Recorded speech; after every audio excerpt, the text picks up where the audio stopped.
Welcome to What If Sleepstorian, where the boundaries between worlds dissolve and beloved characters step beyond the pages of their original tales.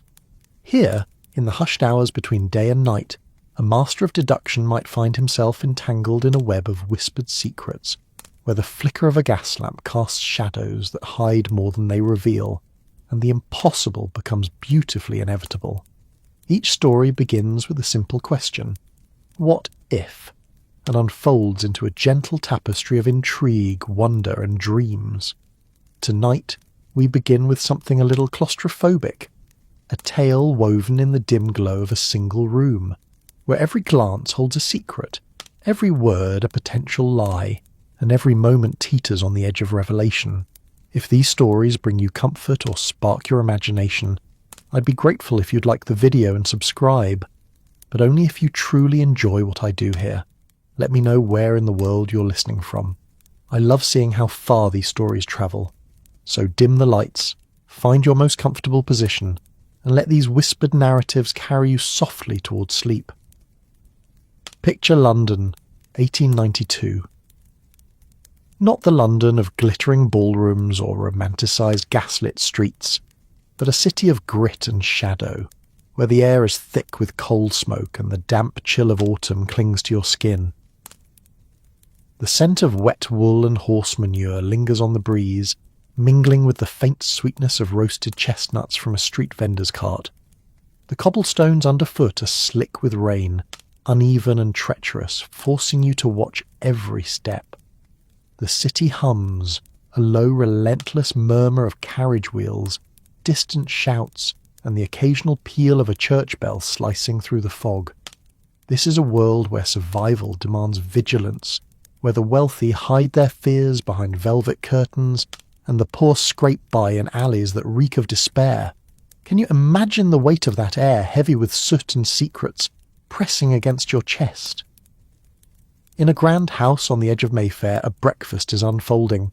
The room is opulent, its walls draped in dark green silk, the air warmed by a crackling fire that spits sparks onto the hearth. Crystal glasses gleam on a table laden with silver platters, crisp toast, buttery scones, delicate slices of ham, and a porcelain teapot steaming faintly. The scent of bergamot and freshly baked bread fills the space, but beneath it lies something sharper, acrid, like the tang of fear. The clink of cutlery against china is too loud, too deliberate, as if each guest is trying to mask their unease. The windows are sealed, the heavy drapes drawn, and the gas lamps cast a golden haze that feels more suffocating than warm. This is not the London of storybooks, where mysteries are solved with a flourish. This is a London where a single misstep could mean ruin, or worse. The guests, 8 in number, sit around the table, their faces a study in contrasts, some pale with nerves, others rigid with forced composure. There's a merchant with a trembling hand, his fork scraping against his plate, a young heiress whose laugh is too bright, too brittle, a retired colonel whose eyes dart to the door as if expecting escape, and among them, unnoticed at first, is a man whose gaze is sharper than the rest, his fingers steepled, his silence louder than their chatter. He is Sherlock Holmes, invited not as a guest but as a shadow, a mind summoned to unravel what none dare name. The breakfast had begun with the usual pleasantries, talk of weather, politics, the latest scandal in the papers. But then a guest, a man of middle years, florid and loud, lifts his glass, sips, and collapses. His body slumps forward, the glass tumbling to the floor with a crystalline shatter that silences the room. A cry erupts, chairs scrape back, and in an instant the host, a wiry man with a face like carved ivory, barks an order. The doors are locked. The windows remain shut. No one leaves until the truth is found. The air grows heavier, as if the walls themselves are closing in. Can you feel it? The way the room seems to shrink, the way each breath feels borrowed? Holmes rises, his movements deliberate, his eyes scanning the table with the precision of a predator. He notes the spilled wine pooling like blood on the tablecloth, the half-eaten slice of toast beside the fallen man's plate, the faint tremor in the heiress's fingers as she clutches her napkin. The others watch him, some with hope, others with dread. Suspicion coils like smoke, curling around each guest, binding them in a web of doubt. Who poisoned the toast? The question hangs unspoken, yet it shapes every word, every glance. The merchant, a man named Mr. Carver, speaks first, his voice too loud for the quiet room. It must have been an accident, he insists, but his eyes flicker to the woman beside him, a widow draped in black whose smile is as sharp as a blade. The colonel mutters about enemies, his hand brushing the empty space where a sword might once have hung. The heiress, Miss Langley, laughs again, a sound like breaking glass, and says, "Surely no one here would do such a thing." But her words falter, and her gaze lingers on the host, whose knuckles are white around his teacup. Holmes says nothing, but his silence is a weight, a pressure that forces the others to fill it. He moves to the fallen man, kneeling beside the body, his fingers brushing the man's wrist, then the glass, then the plate. He sniffs the air, his nose wrinkling at a faint, bitter note beneath the bergamot. "Poison," he murmurs, almost to himself, and the word sends a shiver through the room. Not the dramatic collapse of a stage play, but a subtle, creeping death, hidden in plain sight. The toast, perhaps, or the wine, or something else entirely. He rises, his eyes sweeping the table, and the guests shift uncomfortably, as if his gaze could peel back their skin to reveal their secrets. Imagine being there, trapped in that room, the fire's warmth now stifling, the scent of food turning sour in your throat. What would you do? Would you meet Holmes's eyes, or look away, afraid of what he might see? The air is thick with the smell of wax and ash, the faint metallic tang of fear. The tablecloth feels coarse under your fingers, the chair hard against your spine. Every sound, the tick of a clock, the creak of a floorboard, feels like a warning. This is not a game, not a parlour trick. This is a moment where lives hang on a thread, where one wrong word could unravel everything.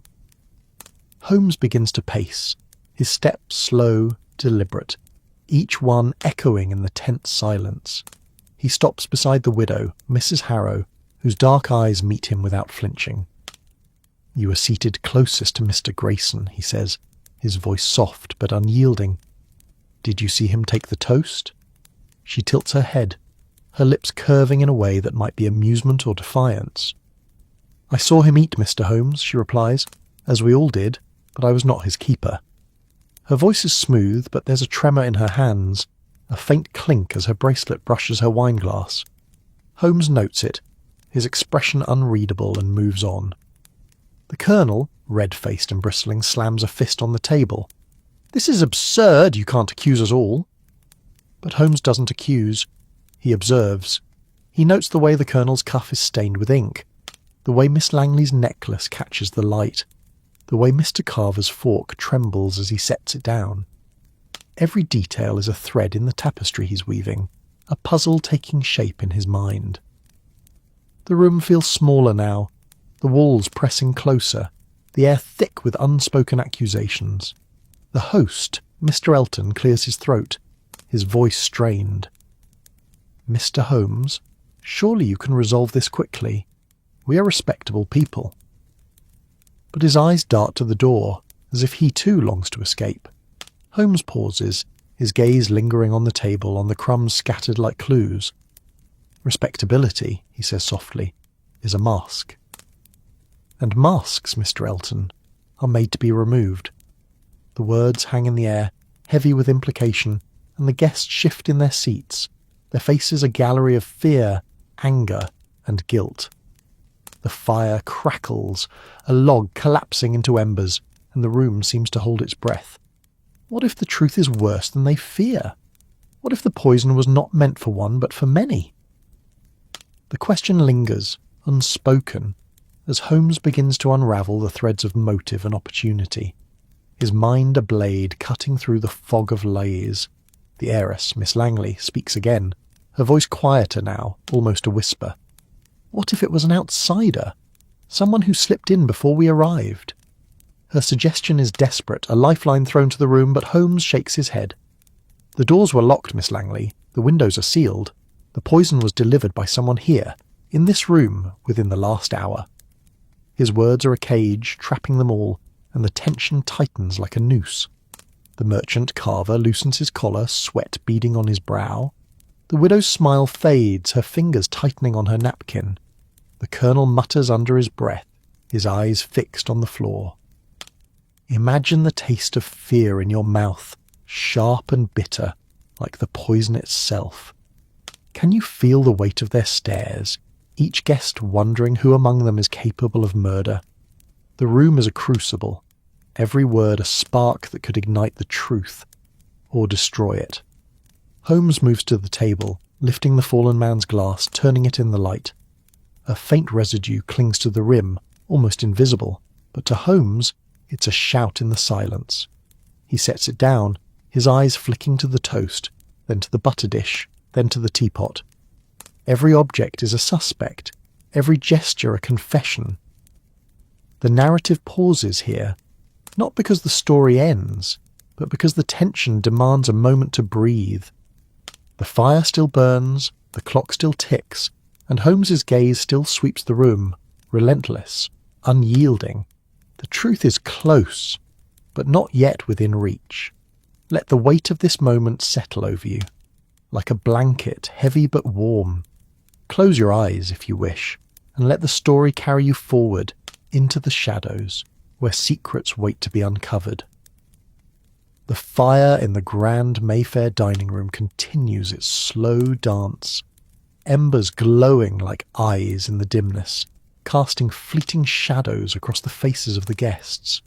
The air, thick with the scent of charred wood and cooling tea, presses against the skin, a reminder of the sealed doors and shuttered windows that hold the room captive. The clock on the mantel ticks with relentless precision, each second a heartbeat in the suffocating silence that follows Sherlock Holmes's declaration. "The poison," he had said, "was delivered by someone in this room." The words linger, heavy as the fog that blanketed London beyond these walls, curling around the guests like a serpent tightening its coils. Holmes moves with the grace of a spectre, his long fingers trailing along the edge of the table, brushing past a silver butter dish that gleams faintly in the gaslight. His eyes, sharp and unyielding, linger on each guest in turn, noting the way their hands betray what their faces conceal. The merchant, Mr. Carver, wipes his brow with a napkin, leaving a smudge of butter on the linen. The widow, Mrs. Harrow, sits motionless, her dark eyes fixed on a point just beyond Holmes's shoulder, as if she sees something the others cannot. The heiress, Miss Langley, twists a ring on her finger, the gold catching the light with every nervous turn. The colonel, his jaw tight, grips the arm of his chair as if anchoring himself against a storm. The host, Mr. Elton, stands by the fireplace, his silhouette rigid, his fingers drumming a silent rhythm against the mantel. The room feels smaller now, the walls inching closer with every breath. The scent of the breakfast, once warm and inviting, has turned cloying, the butter congealing on untouched plates, the tea cooling in delicate cups. The faint metallic tang of fear lingers, mingling with the smoke that curls from the hearth. Outside, the city hums its restless song. Carriage wheels grinding against cobblestones, the distant cry of a newsboy. But within these walls, time seems to pause, trapped in the moment of Mr. Grayson's collapse. The fallen man lies still, his body a silent accusation, his untouched toast a puzzle, yet unsolved. Holmes kneels once more beside the body, his movements deliberate, almost reverent. He lifts the slice of toast from the plate, turning it in the light, his eyes narrowing at the faint sheen on its surface. A crumb falls, catching the firelight as it drifts to the floor, and he follows its path with the intensity of a man reading a map. The others watch, their breaths shallow, as if afraid to disturb the air. The widow's bracelet clinks softly as she shifts, a sound so small yet so loud in the taut silence. Holmes's gaze flicks to her, then back to the toast, his mind weaving connections invisible to the rest. The merchant clears his throat, his voice rough with nerves. He speaks of business dealings, of Mr. Grayson's reputation for ruthless negotiations, as if words could deflect suspicion. But his hands tremble, and a bead of sweat traces a slow path down his temple. The Colonel interjects, his tone sharp, recounting a vague grudge from years past, his words stumbling as Holmes's eyes meet his. Miss Langley, her voice soft but unsteady, suggests a mistake in the kitchen, a tainted ingredient, but her fingers clutch her napkin too tightly, crumpling the fabric into a knot. Mrs. Harrow remains silent, her lips pressed into a thin line, her stillness a contrast to the other's restless movements. Mr. Elton, the host, offers a weak protest, insisting the servants are trustworthy, but his eyes dart to the locked door, betraying his unease. Holmes listens, but his attention is elsewhere, tracing the invisible threads that bind the room. He steps to the table, lifting the butter dish, his fingers brushing the smooth silver. A faint scent, bitter, almost imperceptible, rises from the dish, and his lips curve in the ghost of a smile. He sets it down, his movements unhurried, and turns to the teapot, lifting its lid to inhale the steam. The guests shift, their chairs creaking, their eyes following his every move. The fire pops, sending a spark skittering across the hearth, and the sound feels like a warning, a reminder of the fragility of this moment. Picture the texture of the tablecloth beneath your fingers, coarse and slightly damp from spilled wine. The air carries the weight of unspoken truths, heavy with the scent of wax and fear. What would it feel like to sit among them, your heart a drumbeat in your chest, knowing one among you is a murderer? The gas lamps flicker, casting shadows that dance like ghosts, and the room feels alive with secrets, each guest a locked box waiting to be opened. Holmes steps back, his gaze sweeping the table once more. He notes the angle of a wine glass, tilted slightly as if nudged in haste. He sees the faint smudge on a spoon, the way a napkin is folded to hide a stain. Every detail is a whisper, a clue in the language only he speaks. He turns to Mr. Elton, his voice low, almost a murmur. He asks about the order of the breakfast, the sequence of plates and glasses, the hands that touched them. The host stammers, his words tripping over themselves, and the others lean forward, as if drawn by the gravity of Holmes's questions. The widow breaks her silence, her voice smooth as silk but sharp at the edges. She speaks of Mr. Grayson's charm, his way of making enemies without seeming to try.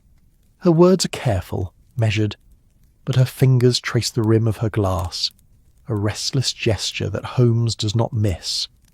The Colonel scoffs, dismissing her words as gossip, but his own voice betrays a tremor, a crack in his bravado. Miss Langley laughs, a sound too high, too fragile, and suggests they all calm down, but her eyes are wide, her pupils dark with fear.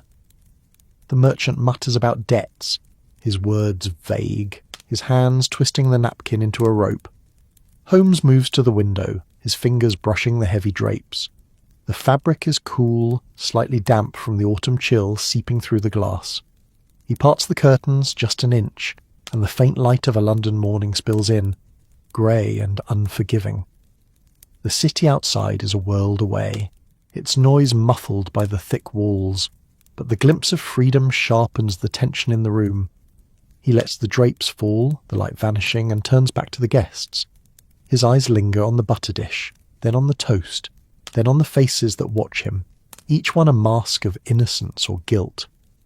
The narrative hovers here, in the space between revelation and concealment, where every glance is a question, every silence an answer. The fire burns lower now, its warmth fading, and the room grows colder, the air thick with the promise of truth.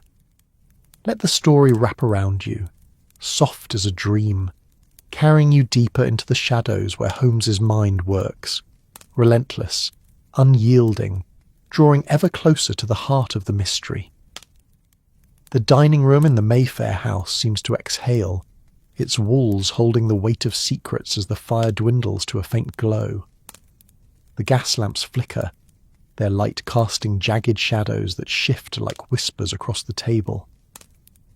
The air is heavy now, not just with the scent of cooling tea and congealed butter, but with something sharper, a metallic edge, as if the room itself tastes of betrayal. The clock's relentless ticking grows louder, a metronome to the mounting paranoia that binds the guests. Sherlock Holmes stands near the window, the drapes falling back into place, sealing the room once more in its claustrophobic embrace. His presence is a quiet storm, his silence drawing every eye, every breath, as the guests wait for his next move. The fallen man, Mr. Grayson, lies still, his body a silent anchor in the room's chaos. The toast beside him, half eaten, sits untouched now, its surface glistening faintly in the dim light. Holmes's eyes linger on it, then drift to the butter dish, the wine glass, the teapot, each object a piece in the puzzle he assembles with relentless precision. The guests, caught in the web of his scrutiny, shift in their seats, their movements small but telling. The merchant Mr. Carver adjusts his collar, his fingers leaving a faint smear of sweat on the starched fabric. The widow, Mrs. Harrow, traces the edge of her bracelet, the silver catching the light like a signal. Miss Langley, the heiress, smooths her skirt, her hands restless, her eyes darting to the locked door. The Colonel's jaw clenches, his knuckles white against the arm of his chair. The host, Mr. Elton, lingers by the fireplace, his shadow stretching long and thin as if trying to escape the room's confines. Holmes moves to the centre of the table, his steps slow, deliberate, each one a note in the symphony of tension. He lifts the wine glass from Mr. Grayson's place, turning it in his hands, the crystal catching the gaslight in a prism of fleeting colours. A faint residue clings to the rim, barely visible, but to Holmes it is a shout in the silence. He sets the glass down, his fingers brushing the tablecloth, and turns to the butter dish. The silver lid gleams, but the butter itself is uneven, as if scraped in haste. He leans closer, inhaling, and his eyes narrow at a scent too subtle for the others to notice, a bitter trace, sharp and unnatural, hidden beneath the richness of the cream. The guests watch, their breaths shallow, their faces a gallery of masks. Mr. Carver speaks, his voice too loud, too quick, as he recounts a business deal gone sour, a rivalry with Mr. Grayson that he claims was long forgotten. But his hands betray him, twisting the napkin into a knot, the fabric fraying under his fingers. Mrs. Harrow's eyes meet Holmes's, unflinching, but her lips part slightly, as if a thought has caught in her throat. She speaks of Mr. Grayson's charm, his way of drawing people close only to push them away, her words soft but edged with something unspoken. The Colonel scoffs, his voice rough, dismissing the talk as idle gossip, but his eyes flicker to the butter dish, then away, too quickly. Miss Langley offers a trembling smile, suggesting a servant's error, a tainted ingredient, but her voice falters, and her fingers clutch the gold ring on her hand as if it might anchor her. Mr. Elton, the host, clears his throat, his words measured but strained, insisting the kitchen was overseen with care.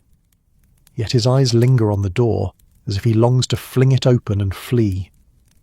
Holmes listens, but his mind is elsewhere, tracing the invisible threads that connect the guests, the objects, the moment of death. He steps to the teapot, lifting its lid once more, the steam long gone, the scent of bergamot now faint. He tilts it slightly, noting the weight, the way the liquid shifts inside. A single drop falls dark against the white tablecloth, and he watches it spread, his mind mapping the possibilities. The room feels smaller still, the air thick with the scent of wax and ash, the faint sweetness of decay beginning to creep in. The fire's warmth is gone, replaced by a chill that seeps through the sealed windows, as if the autumn fog outside is pressing against the glass, seeking entry. Picture yourself seated at that table, the weight of the air settling over you, cool and heavy, like a damp cloak. What must it feel like to know the truth is so close, yet hidden in the flicker of a glance, the tremor of a hand?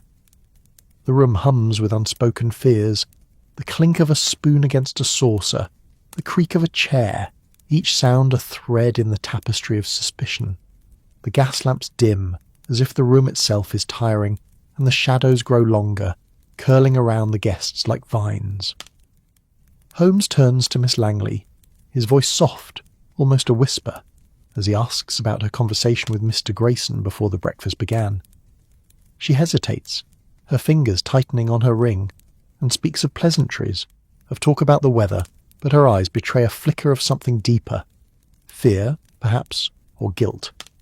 Holmes nods, his expression unreadable, and moves to the Colonel, questioning the man's movements as the plates were served. The Colonel bristles, his voice sharp, but his words are vague, his hands clenching as if to hold back a confession. Holmes's questions are gentle, but each one lands like a stone, rippling through the room, stirring the guests' unease. The widow, Mrs. Harrow, speaks unprompted, her voice calm but deliberate, recounting a moment when Mr. Grayson reached for the toast, his hand brushing hers. She describes it with precision, as if painting a picture, but Holmes notes the way her bracelet catches the light, the way her fingers linger on the table as if anchoring herself. Mr. Carver interrupts, his voice rising, accusing the widow of deflection, but his own words falter, his eyes darting to the butter dish. The room pulses with tension, alliances shifting, suspicions hardening. Mr. Elton steps forward, his voice tight, urging Holmes to consider an outsider, a servant perhaps, but Holmes shakes his head, his gaze steady. The poison, he repeats, was delivered here, now, by one of them. The narrative lingers in this moment, the room a crucible where truth and lies collide. The air is cool now, the fire reduced to glowing coals, and the scent of smoke mingles with the faint bitterness of the poison that lingers, unseen but ever present. What would it be like to sit in that silence, to feel the weight of eyes upon you, knowing one among you has woven this deadly web? Let the story cradle you, its rhythm slow and steady, drawing you deeper into the shadows where Holmes's mind unravels the threads, inching ever closer to the truth. The shadows in the Mayfair dining room grow bolder, as if claiming the space left by the fading gas lamps, their light now a mere whisper against the encroaching gloom. Sherlock Holmes stands by the window, his fingers still resting on the heavy drapes, the cool fabric a fleeting anchor in the storm of suspicion swirling around him. The air is thick with the scent of dying embers and the faint, bitter trace of something unnatural, perhaps the poison itself, lingering like a ghost. The guests, bound by the locked doors and the weight of their secrets, watch him with a mixture of dread and hope, their faces pale in the dim light. The clock's steady ticking weaves through the silence, a reminder that time, like Holmes's mind, moves forward, relentless, unyielding. Holmes steps away from the window, his movements slow, deliberate, as if each step is a brushstroke on a canvas only he can see. He returns to the table, his eyes sweeping over the remnants of the breakfast, crumbs scattered like stars, a wine glass tilted at an odd angle, a butter dish with its lid slightly askew. The fallen man, Mr. Grayson, lies still, his presence a silent accusation that binds the guests in a web of guilt and fear. The merchant, Mr. Carver, shifts in his chair, his fingers tracing the edge of his plate, leaving a faint smudge of grease. The widow, Mrs. Harrow, sits with her hands folded, her silver bracelet glinting as it catches the last flicker of the fire. Miss Langley, the heiress, clutches her gold ring, her knuckles white, her eyes darting to the door as if it might open of its own accord. The Colonel's breath is heavy, his hands resting on the table, fingers twitching as if longing for action. The host, Mr. Elton, lingers by the hearth, his silhouette sharp against the dying embers, his eyes fixed on Holmes as if searching for salvation or condemnation. Holmes lifts the wine-glass once more, turning it in his hands, the crystal catching the faint light in a prism of fleeting colours. A residue clings to the rim, so subtle it might be mistaken for a trick of the light, but to Holmes it is a shout in the silence. He sets it down, his fingers brushing the tablecloth, and moves to the sideboard, where a tray of pastries sits untouched, their sugary glaze dulled by the room's heavy air. A small knife rests beside them, its blade marked by a faint smear. Not butter, but something thinner, sharper, like the edge of a secret. His lips curve slightly, a flicker of recognition, and he places the knife back, its metal cool against his skin. The guests stir, their movements small but telling. Mr. Carver clears his throat, his voice rough, speaking of a debt Mr. Grayson had demanded, a business matter that had soured their friendship. His words are careful, but his eyes betray him, flickering to the butter dish, then away, as if afraid of what it might reveal. Mrs. Harrow responds, her tone smooth but laced with an edge, recounting a moment when Mr. Grayson had spoken of enemies, his voice low, his gaze distant. Her fingers trace the rim of her glass, a restless gesture that draws Holmes's attention. The Colonel scoffs, his voice sharp, dismissing the talk as idle, but his hands clench, his rings glinting as they catch the light. Miss Langley, her voice trembling, speaks of a letter Mr. Grayson had received, one that had darkened his mood, but her eyes darted to Mr. Elton, as if regretting her words. The host stiffens, his fingers tightening on the mantle, and he insists the letter was nothing, a trivial matter, but his voice falters, a crack in his composure. Holmes listens, his head tilted slightly, as if hearing a melody beneath their words. He moves to the teapot, lifting its lid once more, the scent of bergamot now faint, almost lost in the room's growing chill. He tilts it, noting the weight, the way the liquid shifts inside, and a single drop falls, dark against the tablecloth, spreading like a stain. The guests watch, their breaths shallow, their faces a gallery of masks, some defiant, some afraid, all hiding something. The air grows colder, the fire's last embers barely glowing, and the scent of smoke mingles with the faint bitterness that Holmes alone seems to notice. The room feels like a vault, its walls sealing in the truth, the lies, the fear that binds them all. Picture the weight of that moment settling over you, the air cool and heavy like a fog that clings to your skin. What would it be like to sit among them, to feel the truth hovering just out of reach, hidden in the flicker of a glance or the tremor of a hand? The gas lamps hum softly, their light fading, and the shadows curl tighter, as if whispering secrets to one another. The scent of wax and ash fills the air, a reminder of the world beyond these walls, where London hums its restless song, unreachable behind the locked doors. Holmes turns to Miss Langley, his voice soft but unyielding, asking about the moment she poured the wine, her hand steady or trembling. She hesitates, her fingers twisting her ring, and speaks of a toast, a fleeting moment when glasses were raised, but her words falter, and her eyes flicker to the floor. Holmes nods, his expression unreadable, and shifts his attention to the Colonel, questioning the man's proximity to the sideboard, the knife that lies there. The Colonel bristles, his voice sharp, insisting he had no reason to touch it, but his hands betray him, clenching into fists as if to hold back a confession. Holmes moves to Mrs. Harrow, asking about the bracelet, its silver glinting with every gesture. She smiles, a slow curve of her lips, and speaks of it as a keepsake, but her fingers linger on the clasp, as if guarding a secret.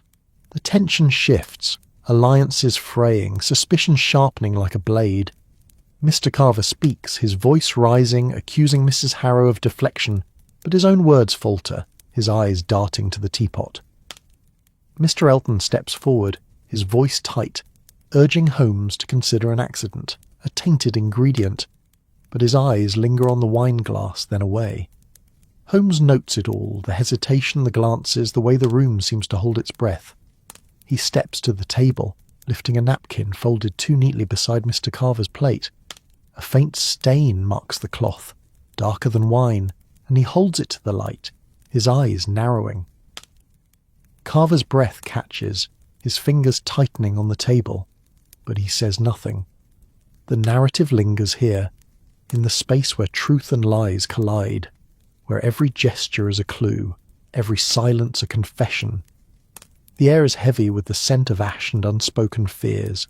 the clock's ticking a steady pulse in the silence. Holmes moves to the butter dish, lifting its lid once more, the butter uneven, as if scraped in haste.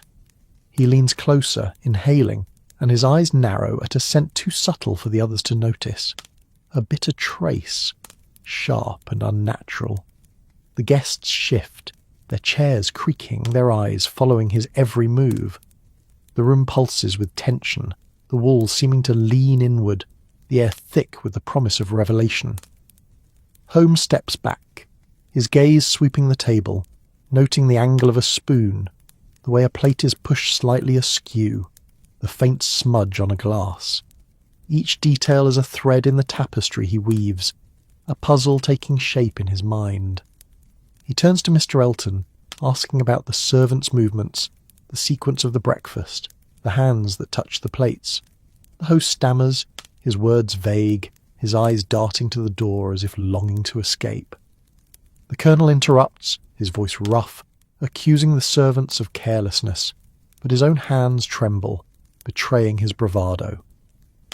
Mrs. Harrow speaks, her tone calm but deliberate, recounting a moment when Mr. Grayson reached for the butter, his hand brushing hers. Her words are precise, but Holmes notes the way her bracelet catches the light, the way her fingers linger on the table, as if anchoring herself.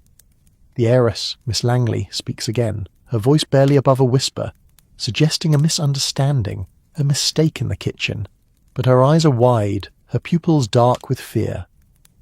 Mr. Carver mutters about a rival, a man who might have wished Mr. Grayson harm, but his words are vague, his hands twisting the napkin into a rope. The room feels smaller still, the air thick with the scent of wax and the faint sour tang of sweat.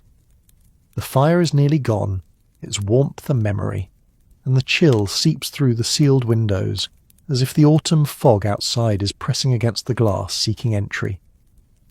What must it feel like to be trapped in that silence, to know the truth is a shadow waiting to be named, hidden in the flicker of a glance or the weight of a word? The room hums with unspoken fears, the clink of a spoon against a saucer, the creak of a chair, each sound a thread in the web of suspicion. The gas lamps flicker, their light dimming as if in deference to the shadows that grow bolder, curling around the guests like a lover's embrace.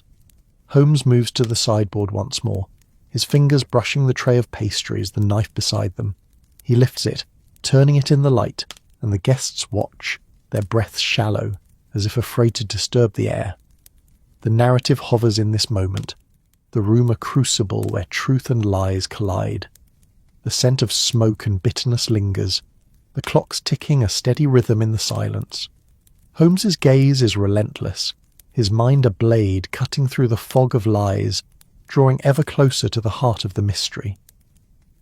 Let the story wrap around you, its rhythms slow and gentle, carrying you deeper into the shadows where the truth waits, patient, unyielding, ready to be unveiled.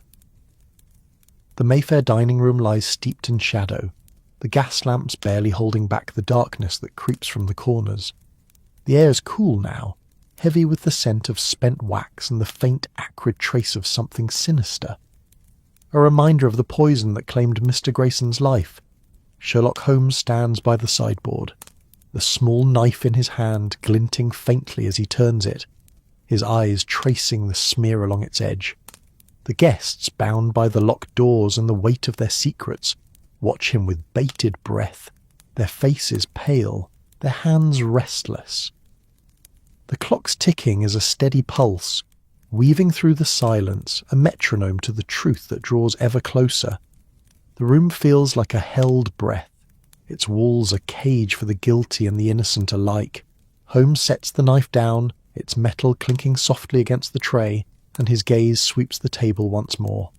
The crumbs on Mr. Grayson's plate, the tilted wine glass, the butter dish with its uneven surface, each object is a thread in the tapestry he has woven, a puzzle nearing completion.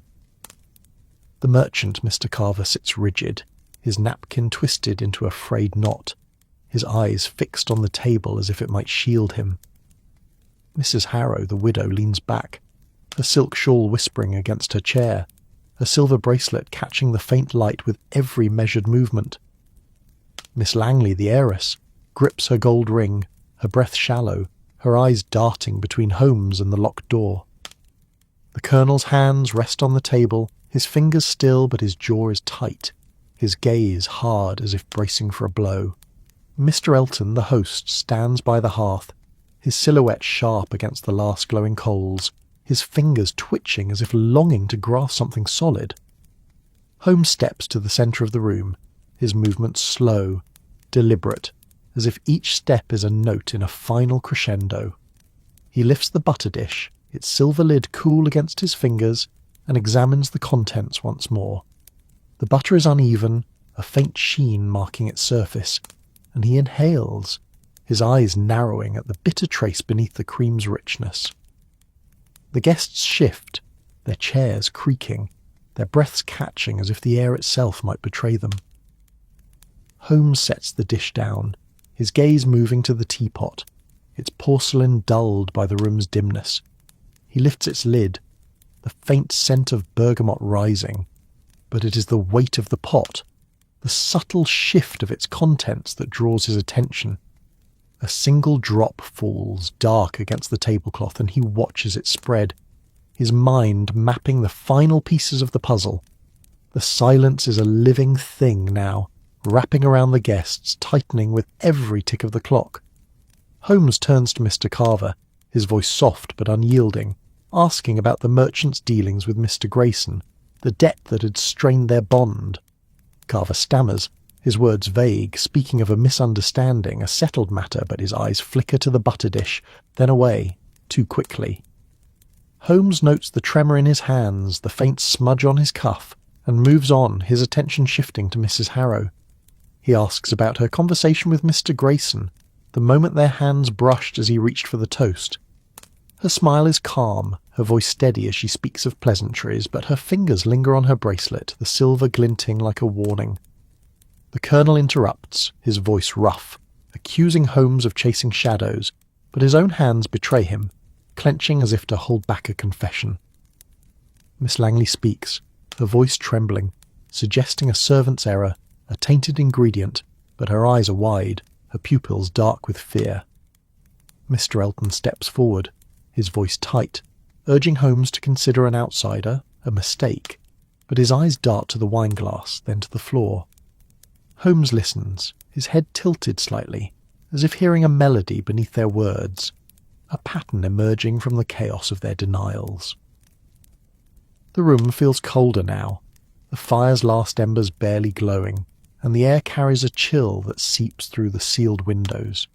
The scent of smoke and wax mingles with the faint bitterness that Holmes alone seems to trace, a clue hidden in plain sight. What must it be like to sit in that stillness, to feel the truth drawing near, like a shadow cast by a light you cannot see? The gas lamps flicker, their hum a soft undercurrent to the tension that binds the room, each guest a thread in the web Holmes weaves. Holmes steps to the table, lifting the napkin beside Mr. Carver's plate once more. The stain is faint, darker than wine, and he holds it to the light, his eyes narrowing. Carver's breath catches, his fingers tightening on the table, but he says nothing. Holmes sets the napkin down and turns to the wineglass, its tilted angle a silent accusation. He lifts it, examining the residue once more, and his lips curve in the ghost of a smile. The guests watch, their faces a gallery of fear and defiance, as Holmes moves to the teapot, his fingers brushing its handle. He tilts it, noting the weight, the way the liquid shifts, and a memory surfaces. A detail from earlier, a gesture overlooked. He turns to Miss Langley, his voice a murmur, asking about the toast she had proposed the moment when glasses were raised. She hesitates, her fingers twisting her ring, and speaks of a fleeting gesture, a call for unity, but her words falter, her eyes flickering to Mr. Elton. Holmes nods, his gaze shifting to the host, questioning the sequence of the breakfast, the hands that touch the plates, the glasses, the butter dish.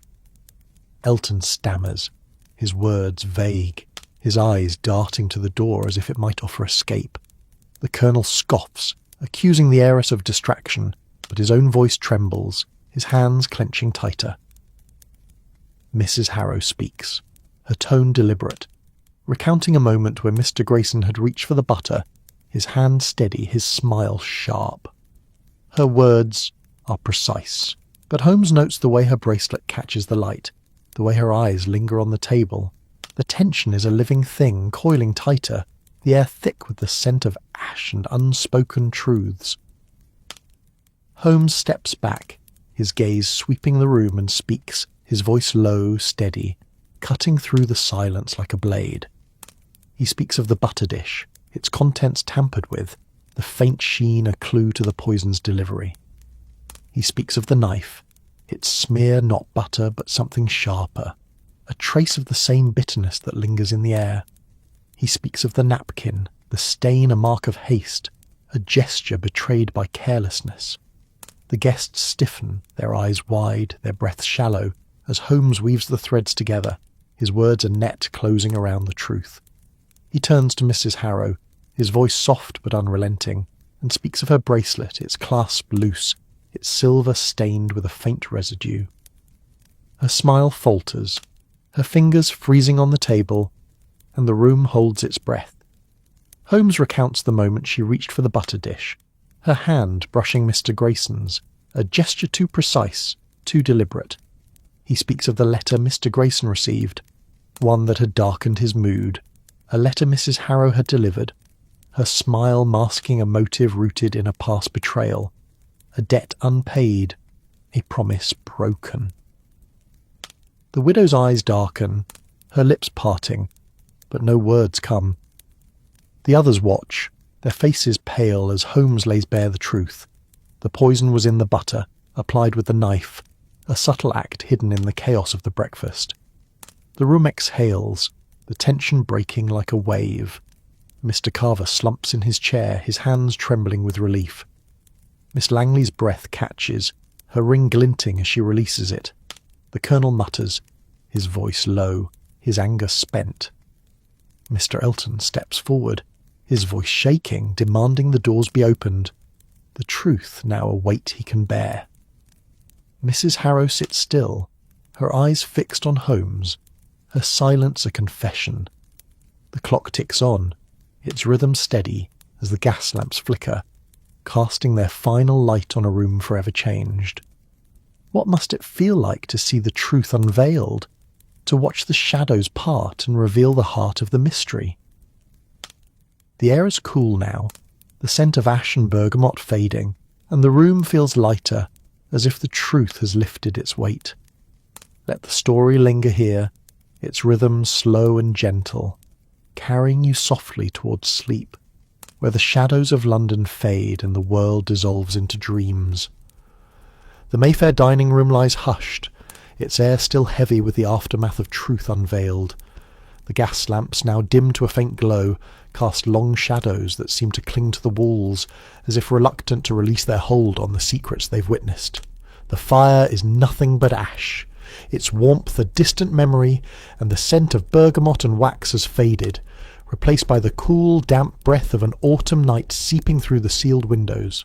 Sherlock Holmes stands at the table's edge, his silhouette sharp against the dying light, his eyes fixed on Mrs. Harrow, whose silence speaks louder than any confession.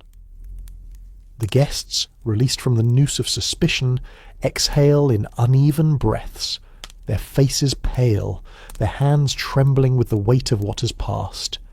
The clock ticks on, its rhythm a steady thread weaving through the quiet, a reminder that time, like truth, waits for no one. Yet the room does not rest. The doors remain locked, at Holmes's insistence, for the truth, though unveiled, feels incomplete, like a melody cut short. He kneels beside Mr. Grayson's body once more, his fingers brushing the man's coat, searching with the precision of a surgeon. A faint rustle betrays a hidden pocket, and from it Holmes draws a folded paper, its edges worn, its surface stained with the faint smudge of ink. The guests stir, their eyes drawn to the document, a new spark of tension igniting in the room. Mr. Carver leans forward, his fingers tightening on the table's edge. Miss Langley's breath catches, her gold ring glinting as she twists it. The Colonel's jaw tightens, his eyes narrowing as if recognising the paper's weight. Mr. Elton, still by the hearth, steps closer, his shadow stretching across the floor like a warning. Holmes unfolds the document, his movements slow, deliberate, as if handling a relic. The paper is a letter, its script tight and hurried, the words cryptic, a list of names, dates and sums, with Mr. Grayson's initials scrawled at the bottom. The ink is fresh, the edges crisp, as if written only days before. Holmes's eyes scan the page, his mind tracing connections invisible to the others, and the room seems to hold its breath once more. The letter speaks of debts, not just of money, but of loyalty, of promises made and broken, of a network that stretches beyond this room, beyond this house, into the shadowed corners of London's elite. The guests watch, their faces a gallery of unease, as Holmes's gaze lifts, sweeping over them with the intensity of a predator sensing movement. The air grows colder, the windows rattling faintly as a gust of wind presses against the glass, a reminder of the city beyond, a city of fog and secrets, where the clatter of hooves and the cry of a newsboy are muffled by these walls. The scent of ash lingers, mingling with the faint metallic tang of fear that rises anew. Holmes folds the letter, tucking it into his coat, and turns to the guests, his voice low, steady, cutting through the silence like a blade. He speaks of the document, its implications, the web it weaves among them. He asks who knew of its existence, who saw Mr. Grayson with it, who might have wanted it silenced. The question hangs, heavy as the fog outside, and the guests shift, their eyes darting, their hands betraying what their words conceal. Mr. Carver speaks first, his voice rough, insisting he knew nothing of the letter, his hands twisting the frayed napkin as if to anchor himself. But his eyes flicker to Miss Langley, a glance too quick, too telling. The heiress responds, her voice trembling, claiming she saw Mr. Grayson reading something that morning, but her words falter, her fingers clutching her ring as if it might shield her. The Colonel scoffs, his tone sharp, dismissing the letter as a business matter, irrelevant to the poison, but his hands clench, his rings glinting in the dim light. Mr. Elton, his face pale, speaks of a meeting Mr. Grayson had planned, a discussion of investments, but his eyes avoid Holmes's lingering on the floor. Mrs. Harrow, still seated, her confession of the poisoning await she carries, remains silent, her eyes fixed on the table, as if the letter holds no surprise. Holmes listens, his head tilted slightly as if hearing a rhythm beneath their words. He steps to the sideboard where the tray of pastries sits untouched, their glaze dulled by the room's heavy air. He lifts the small knife once more, its smear a faint echo of the poison's trace, and examines it, noting the way the light catches its edge. The guests watch, their breaths shallow, as if afraid to disturb the air. Holmes sets the knife down and moves to the table, his fingers brushing the wine glass, its tilted angle a silent clue. He lifts a spoon beside Mr. Elton's plate, noting a faint residue, not sugar, but something sharper, and his lips curve in a fleeting smile. The room feels tighter now, the walls pressing closer, the air thick with the scent of wax and the faint bitterness that lingers, unseen but ever present.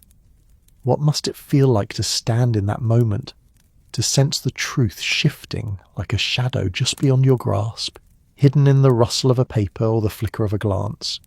The gas lamps hum softly, their light fading, and the room seems to pulse with unspoken fears, each guest a thread in a web that grows ever more tangled. The scent of ash and ink fills the air, a reminder of the secrets that bind them, locked within these walls. Holmes turns to Mr. Elton, his voice a murmur, asking about the meeting Mr. Grayson had planned, the names listed in the letter. The host stammers, his words vague, speaking of a gathering of investors, a routine matter, but his eyes dart to the door, as if longing to escape. Holmes nods, his expression unreadable, and shifts his attention to Miss Langley, questioning the moment she saw Mr. Grayson with the letter, her proximity to his coat. She hesitates, her fingers twisting her ring, and speaks of a fleeting glance, a paper tucked away, but her voice trembles, her eyes wide with fear.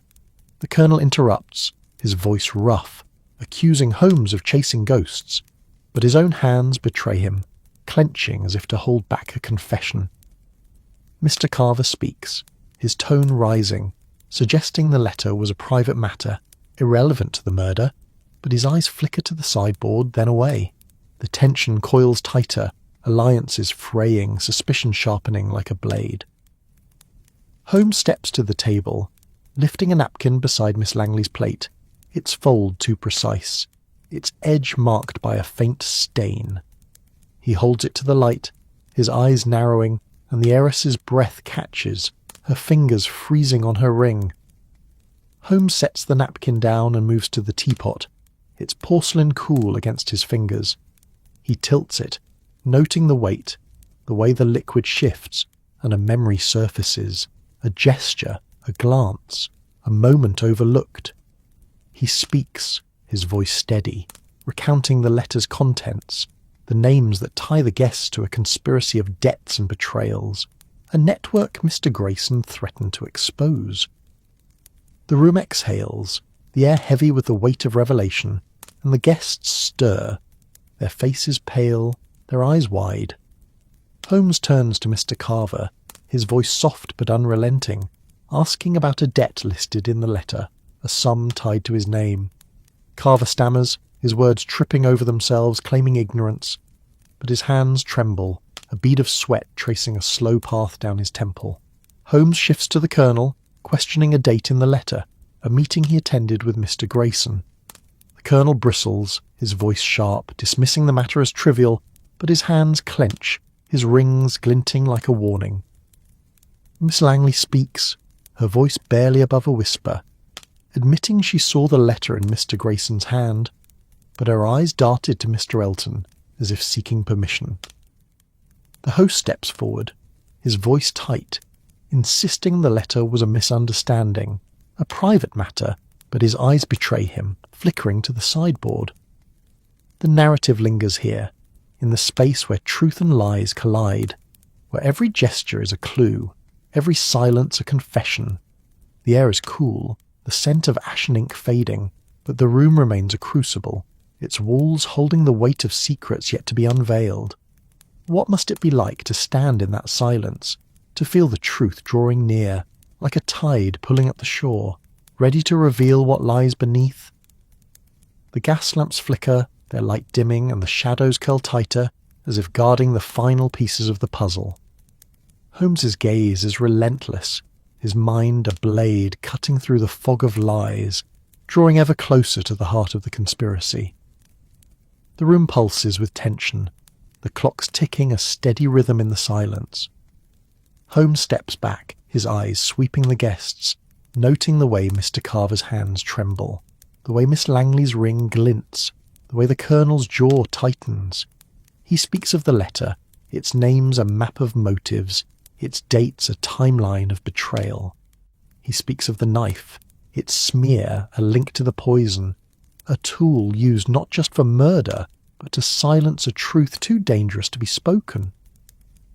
The guests watch, their faces pale as Holmes weaves the final threads, revealing a conspiracy that binds them all, a debt that Mr. Carver owed, a meeting the Colonel arranged, a secret Miss Langley glimpsed, a plan Mr. Elton concealed.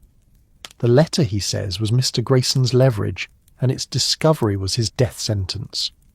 The room exhales, the tension breaking like a wave. Mr. Carver slumps, his hands covering his face. Miss Langley's breath catches, her ring falling still. The Colonel mutters, his anger spent. Mr. Elton steps back, his silhouette fading into the shadows. Mrs. Harrow, her guilt already laid bare, watches in silence, her eyes dark with resignation. The doors are unlocked at last, the air shifting as the world beyond creeps in. But the room feels forever changed, its secrets etched into its walls. What must it feel like to see the shadows part, to watch the truth emerge like a star in the dawn? The air is lighter now, the scent of ash fading, and the story wraps around you, its rhythm slow and gentle, carrying you softly towards sleep, where the mysteries of London dissolve into dreams. The Mayfair dining room exhales into a fragile calm, the unlocked doors offering a whisper of freedom, yet the air remains heavy, as if the walls themselves cling to the secrets just unveiled. The gas lamps, their light now a faint flicker, cast trembling shadows across the table, where crumbs and tilted glasses stand as relics of a morning turned to nightmare. Sherlock Holmes stands at the room's centre, the folded letter from Mr. Grayson's pocket tucked within his coat, its cryptic list of names and debts a weight that lingers in his mind. The guests, their faces pale and drawn, sit in a tense tableau. Mr. Carver, slumped with his hands covering his face.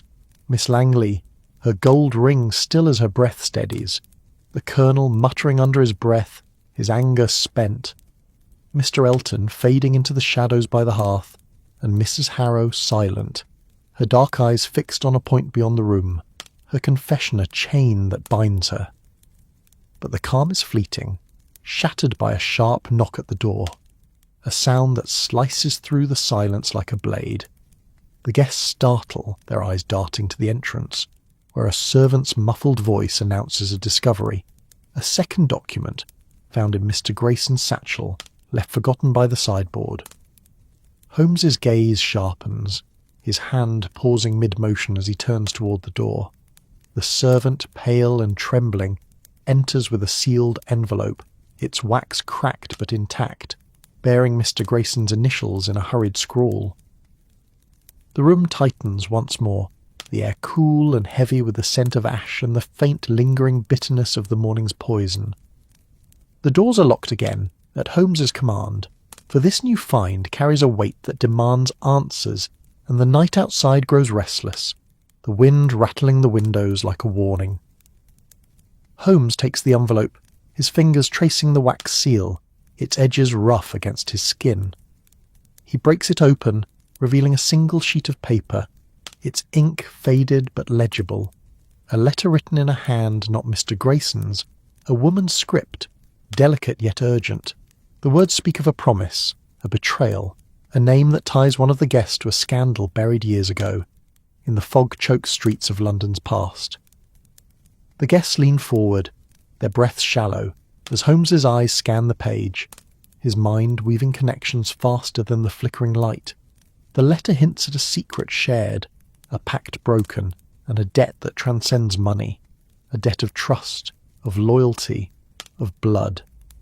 The air grows colder, the windows trembling as the wind presses against the glass, carrying the distant hum of London, a city of secrets, where the clatter of carriages and the cry of a street vendor are mere echoes beyond these walls. The scent of wax lingers, mingling with the faint tang of ink from the opened letter, and the room feels like a vault, sealing its occupants in a web of suspicion reborn. Holmes folds the letter, his movements deliberate, and tucks it beside the first, his gaze sweeping the guests with a quiet intensity that makes them shift in their seats. Mr. Carver lifts his head, his voice hoarse, insisting he knew nothing of a second letter, his hands trembling as they clutch the table's edge. His eyes, however, flicker to Miss Langley, a glance too fleeting, too fraught. The heiress responds, her voice soft but unsteady, claiming she saw Mr. Grayson with an envelope, but not this one, her fingers twisting her ring as if it might anchor her. The Colonel scoffs, his tone sharp, dismissing the letter as another distraction, but his hands clench, his rings catching the faint light. Mr. Elton, his silhouette still sharp against the hearth's dying glow, speaks of a past acquaintance, a woman who knew Mr. Grayson, but his words falter, his eyes avoiding Holmes's. Mrs. Harrow, her guilt already laid bare, remains silent, her fingers tracing the edge of her bracelet, the silver glinting like a confession unspoken. Holmes steps to the sideboard, where the satchel lies, its leather worn, its clasp loose. He opens it, his fingers brushing against a folded handkerchief, a pen, a small vial of ink, each item a potential clue. The handkerchief is monogrammed, not with Mr. Grayson's initials, but with another's, a single letter that draws Holmes's gaze to Miss Langley. Her breath catches, her eyes wide, but she says nothing. Holmes sets the handkerchief down, his attention shifting to the vial, its contents dark and viscous, a faint sheen marking its rim. The room feels smaller now, the walls pressing closer, the air thick with the scent of ink and the faint sour tang of fear. What must it be like to stand in that moment, to feel the weight of a past you thought buried, rising like a tide to claim you? The gas lamps hum, their light barely holding back the shadows that curl around the guests, each one a thread in a tapestry of secrets. The scent of ash and ink fills the air, a reminder of the truths that linger, locked within these walls. Holmes turns to Miss Langley, his voice a murmur, asking about the handkerchief, its monogram a link to her family's name. She hesitates, her fingers freezing on her ring, and speaks of a gift, a token from years ago. But her voice trembles, her eyes darting to the floor. Holmes nods, his expression unreadable, and shifts his attention to Mr. Elton, questioning the host's knowledge of the woman who wrote the letter, her connection to Mr. Grayson. Elton stammers, his words vague, speaking of a distant acquaintance, a forgotten name, but his eyes flicker to the sideboard, then away. The Colonel interrupts, his voice rough, accusing Holmes of chasing phantoms, but his own hands betray him, clenching as if to hold back a truth. The tension coils tighter, suspicion sharpening like a knife's edge. Mr. Carver speaks, his voice rising, suggesting the letter is a forgery, a ploy to distract, but his eyes linger on the vial, its sheen a silent accusation. Mrs. Harrow, her silence a weight, finally speaks, her tone deliberate, recounting a moment when she saw Miss Langley near Mr. Grayson's satchel, her hand brushing its clasp. The heiress flinches, her voice sharp as she denies it, but her eyes betray her, wide with fear. The room pulses with unease, alliances fraying, each guest a suspect in a new mystery that binds them to a past they cannot escape. Holmes steps back, his gaze sweeping the room, noting the way Mr. Carver's hands tremble, the way Miss Langley's ring glints, the way the Colonel's jaw tightens. He speaks of the letter, its words a map to a betrayal that stretches beyond this room into the shadowed corners of London's elite. He speaks of the handkerchief, its monogram a clue to a secret Miss Langley carries, a scandal tied to her family's name. The guests watch, their faces pale as Holmes weaves the threads together, his words a net closing around a truth yet to be named. The narrative lingers here, in the space where past and present collide, where every glance is a question, every silence an answer. The air is heavy with the scent of ink and unspoken fears, the clocks ticking a steady pulse in the silence. What must it feel like to stand in that stillness, to sense a secret rising like a whisper from the shadows, ready to be unveiled? Let the story wrap around you, its rhythm slow and gentle, carrying you deeper into the web where Holmes's mind works, relentless, unyielding, drawing ever closer to the heart of the mystery. The silence in the Mayfair house settles like dust, heavy with the weight of secrets half revealed. Sherlock Holmes stands by the table, the second document, a letter with its delicate, urgent script, resting in his hand, its words a bridge to a scandal buried in the shadows of a decade past. The monogrammed handkerchief lies beside it, its embroidered letter a quiet accusation linking Miss Langley to a history she cannot outrun.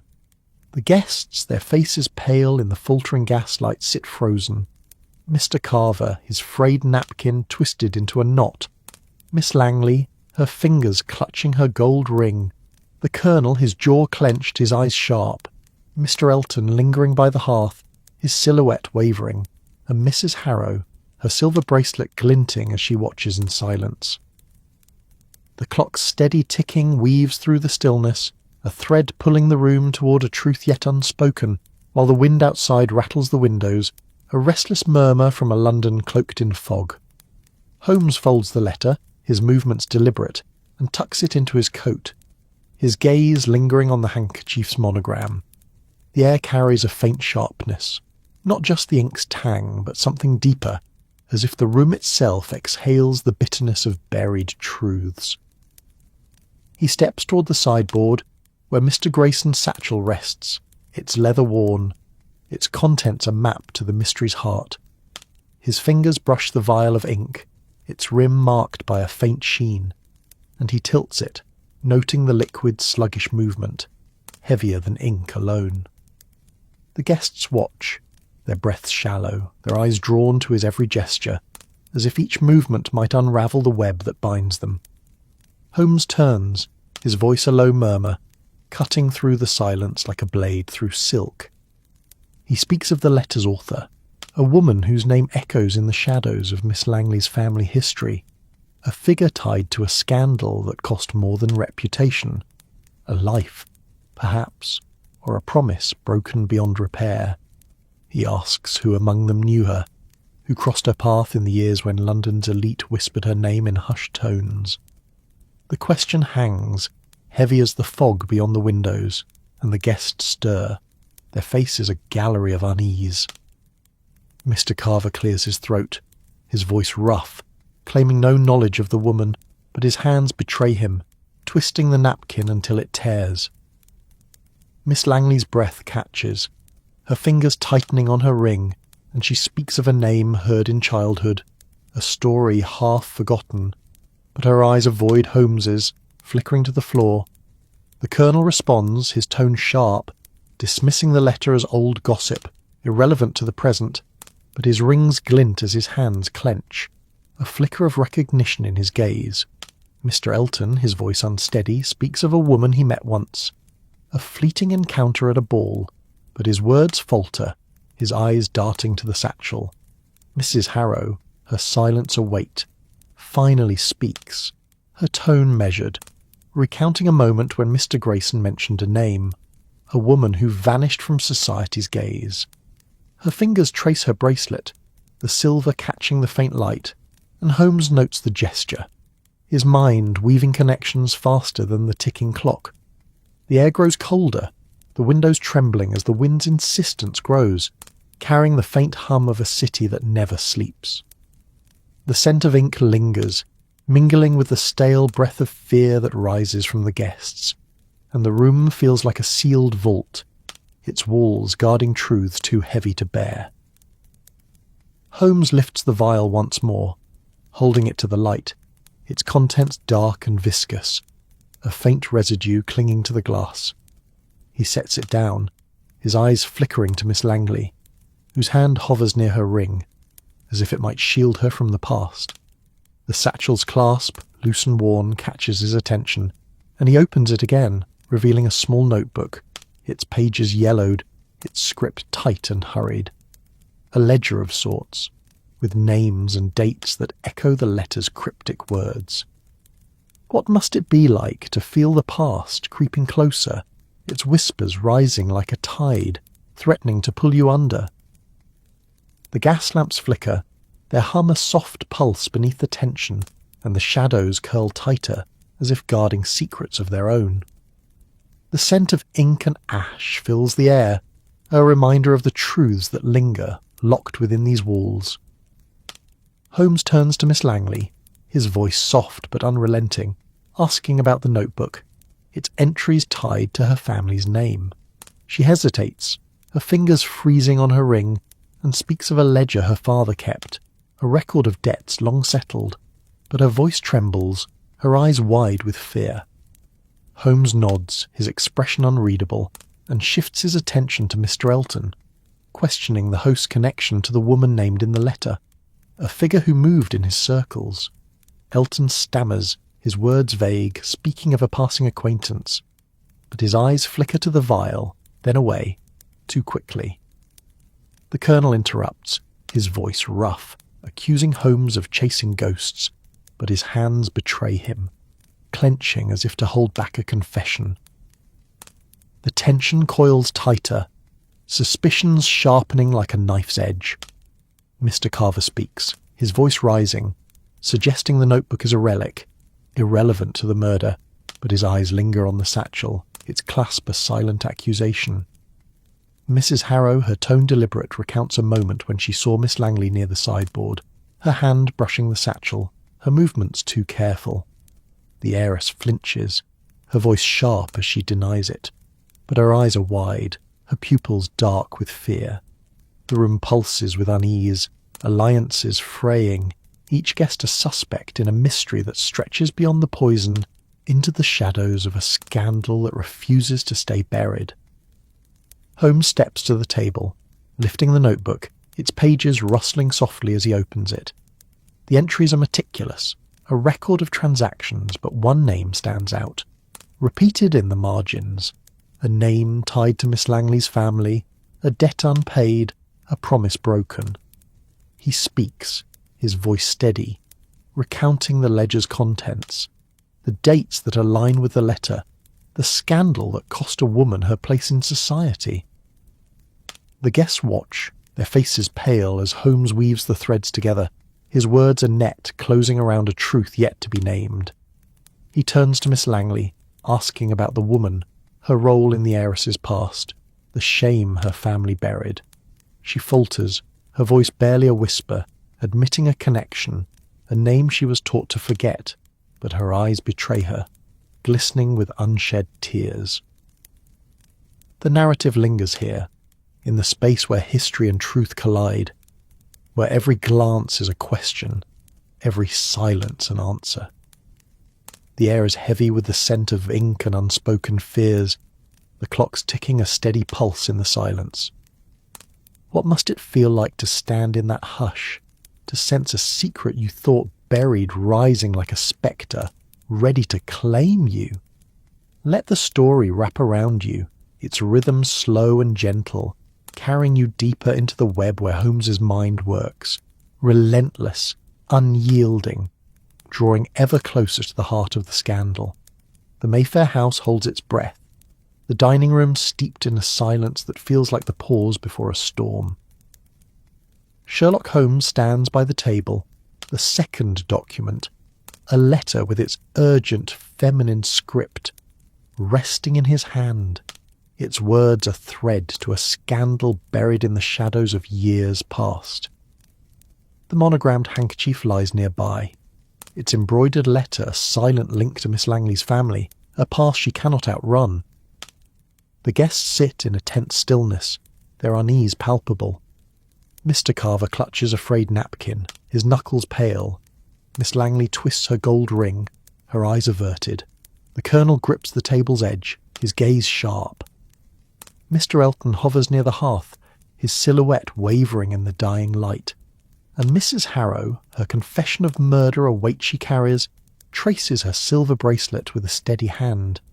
The clock's steady rhythm cuts through the quiet, a pulse that draws the room toward a truth yet to be fully unveiled, while the wind outside presses against the windows, a restless murmur from a London shrouded in fog.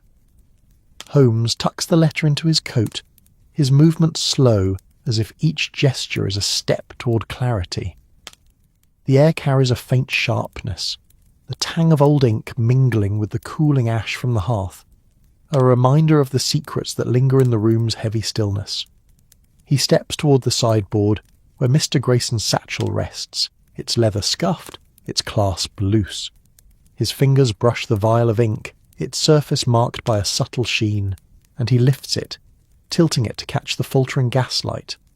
The liquid inside shifts sluggish, heavier than ink alone, and his eyes narrow, tracing a connection to the letter's cryptic words. The guests watch, their breaths uneven, their hands betraying what their faces conceal. Holmes sets the vial down and opens the satchel, revealing a small notebook, its pages yellowed, its script tight and hurried. The entries are a ledger of sorts, names and dates that echo the letter's hints of betrayal, a woman's name, a debt unpaid, a promise broken. His gaze sweeps the guests, noting the tremor in Mr. Carver's hands, the glint of Miss Langley's ring, the tension in the Colonel's jaw. He speaks, his voice a low murmur, weaving a narrative of a scandal that cost a family its honour, a woman its place in society. The letter, he notes, points to a name tied to Miss Langley's past, a figure whose disgrace was buried but never forgotten. The question lingers, unspoken but heavy. Who among them knew her, and what price did they pay to keep her secret? The air grows colder, the windows rattling as the wind's insistence grows, carrying the distant hum of a city cloaked in night. The scent of ink and ash lingers, a reminder of the truths that bind the guests locked within these walls. Mr. Carver shifts, his voice hoarse as he insists he knows nothing of the woman, his hands twisting the napkin until it frays further. His eyes, however, flicker to Miss Langley, a glance too quick, too telling. The heiress responds, her voice unsteady, claiming the name is a shadow from her childhood, a story her family buried, but her fingers tighten on her ring, her gaze dropping to the table. The Colonel clears his throat, his tone sharp, dismissing the letter as old gossip, but his hands clench, his rings catching the faint light. Mr. Elton, his silhouette wavering by the hearth, speaks of a rumour heard years ago, a woman who vanished from London's elite, but his words falter, his eyes darting to the satchel. Mrs. Harrow, her silence await, recounts a moment when Mr. Grayson spoke of a name, a woman whose fate was sealed by betrayal, her tone measured but heavy with implication. What must it be like to stand in that stillness, to feel a past you thought buried rising like a whisper from the dark, its edges sharp enough to cut? The gas lamps hum softly, their light fading, and the shadows curl tighter, as if guarding secrets of their own. The room feels like a sealed vault, its walls holding the weight of truths too heavy to bear. Holmes lifts the notebook, its pages rustling as he scans the entries, his mind mapping connections between the names, the dates, the debts. A single entry stands out, a sum tied to Miss Langley's family, a transaction dated a decade ago, the year a scandal broke. He turns to the heiress, his voice soft but unyielding, asking about the woman named in the letter, her role in the family's disgrace. She hesitates, her fingers freezing on her ring, and speaks of a distant aunt, a name her father forbade, but her voice trembles, her eyes glistening with unshed tears. Holmes nods, his expression unreadable, and shifts his attention to Mr. Elton, questioning the host's knowledge of the scandal, the whispers that circulated in his circles. Elton stammers, his words vague, speaking of a fleeting encounter, but his eyes flicker to the vial, then away too quickly. The Colonel interrupts, his voice rough, accusing Holmes of chasing phantoms, but his hands betray him, clenching as if to hold back a truth.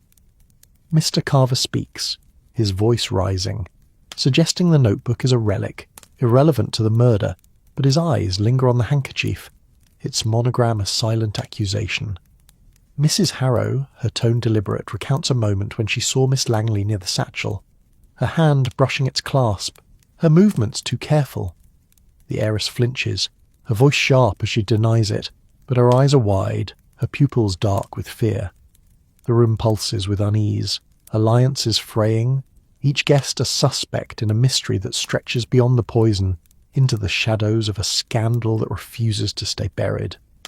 Holmes steps to the table, lifting the handkerchief once more, its monogram a delicate thread to the past. He holds it to the light, noting the stitches, worn but precise, and his gaze flickers to Miss Langley, whose breath quickens. He speaks, his voice steady, recounting the ledger's entries, the dates that align with the letter, the scandal that cost a woman her place in society. The guests watch, their faces pale as he weaves the threads together, his words a net closing round a truth yet to be named. He turns to Miss Langley, asking about the aunt, the shame her family buried, the debt that lingered. She falters, her voice barely a whisper, admitting a connection, a name she was taught to forget, but her eyes betray her. Glistening with the weight of memory, the narrative lingers here, in the space where history and truth collide, where every glance is a question, every silence an answer. The air is heavy with the scent of ink and unspoken fears, the clocks ticking a steady pulse in the silence.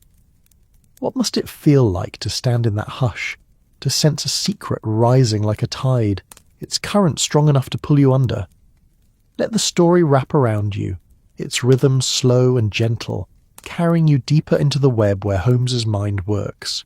Relentless, unyielding, drawing ever closer to the heart of the scandal. The air in the Mayfair dining room trembles with the weight of truths half-spoken, as if the walls themselves hold their breath. Sherlock Holmes stands by the sideboard, the notebook's yellowed pages and the second document's urgent script tucked within his coat, their secrets a tether to a scandal that binds Miss Langley to a past her family buried. The vial of ink, its sheen a silent clue, rests beside the satchel, its leather worn from years of secrets carried.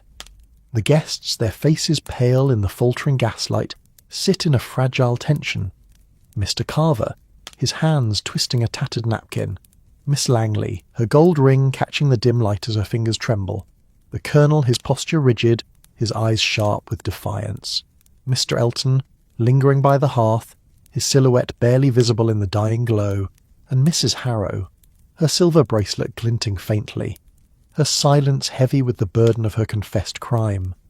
The clock's steady rhythm pulses through the quiet, a guide toward a resolution yet to be unveiled, while the wind outside presses against the windows, a restless whisper from a London cloaked in night.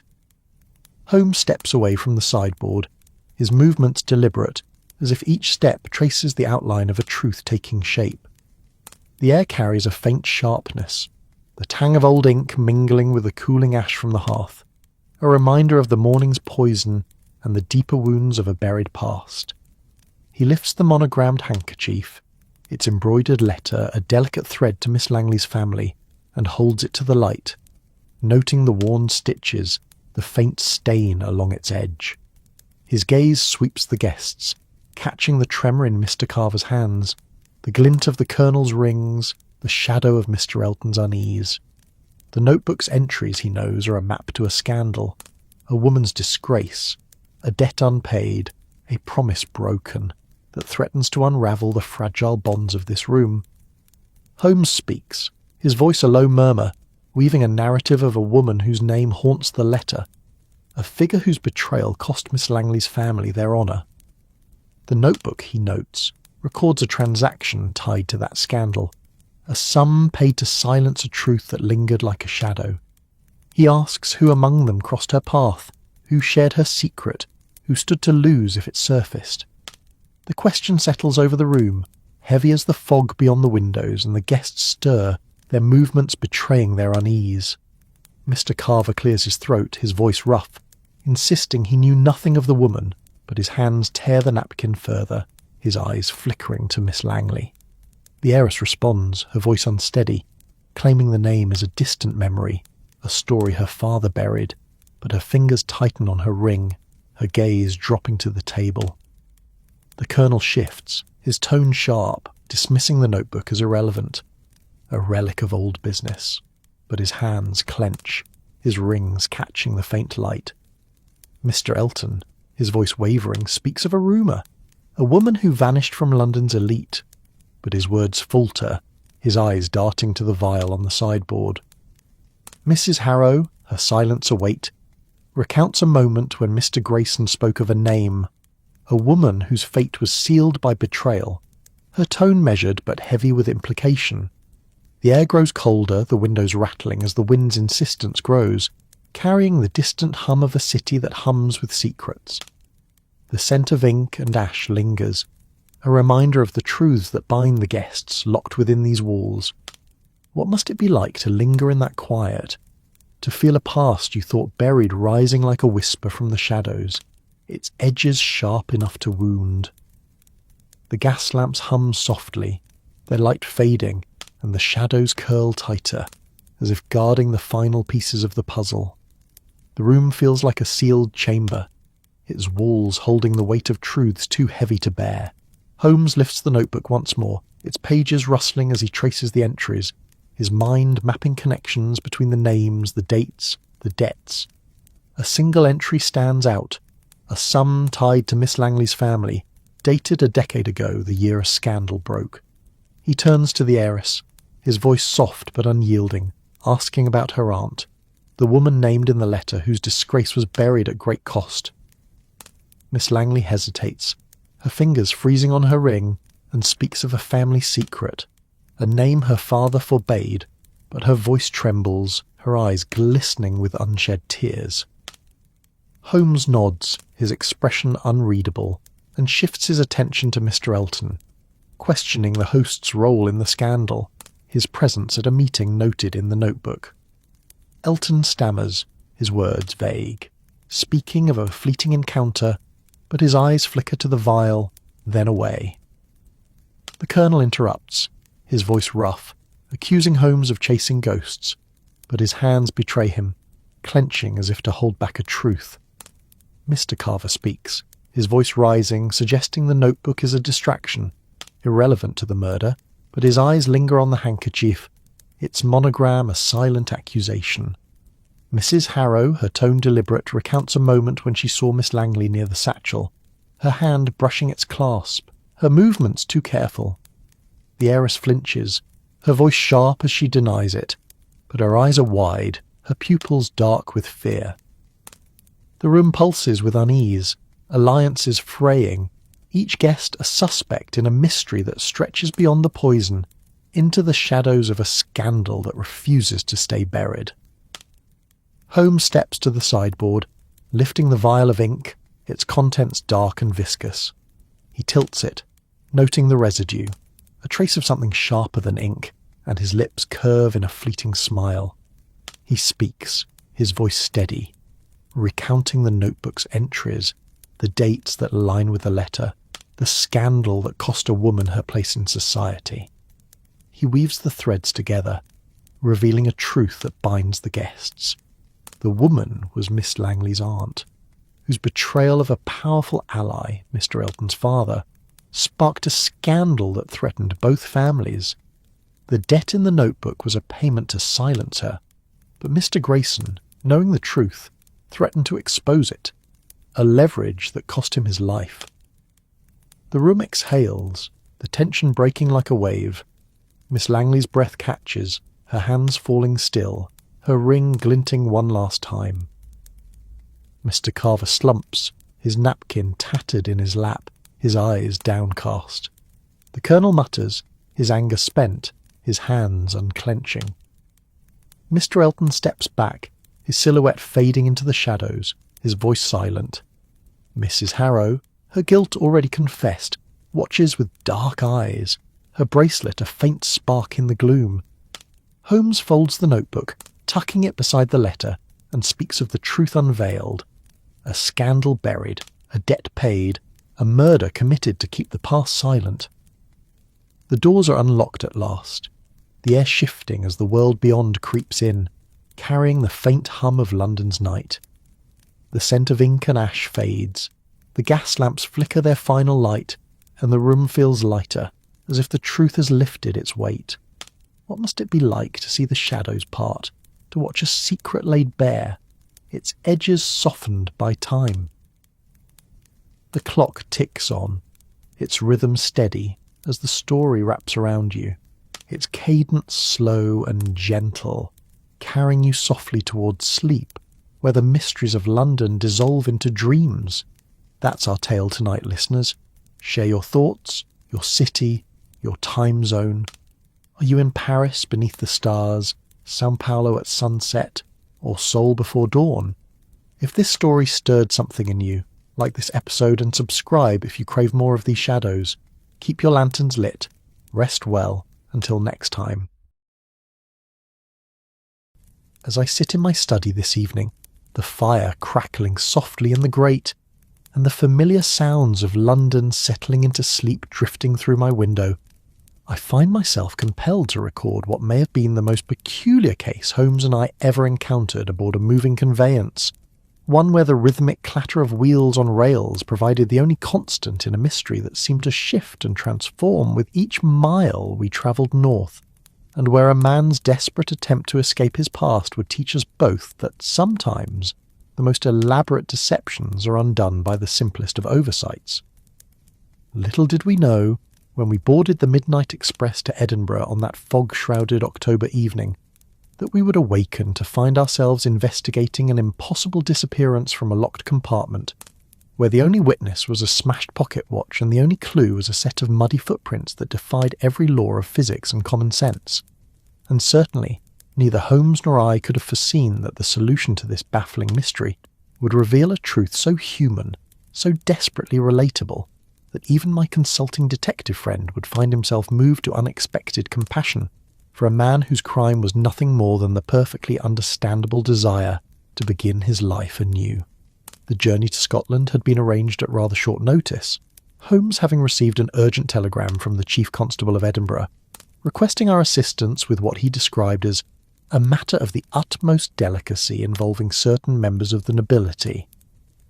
The telegram had arrived on a Tuesday afternoon while Holmes sat in his familiar chair, fingers steepled beneath his chin, lost in what I had come to recognise as one of his periods of intense mental activity.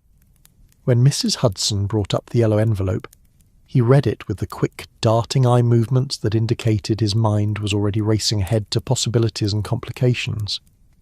"Pack for 3 days, Watson," he said without preamble, rising from his chair with that sudden energy that always marked the beginning of a new case. "We leave for Scotland tonight. The 11:47 from King's Cross, the midnight express. Sleeping car compartments have been arranged." I folded my evening paper and regarded my friend with the mixture of anticipation and mild resignation that had become second nature after our years of partnership. "May I ask the nature of this urgent summons? Or shall I, as usual, discover our purpose upon arrival?" Holmes's grey eyes held that particular gleam that indicated a problem of unusual interest. A rather delicate matter involving Lord Pemberton's youngest son, though the specifics remain deliberately vague.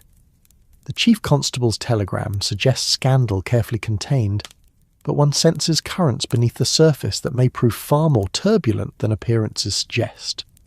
We spent the remainder of the evening preparing for our journey, Holmes packing his travelling chemistry set and magnifying glass with the methodical precision he brought to all his preparations, while I gathered my medical bag and sufficient clothing for what might prove to be an extended stay in Scotland. There was something almost ritualistic about these preparations, a familiar dance of departure that had preceded so many of our adventures together. The fog that evening was particularly thick, one of those dense London particulars that seemed to muffle not just sound but thought itself. As our hansom cab made its way through the eerily quiet streets toward King's Cross Station, I found myself reflecting on how many times Holmes and I had set out into such atmospheric uncertainty, never quite knowing what we would encounter, but always confident in our ability to face whatever mysteries awaited us. King's Cross at nearly midnight presented a scene from some industrial Gothic novel. Great clouds of steam rising from the engines like spectral phantoms, gas lamps creating pools of yellow light that seemed to struggle against the encroaching darkness, and passengers moving through the haze with the purposeful urgency of those embarking on night journeys. The station possessed that particular energy of departure, that sense of transitions and transformations that seems to characterise all great railway terminals. The midnight express to Edinburgh stood at platform 7, its dark green carriages gleaming wetly in the gaslight, steam hissing from beneath its wheels like some great mechanical dragon preparing for flight. It was one of the newer trains, fitted with the latest in passenger comfort and safety features, including the sleeping car accommodations that would prove so crucial to the night's events. Holmes and I made our way through the narrow corridor to our reserved compartments, passing other late-night travellers who moved with the quiet consideration appropriate to those preparing for sleep.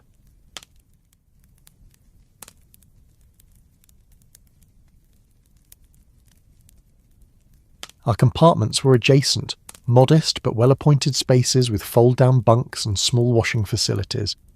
The train's interior had that particular smell of new leather, polished wood, and coal smoke that characterised the finest railway accommodations of our era. As we settled into our respective quarters, Holmes knocked softly on the thin wall that separated our compartments.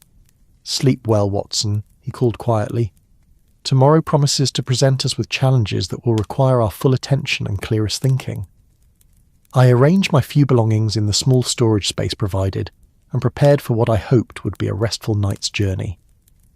The compartment's single window looked out onto the platform, where final preparations for departure were being completed with the efficient choreography that marked the finest railway operations. Guards checked door locks, porters loaded final pieces of luggage, and the station master consulted his pocket watch with the gravity of a man responsible for keeping the entire British Empire running on schedule. The train's departure was announced by a sharp whistle that cut through the fog like a knife, followed by the subtle lurch and gradual acceleration that marked our transition from stationary waiting to purposeful forward motion. I pulled down the window shade and settled into my narrow bunk, listening to the rhythmic clatter of wheels on rails that would provide the night's constant soundtrack. Sleep on trains had always come easily to me, perhaps a legacy of my military years, when the ability to rest under less than ideal conditions had been essential for survival. The gentle swaying motion and steady rhythm seemed to have a naturally soporific effect, and I found myself drifting toward unconsciousness, even as my medical mind automatically catalogued the various sounds and sensations of night travel by rail. It was somewhere in the early hours of the morning, that dark period between midnight and dawn when the human spirit seems most vulnerable to anxiety and uncertainty, that I was awakened by a sound that didn't belong to the normal symphony of train travel. It was a muffled thump, followed by what might have been a cry of alarm, though the noise was so brief and unclear that I wondered if I might have dreamed it. I lay still for several minutes, listening intently for any repetition of the sound, but heard only the familiar clatter of wheels and the occasional distant whistle as we passed through some small station without stopping. The train was maintaining its steady pace northward, and all seemed well with our progress through the Scottish border country. Yet something about that brief disturbance had awakened my medical instincts, that sensitivity to sounds of distress that years of practice had honed to an almost supernatural acuity. I rose from my bunk and pulled on my dressing gown, deciding to make a quiet investigation of the sleeping car corridor to ensure that no passenger was in need of medical assistance. The corridor was dimly lit by a series of small gas lamps that created pools of yellow light separated by stretches of deep shadow. The train's motion was more noticeable here in the narrow space, requiring careful attention to balance as I made my way slowly from compartment to compartment, listening for any sounds of distress. Most of the compartments were silent except for the gentle sounds of sleeping passengers, quiet breathing, the rustle of bedclothes, an occasional snore. It wasn't until I reached the far end of the car that I encountered anything unusual. The compartment at the very end showed no light beneath its door. The door, and when I pressed my ear against the wood, I could detect no sounds of occupancy whatsoever. This struck me as odd, as I distinctly remembered seeing a gentleman enter this compartment earlier in the evening. A well-dressed man of middle years who had nodded politely as our paths crossed in the corridor. Surely even the soundest sleeper would produce some audible evidence of presence. I was debating whether to knock quietly when Holmes appeared beside me, moving with that cat-like silence that never failed to surprise me, despite our years of partnership. He was fully dressed, his keen eyes alert and focused. "You heard it too," he said softly, and it wasn't a question. "A thump and possibly a cry," I confirmed. It woke me completely, though I can't say precisely what it was. Holmes nodded toward the silent compartment. Mr. Reginald Hartwell, according to the passenger manifest I examined earlier, boarded alone at King's Cross, appeared nervous and preoccupied, carried only a small valise, and seemed particularly concerned about the security of his compartment lock. I shouldn't have been surprised that Holmes had already catalogued the passengers and their characteristics. Such thoroughness was typical of his approach to any new environment. What did surprise me was the intensity of his interest in this particular traveller. "You suspect something amiss." "I suspect many things, Watson, but concrete evidence remains elusive. However, the complete absence of any sound from an occupied compartment strikes me as worthy of investigation." Holmes produced his lockpicks from his waistcoat pocket with the practised ease of someone for whom locked doors represented suggestions rather than barriers. The compartment lock yielded to his ministrations in a matter of seconds, and we stepped quietly into the darkened space. The first thing that struck me was the complete absence of any human presence. The compartment was unoccupied, the bunk unslept in, yet personal belongings were scattered about in a manner that suggested hasty departure or struggle. A small leather valise lay open on the floor, its contents spilled across the narrow space. Papers were scattered everywhere, and in the centre of this chaos lay the remnants of what had once been an expensive pocket watch, its crystal face smashed and its hands frozen at 2:17. Holmes immediately began his examination of the scene with the methodical precision that characterised all his investigative work. He moved carefully through the small space, his magnifying glass appearing as if by magic, his sharp eyes cataloguing every detail with the systematic thoroughness of a natural historian examining a new species. Curious, Watson. Very curious indeed. I knelt beside the scattered papers, noting that several appeared to be unfinished letters, written in the same hand but addressed to different recipients.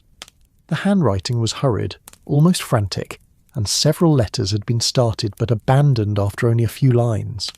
Holmes, these letters appear to be attempts at explanation or confession. Look here. My dear Margaret, I can no longer continue this deception, and this one, to my beloved children, forgive me for what I am about to do.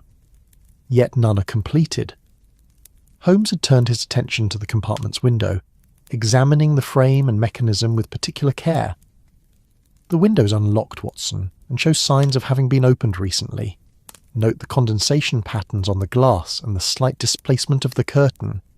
You think he might have thrown himself from the train? It would explain the disappearance certainly, but several factors argue against such a conclusion. Observe the pattern of the scattered belongings. They suggest struggle or hasty search, rather than the deliberate preparations one might expect from someone contemplating self-destruction. As Holmes continued his examination, I found myself drawn to one particular letter that had been crumpled but not completely destroyed. Smoothing it carefully, I read, "My dear friend, by the time you read this, I will have disappeared entirely from the life you knew. The man you called Reginald Hartwell was never real, merely a construction, a desperate fiction created by someone who had lost everything and saw no other path forward. The debts, the scandal, the threats that arrived daily, all of it became unbearable. But I could not continue to involve innocent people in my deceptions. Tonight I begin again, with a new name, a new identity, a new chance at the life I should have lived from the beginning. Do not look for me. Do not mourn the man who never truly existed. Remember instead whatever small kindnesses I may have shown, and forgive me for." The letter ended there, the sentence unfinished, the confession incomplete. "Holmes," I said, passing him the crumpled paper. "This suggests our missing passenger was planning a deliberate disappearance rather than suicide.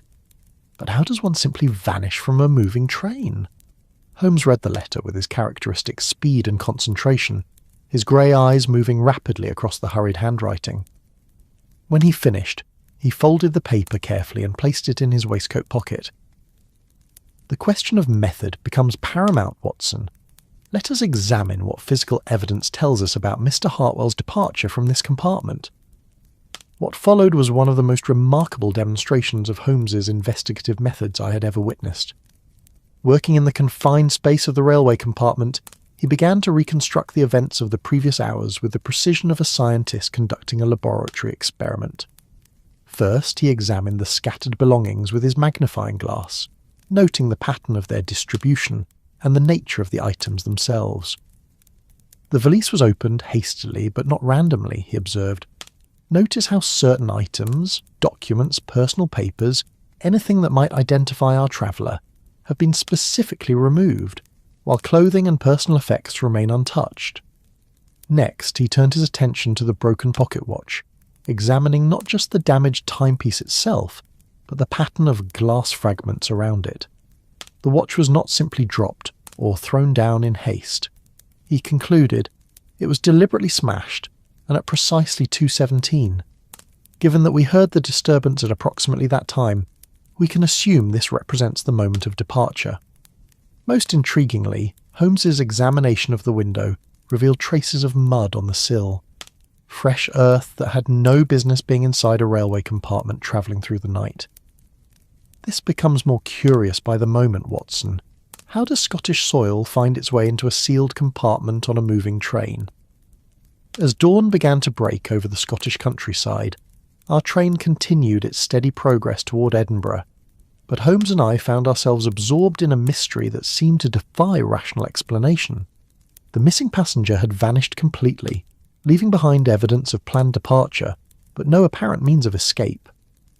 It was as we stood examining the muddy windowsill that a soft knock at the compartment door interrupted our investigation. The train's conductor, a solid Scotsman named Macready, appeared in the doorway with an expression of considerable concern. "Begging your pardon, gentlemen, but I've been doing my rounds and noticed this compartment door standing open. Is everything quite all right?" Holmes and I exchanged glances before I stepped forward to handle the initial explanation. "I'm Dr. Watson, and this is my colleague Mr. Holmes. We're travelling to Edinburgh on police business, and we have reason to believe something may have happened to the passenger assigned to this compartment." Macready's weathered face grew grave as he surveyed the chaos within the small space. Mr. Hartwell, that would be. Seemed a nervous sort when he boarded, kept asking about the security of the locks and whether anyone else had access to the compartments during the journey. "When did you last see him?" Holmes inquired. "Shortly after departure, sir. I checked all the compartments around midnight to ensure passengers were settled for the night. He was in his bunk then, though he seemed wakeful and anxious. Asked me twice about the schedule and what time we'd be reaching Edinburgh." Holmes nodded thoughtfully. "Have you noticed anything unusual during the night? Any stops, delays or disturbances?" "Nothing out of the ordinary, sir. We've maintained schedule perfectly and made only our usual brief stops for water and coal. Haven't let anyone on or off since London." This information only deepened the mystery. If the train had made no unscheduled stops and no passengers had been allowed to disembark, how had Reginald Hartwell managed to vanish so completely? Holmes requested permission to examine the exterior of the railway car, and Macready, though clearly puzzled by the request, agreed to arrange access when we reached the next station. In the meantime, my friend continued his methodical investigation of the compartment, paying particular attention to details that would have escaped my notice entirely. He discovered, for instance, that the compartment's small wash basin showed signs of recent use, but not for washing. Traces of what appeared to be theatrical makeup lingered around the drain, along with snippets of hair in a distinctly different colour from that worn by the man we had observed boarding the train. "Our Mr. Hartwell was making preparations for a transformation," Holmes observed, holding up the evidence with his tweezers. "False whiskers, hair dye, and what appears to be stage makeup designed to alter facial features. This suggests not impulse but careful planning." As we pulled into the small station of Berwick-upon-Tweed for a brief water stop, Holmes immediately requested access to the exterior of our car. What he found there only added to the mystery's complexity. On the roof of the sleeping car, directly above the missing passenger's compartment, were clear, muddy footprints leading from the window area toward the rear of the train. The prints were fresh, made sometime during the night, and showed a distinctive pattern that Holmes immediately began to sketch in his notebook. "Remarkable, Watson. Our vanished passenger appears to have climbed onto the roof of a moving train in the middle of the night. But to what purpose, and where did he go from there?" The footprints led to the rear platform of our car, where they simply stopped. There was no evidence of anyone jumping or falling from the train, no indication of where the trail might continue. It was as if Reginald Hartwell had simply evaporated into the Scottish night. As our journey resumed and the sun climbed higher over the rolling hills of the border country, Holmes retreated into one of his periods of intense concentration. He sat motionless in the corridor outside the empty compartment, his fingers steepled beneath his chin, his grey eyes focused on some point in the middle distance that existed more in his mind than in the physical world around us. I had learned to recognise these moments of synthesis, when all the scattered evidence would suddenly arrange itself into a coherent pattern, visible only to Holmes's extraordinary analytical mind. The duration of these contemplative periods often correlated directly with the complexity of the problem at hand, and the fact that this one continued for nearly an hour suggested that our mystery was proving particularly challenging, even by Holmes's standards. It wasn't until we were approaching the outskirts of Edinburgh, the ancient castle visible in the distance atop its rocky promontory, that Holmes suddenly emerged from his reverie with the decisive energy that always marked the moment when confusion crystallized into understanding. "Watson, I believe I now understand how our friend Mr. Hartwell managed his remarkable disappearance. The method is both ingenious and remarkably simple, though it required careful planning and no small amount of physical courage." "You've solved it?" "I believe so, though confirmation will require investigation at our destination. Tell me, what do you know about the regular freight service between London and Edinburgh?" The question seemed to come from nowhere, and I struggled to understand its relevance to our passenger's disappearance. "I know that goods trains follow the same route as passenger service, though often on different schedules. Why do you ask?" "Because, my dear Watson, I believe our Mr. Hartwell may have transferred from this train to another during the night, using a method that would have been invisible to the conductor and guards, but left exactly the traces we have discovered." Holmes went on to explain his theory with the logical precision that made his solution seem inevitable once revealed.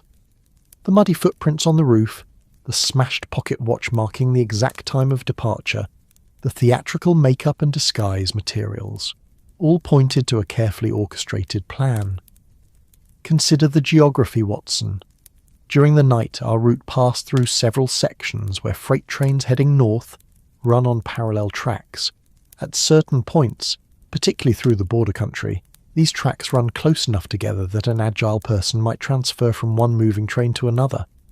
But surely such a manoeuvre would be extraordinarily dangerous. Certainly, but desperation drives men to extraordinary measures. Our Mr. Hartwell was clearly fleeing something he feared more than death itself. The unfinished letters speak of debts, scandal, and daily threats. For such a man, the risk of leaping between moving trains might seem preferable to whatever fate awaited him in his current identity. As we pulled into Edinburgh's Waverley Station, Holmes had already formulated a plan for testing his theory. The city's railway yards would contain records of all freight traffic during the previous night, and a careful examination of parallel track sections might reveal additional evidence of our passenger's daring transfer. The Chief Constable of Edinburgh, Inspector MacDougall, met us at the station as arranged, but Holmes immediately altered our plans by requesting a thorough investigation of freight train schedules and the examination of any goods wagons that had arrived in Edinburgh during the early morning hours.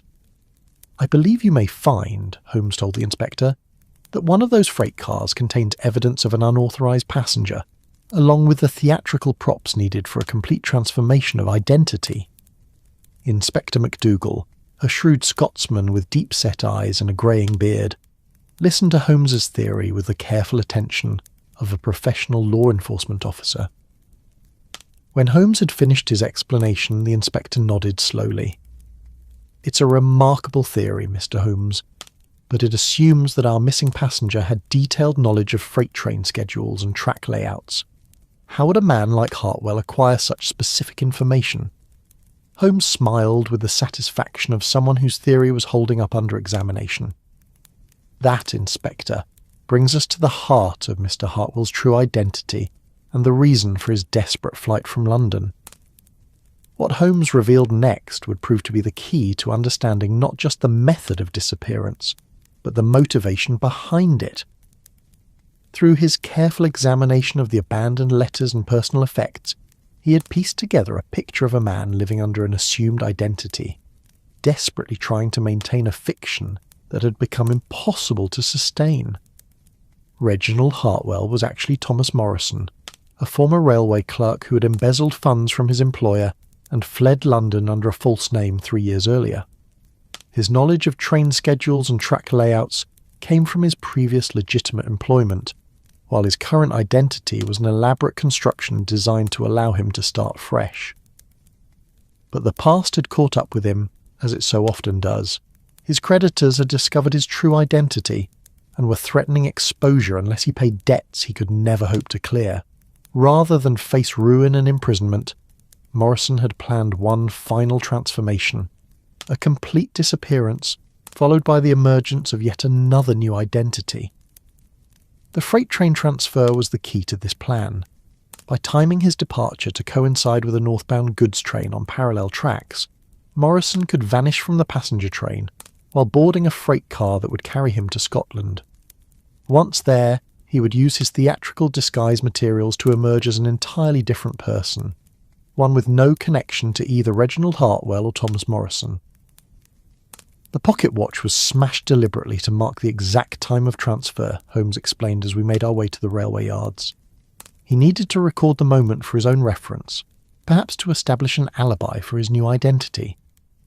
The theatrical makeup and false whiskers would allow him to completely alter his appearance before emerging from the freight car. Inspector McDougall's investigation of the freight yards confirmed Holmes's deductions with remarkable precision. A northbound goods train that had passed our route during the night was found to contain clear evidence of unauthorized human occupancy in one of its covered wagons. Theatrical makeup containers, hair clippings and discarded clothing were discovered, along with a small mirror and a razor. Most tellingly, the freight car also contained a complete set of new clothing and identification papers bearing the name William Macpherson, suggesting that Morrison's transformation was not improvised but carefully planned well in advance. But what of the man himself? I asked as we examined the evidence in the railway yard. If Morrison successfully transferred to the freight train and completed his disguise, he could be anywhere in Edinburgh by now, living under his new identity. Holmes's expression grew thoughtful as he considered this question. That, Watson, brings us to the single oversight that will unravel his entire elaborate scheme. He led us to a small pile of personal effects that had been left behind in the freight car, items that Morrison had apparently discarded as unnecessary to his new identity. Among these was a leather wallet containing several items that Holmes examined with particular interest. Here, he said, holding up a small photograph, is the detail that will prove our Mr. Morrison's undoing. The photograph showed a young woman and two children, clearly a family portrait of some sentimental value. On the back was written, in the same handwriting we had seen in the unfinished letters, "My dearest Margaret and the children, Edinburgh, 1893. Morrison's family, Holmes observed, and they live here in Edinburgh, which explains his choice of destination. Despite all his careful planning and elaborate deceptions, he could not bring himself to disappear completely from those he loves. He came to Edinburgh not to begin an entirely new life, but to be near his wife and children under a new identity." Inspector McDougall nodded with understanding. "And that gives us the means to find him. A man can change his name and appearance, but he cannot change his heart. He'll find some way to be near his family, even if he can never acknowledge them." What followed was not the dramatic confrontation typical of our criminal cases, but rather a patient surveillance operation based on Holmes's understanding of human nature. If Morrison was indeed in Edinburgh to be near his family, he would inevitably find ways to observe them, even if from a distance. The family lived in a modest house in the Stockbridge area of the city, and Inspector McDougall arranged for discreet observation of the area. It took less than 24 hours to spot William Macpherson lingering near the children's school at dismissal time, his theatrical disguise unable to completely conceal his true identity from Holmes's trained eye. The arrest was quiet and dignified, conducted with the understanding that Morrison's crime was motivated by desperation rather than genuine criminality. As Holmes had suspected, the man was deeply grateful to be caught, the strain of maintaining multiple false identities having become unbearable. "I never meant for it to go this far," Morrison confessed as we sat in Inspector McDougall's office. "The original embezzlement was meant to be temporary, just enough to cover some gambling debts. But one deception led to another, and soon I was trapped in a web of lies that grew more complex every day." His story was a sadly common one. A man of limited means who had made foolish choices and then compounded them in desperate attempts to avoid the consequences. The false identity of Reginald Hartwell had served him well for 3 years, but maintaining the fiction required constant vigilance and increasing amounts of money. When my creditors discovered who I really was, they demanded payment I simply couldn't provide. I thought if I could disappear completely and start over once more, I might finally be free of the past, but I couldn't bear the thought of never seeing Margaret and the children again. Holmes listened to this confession with the careful attention he brought to all aspects of human behaviour. When Morrison had finished, my friend leaned forward with an expression of unexpected compassion. "Mr. Morrison, your method of disappearance was both ingenious and remarkably executed. The transfer between moving trains required considerable courage and precise timing. Had you not been driven by the understandable desire to remain near your family, you might well have succeeded in vanishing entirely." Morrison looked up with surprise. "You almost sound as if you admire what I did." "I admire the ingenuity and planning, certainly, and I understand the desperation that drove you to such extremes, but I'm afraid admiration cannot alter the legal consequences of your actions." Inspector MacDougall, who had been listening to this exchange with interest, cleared his throat diplomatically. "Mr. Holmes, might I have a word with you privately?"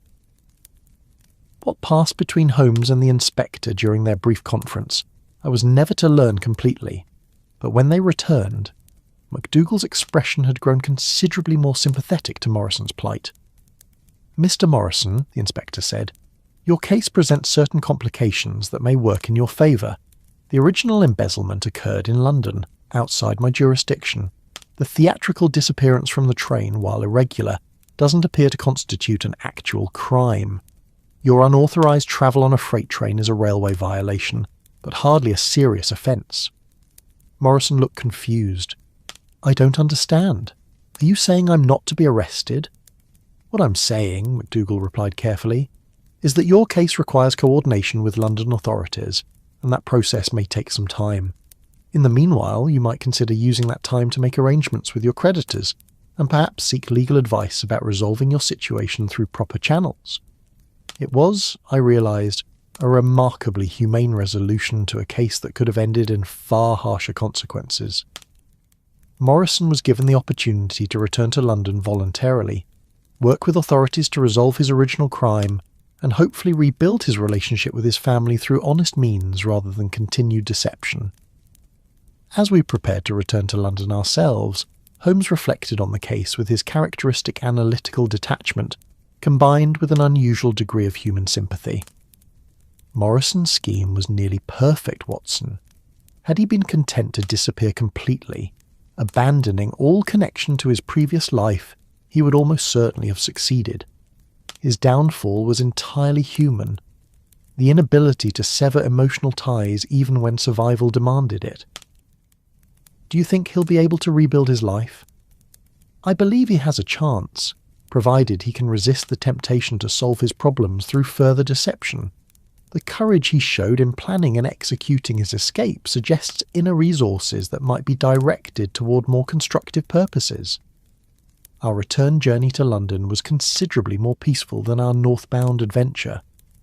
The Midnight Express South departed Edinburgh at the same late hour, carrying us through the Scottish border country under clear skies that revealed the countryside we had passed unseen during our earlier mystery-filled voyage. As I settled into my compartment for the night, I reflected on the unusual nature of this case. We had encountered no murder, no violent crime, no sinister conspiracy, merely a man driven by desperation to extraordinarily creative attempts at escape from his circumstances.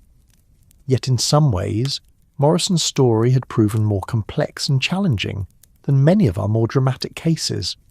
The psychology of identity, the power of human attachment, the lengths to which ordinary people will go when faced with seemingly impossible situations, all of these elements had combined to create a mystery that was both ingenious and profoundly human. Holmes's solution had been typically brilliant, combining careful observation of physical evidence with deep understanding of human motivation. But what struck me most about the case was his compassionate response to Morrison's plight and his apparent satisfaction at helping to arrange a resolution that offered hope for redemption rather than mere punishment. The rhythmic clatter of wheels on rails provided a soothing soundtrack to these reflections, and I found myself thinking about the nature of identity itself. How much of who we are is fixed and unchangeable, and how much can be consciously altered through will and determination. Morrison had succeeded in maintaining false identities for years, becoming so convincing in his roles that even those close to him had been deceived. Yet ultimately, the deeper truths of personality and attachment had proven impossible to escape. His love for his family had drawn him back to Edinburgh despite the risks, and that same emotional authenticity had made his various deceptions unsustainable in the long term. There was something both tragic and hopeful in this recognition. Tragic because it suggested that we cannot simply reinvent ourselves at will. Hopeful because it confirmed that the most important aspects of human nature are not so easily discarded or abandoned. Sleep came gradually as our train carried us south through the night, but it was peaceful sleep, untroubled by mysterious disappearances or impossible puzzles. The Midnight Express to Edinburgh had presented us with one of our most unusual cases, but also one that ended with the possibility of genuine human redemption. When I awoke the next morning, we were approaching London in the pale light of dawn, the familiar outskirts of the great city appearing through my compartment window like scenes from a half-remembered dream. Holmes was already up and dressed, standing in the corridor with his keen eyes focused on the passing landscape. "A successful journey, Watson," he said as I joined him, "both in terms of the mystery solved and the human outcome achieved. Do you think Morrison will be able to make good use of the opportunity he's been given?" Holmes considered this question with his characteristic thoroughness. "I believe he will. The same intelligence and creativity that made his escape plan so ingenious should serve him well in finding legitimate solutions to his problems, and his obvious love for his family provides the motivation necessary for genuine reform." As our train pulled into King's Cross Station and we prepared to disembark, I found myself grateful for the case that had taken us to Scotland. Not only had it provided an excellent demonstration of Holmes's analytical methods, but it had also revealed aspects of his character that I didn't always have the opportunity to observe.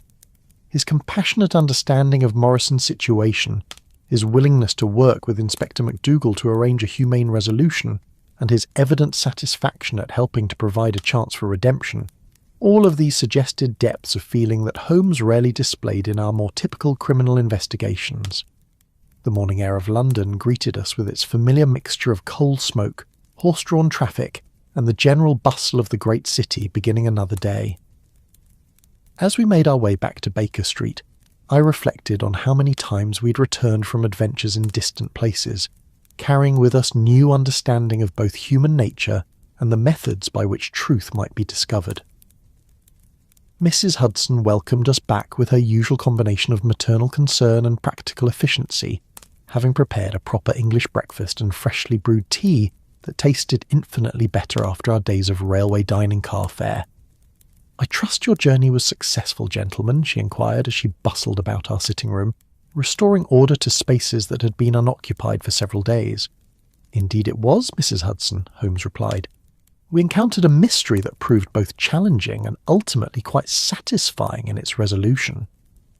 As we settled into our familiar chairs by the fireplace, surrounded by the comfortable disorder of our shared lodgings, I felt that particular satisfaction that comes from problems well solved and human needs compassionately addressed.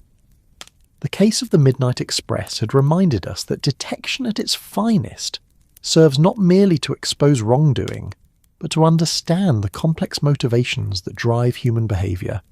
Holmes spent the remainder of the morning updating his files with detailed notes about the case, including his observations about railway security, the possibilities for unauthorised train transfers, and the psychological factors that had motivated Morrison's elaborate deception. "This case may prove useful for future reference," he observed as he wrote. The method of disappearance was sufficiently innovative that it might well be attempted again by others facing similar circumstances. I found myself hoping that future desperate individuals might find less dangerous and complex solutions to their problems, but I understood Holmes's point about the value of documenting unusual criminal methods for potential future application. Around midday, we received an unexpected visitor. Inspector MacDougall had arrived in London on the morning train and requested a brief meeting to provide an update on Morrison's situation. "I thought you'd be pleased to know," the inspector reported, "that Morrison has made contact with London authorities and is working to arrange restitution for his original embezzlement. His former employer has agreed to accept gradual repayment rather than pressing for immediate prosecution. particularly given Morrison's voluntary surrender and obvious remorse. Holmes nodded with evident satisfaction. And his family situation? That's perhaps the most encouraging development. His wife Margaret had suspected for some time that her husband's disappearance 3 years ago was not what it seemed. When Morrison finally told her the truth, she expressed relief at understanding what had really happened. They're working toward reconciliation, though it will take time to rebuild the trust that was damaged by years of deception. This news provided a deeply satisfying conclusion to our Scottish adventure. Morrison's story, which had begun with desperate deception and dangerous escapes, was evolving into one of genuine redemption and the possibility of restored family relationships. "There's one more thing," Inspector MacDougall added with a slight smile. "Morrison asked me to give you this." He handed Holmes a sealed envelope addressed in the same handwriting we had seen in the abandoned letters from the train compartment. Holmes opened it and read silently before passing it to me. The letter was brief, but heartfelt. "Mr. Holmes and Dr. Watson, I cannot adequately express my gratitude for the compassion you showed in my case. Your solution to my disappearance was brilliant, but your understanding of my motivations was even more remarkable. You saw through my deceptions to the desperate man beneath, and yet you helped arrange a resolution that offered hope rather than mere punishment. I have learned that true escape from one's problems comes not through elaborate schemes and false identities, but through honest confrontation of one's mistakes and the hard work of making amends. Your example has shown me that justice and mercy need not be opposing forces. With deepest respect and gratitude, Thomas Morrison." Reading this letter, I felt a warmth of satisfaction that was quite different from the intellectual pleasure of a cleverly solved puzzle. Here was evidence that our work had contributed not just to the resolution of a mystery, but to the genuine improvement of human lives.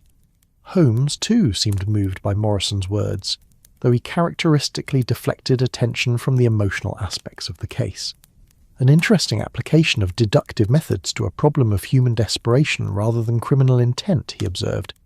It suggests possibilities for using analytical techniques in service of rehabilitation rather than merely punishment.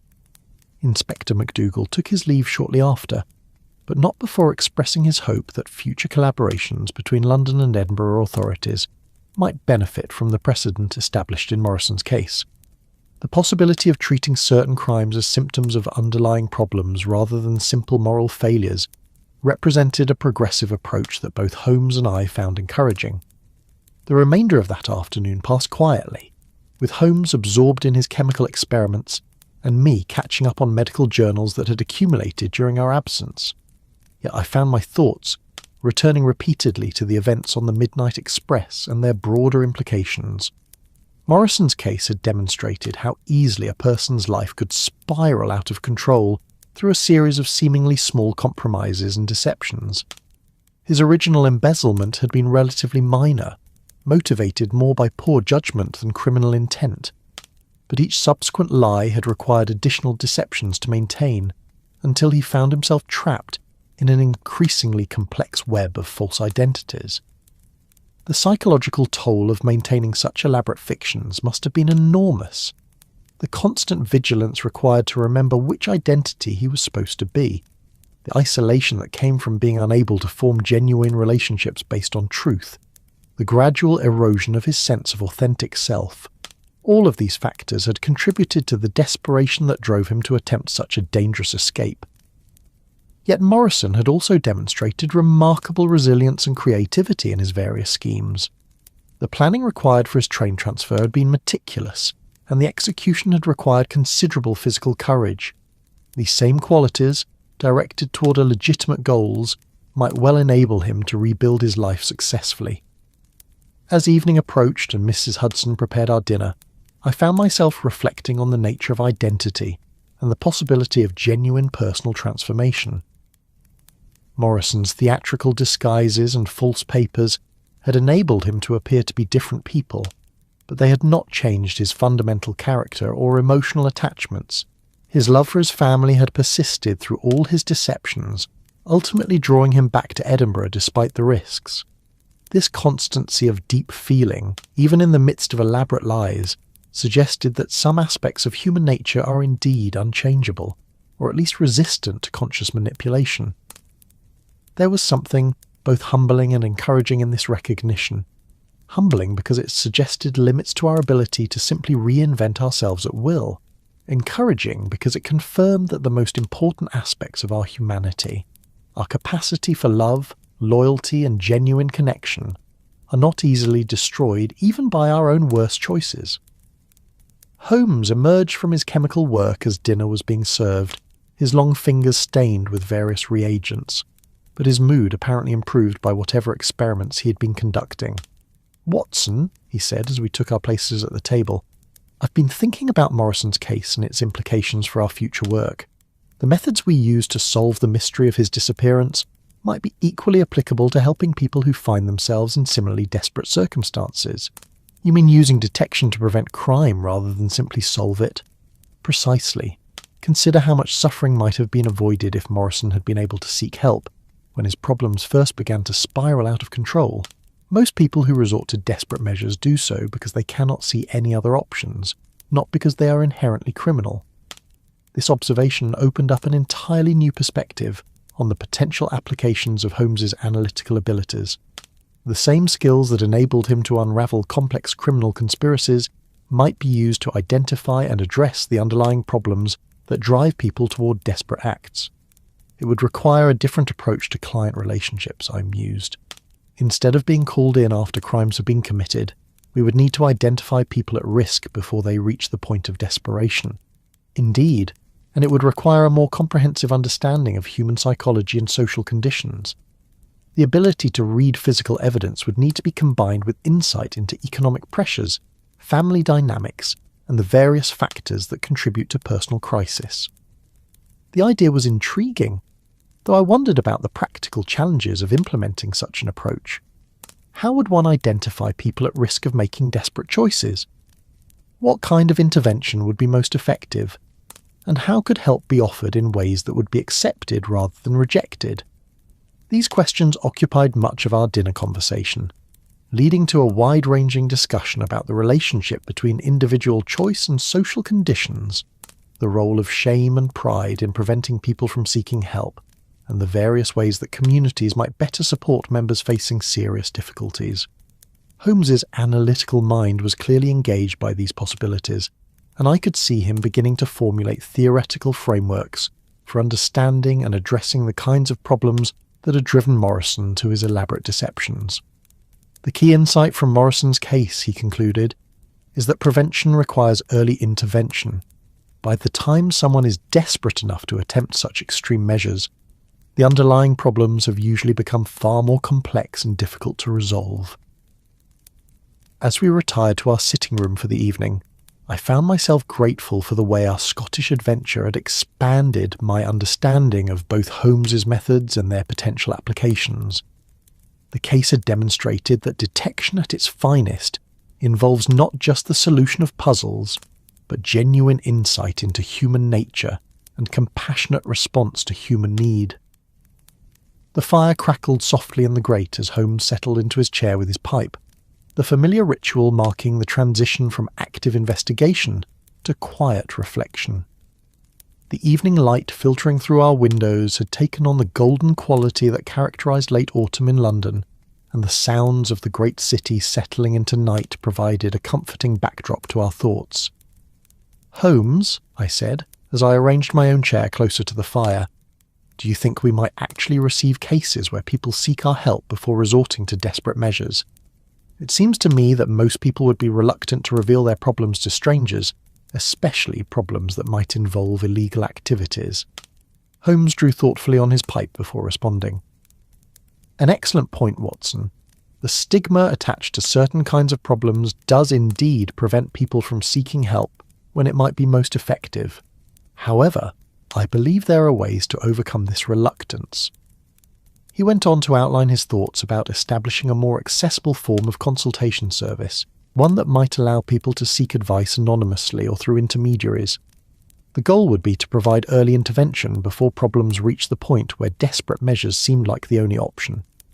"Consider Morrison's situation 3 years ago," Holmes continued. Had he been able to discuss his gambling debts and financial difficulties with someone capable of providing practical advice, the entire sequence of deceptions might have been avoided. Instead, shame and fear of exposure drove him to solve his problems through theft, which only created larger problems requiring more elaborate solutions. The conversation reminded me of my own medical practice, where I had often observed how patients' reluctance to discuss embarrassing symptoms or behaviours sometimes led to conditions becoming far more serious than necessary. The principle of early intervention was equally applicable to both physical and social ailments. There would need to be absolute confidentiality, I observed.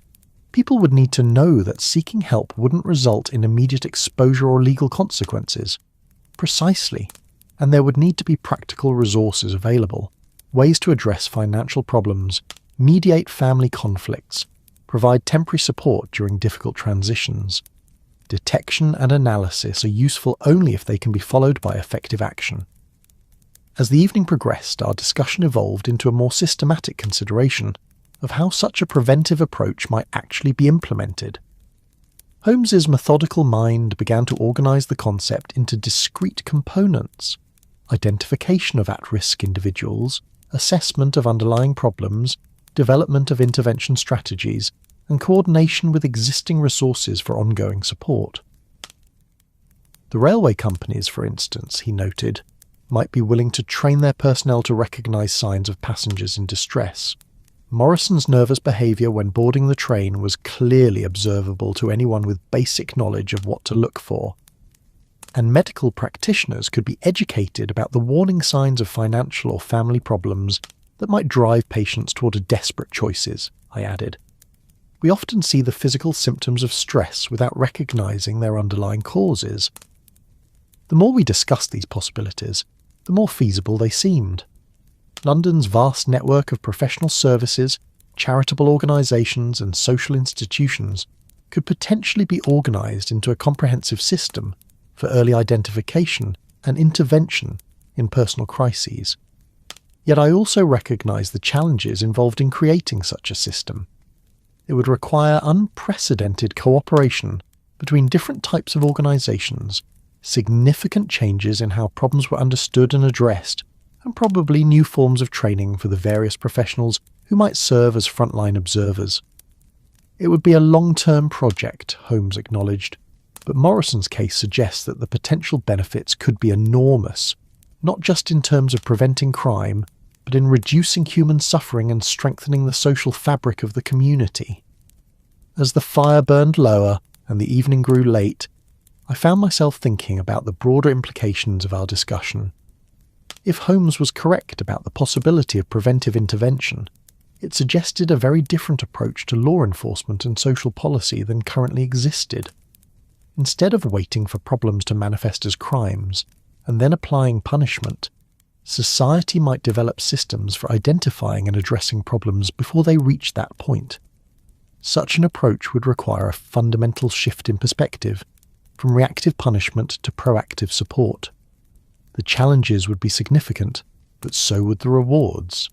Every individual whose life was stabilised before reaching the point of desperation would represent not just personal salvation, but social gain. Families would remain intact, communities would be strengthened, and the resources currently devoted to law enforcement and incarceration could be redirected toward more constructive purposes. "Watson," Holmes said as he prepared to retire for the evening, "I believe our journey to Scotland may have been more significant than we initially realised. Morrison's case has opened up entirely new possibilities for applying analytical methods to human problems. Do you think we might actually attempt to implement some of these ideas? I think we must at least try. The opportunity to prevent suffering rather than merely document it after the fact is too valuable to ignore." As I made my own preparations for sleep, I reflected on how our simple railway journey had evolved into something far more complex and meaningful than either of us had anticipated. What had begun as a routine trip to assist with a police matter in Scotland had become a revelation about the nature of human desperation and the possibilities for compassionate intervention. Morrison's elaborate escape plan had demonstrated both the creativity that desperation could inspire and the ultimate futility of trying to solve fundamental problems through deception. His downfall had come not from any failure of technique, but from the persistence of human emotional attachments that could not be disguised or discarded. The solution to his case had required not just analytical skill, but genuine understanding of human psychology and the wisdom to recognize that justice could be served through rehabilitation as well as punishment. Holmes's approach had demonstrated that detection at its finest involves seeing not just what has happened, but what might be possible. Sleep came gradually that night, but it was peaceful sleep, untroubled by the usual anxieties that often followed our more violent cases. The mystery of the Midnight Express had been solved, but more importantly, it had opened up new possibilities for using our abilities in service of human welfare rather than merely criminal justice. In the days that followed our return from Scotland, I found myself paying closer attention to the various signs of distress that appeared in my medical practice.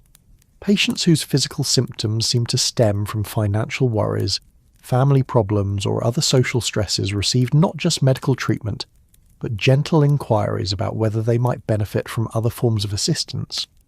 It was a small beginning, but several patients did accept referrals to charitable organisations or legal aid societies that might help address their underlying problems.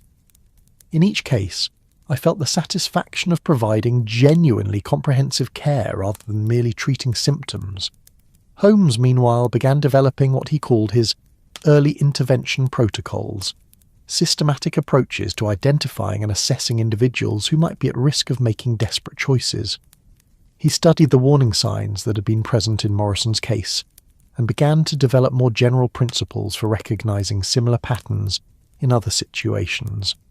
The work was challenging and often speculative, but it provided an engaging application for Holmes's analytical abilities during periods when criminal cases were scarce. More importantly, it offered the possibility of preventing problems rather than merely solving them after the fact. Several weeks after our return from Scotland, we received an unexpected letter from Inspector MacDougall with an update on Morrison's progress. The news was encouraging. Morrison had successfully negotiated a repayment plan for his original embezzlement. His relationship with his wife was gradually improving, and he had found legitimate employment that utilised his knowledge of railway operations. Most remarkably, MacDougall wrote, Morrison has approached the railway company about improving their security procedures to prevent the kind of unauthorised train transfers he used in his escape. His insider knowledge of the system's vulnerabilities is being put to constructive use. This development provided a perfect example of how destructive knowledge and skills could be redirected toward positive purposes. Morrison's intimate understanding of railway operations, which had enabled his elaborate escape, was now being used to prevent others from exploiting the same vulnerabilities. It's a form of rehabilitation through contribution, Holmes observed, when I shared the letter with him. Morrison is able to make amends not just through repayment of stolen funds, but through helping to improve the system he once exploited. The letter also mentioned that Morrison had become an advocate for other individuals facing similar financial and legal difficulties, sharing his experience as a cautionary tale while also demonstrating that recovery and redemption were possible even after serious mistakes. He's become precisely the kind of early intervention resource we were discussing, I noted. Someone who can recognise the warning signs because he has experienced them himself, and who can offer hope because he has successfully navigated the path from desperation to redemption. As autumn deepened into winter, and London settled into its familiar patterns of fog and coal smoke, Holmes and I continued to develop our ideas about preventive intervention, while also handling our usual caseload of criminal investigations.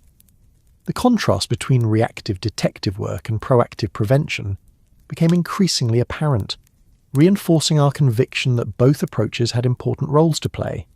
Our discussion of Morrison's case had also deepened my appreciation for the complexity of human motivation and the multiple factors that contribute to individual choices. People rarely choose desperate measures simply because they are inherently criminal. More often, they are driven by circumstances that seem to offer no other alternatives. Understanding this complexity required not just analytical skill, but genuine empathy.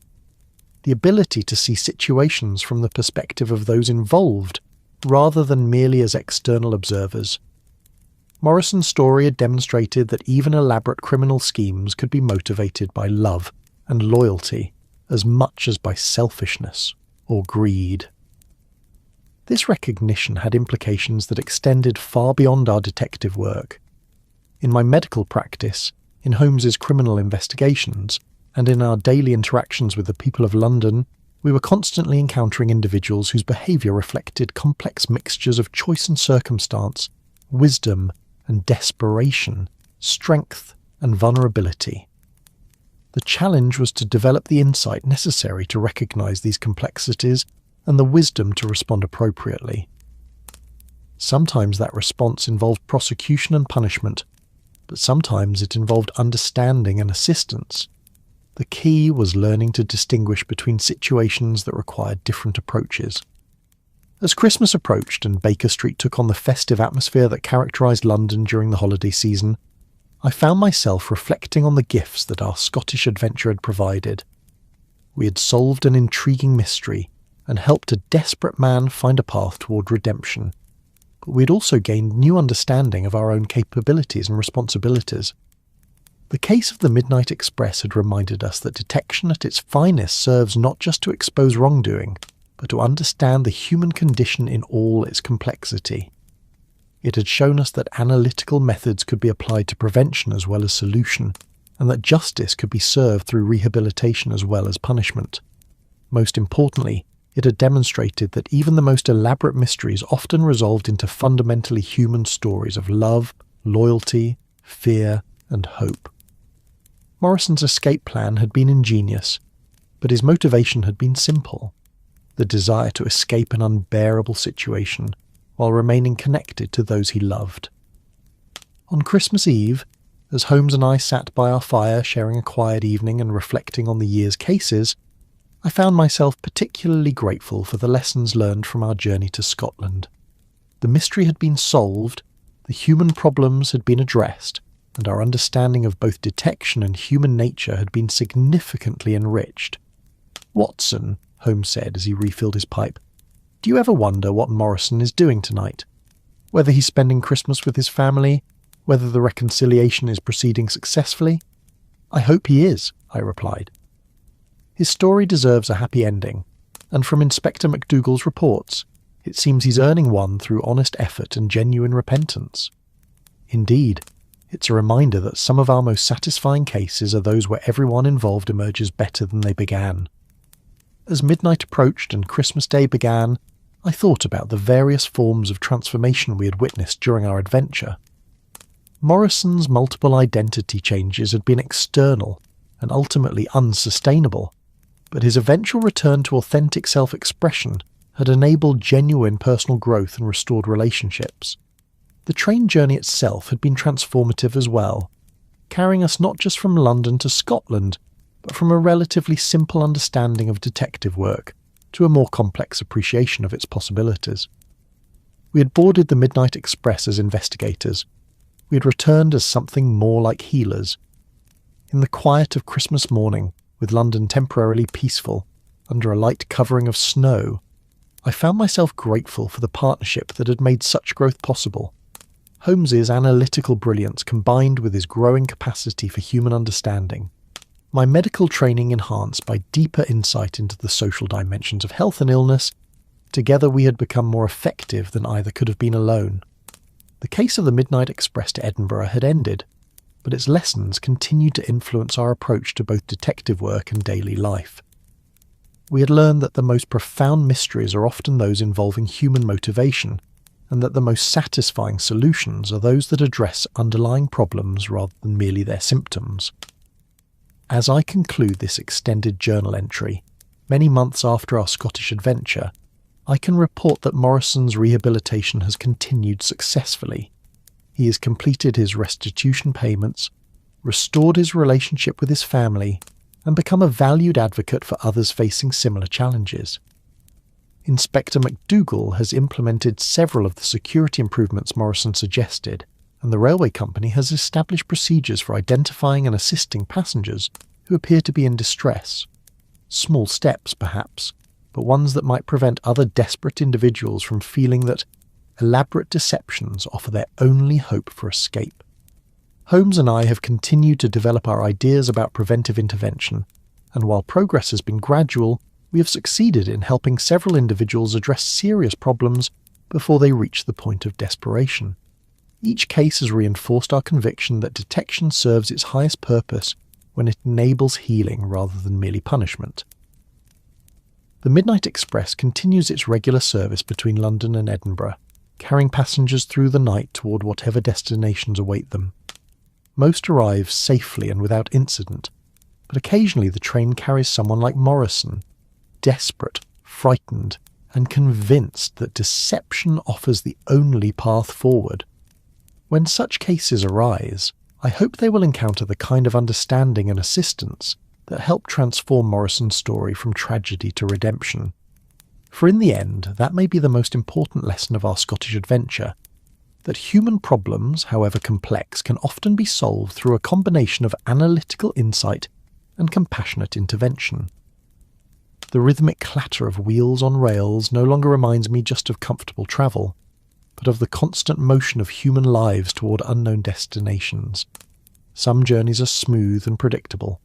Others involve desperate leaps between moving trains in the darkness. But all deserve to reach their destination safely, with dignity intact and hope preserved for whatever new beginnings may await. The mystery of the Midnight Express to Edinburgh was solved through careful observation and logical deduction, but its true resolution came through the recognition that every human story deserves the possibility of redemption. In helping Morrison find that possibility, we discovered that detection at its finest serves not just justice, but mercy, not just order, but healing. As I set down my pen and prepare to close this journal entry, I'm reminded once again of how a simple train journey can become a voyage of discovery that changes not just our understanding of specific problems, but our approach to the fundamental challenges of human existence. The Midnight Express carried us to Scotland and back, but more importantly, it carried us toward a deeper appreciation of our responsibilities to each other and the possibilities for using our gifts in service of human flourishing.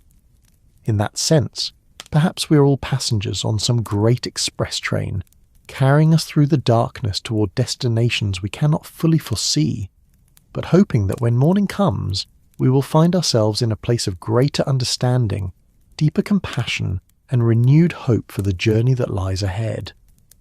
Yet as I sit here now, pen in hand, I realise that my account of that remarkable journey has only scratched the surface of what actually transpired during those fateful hours aboard the Midnight Express.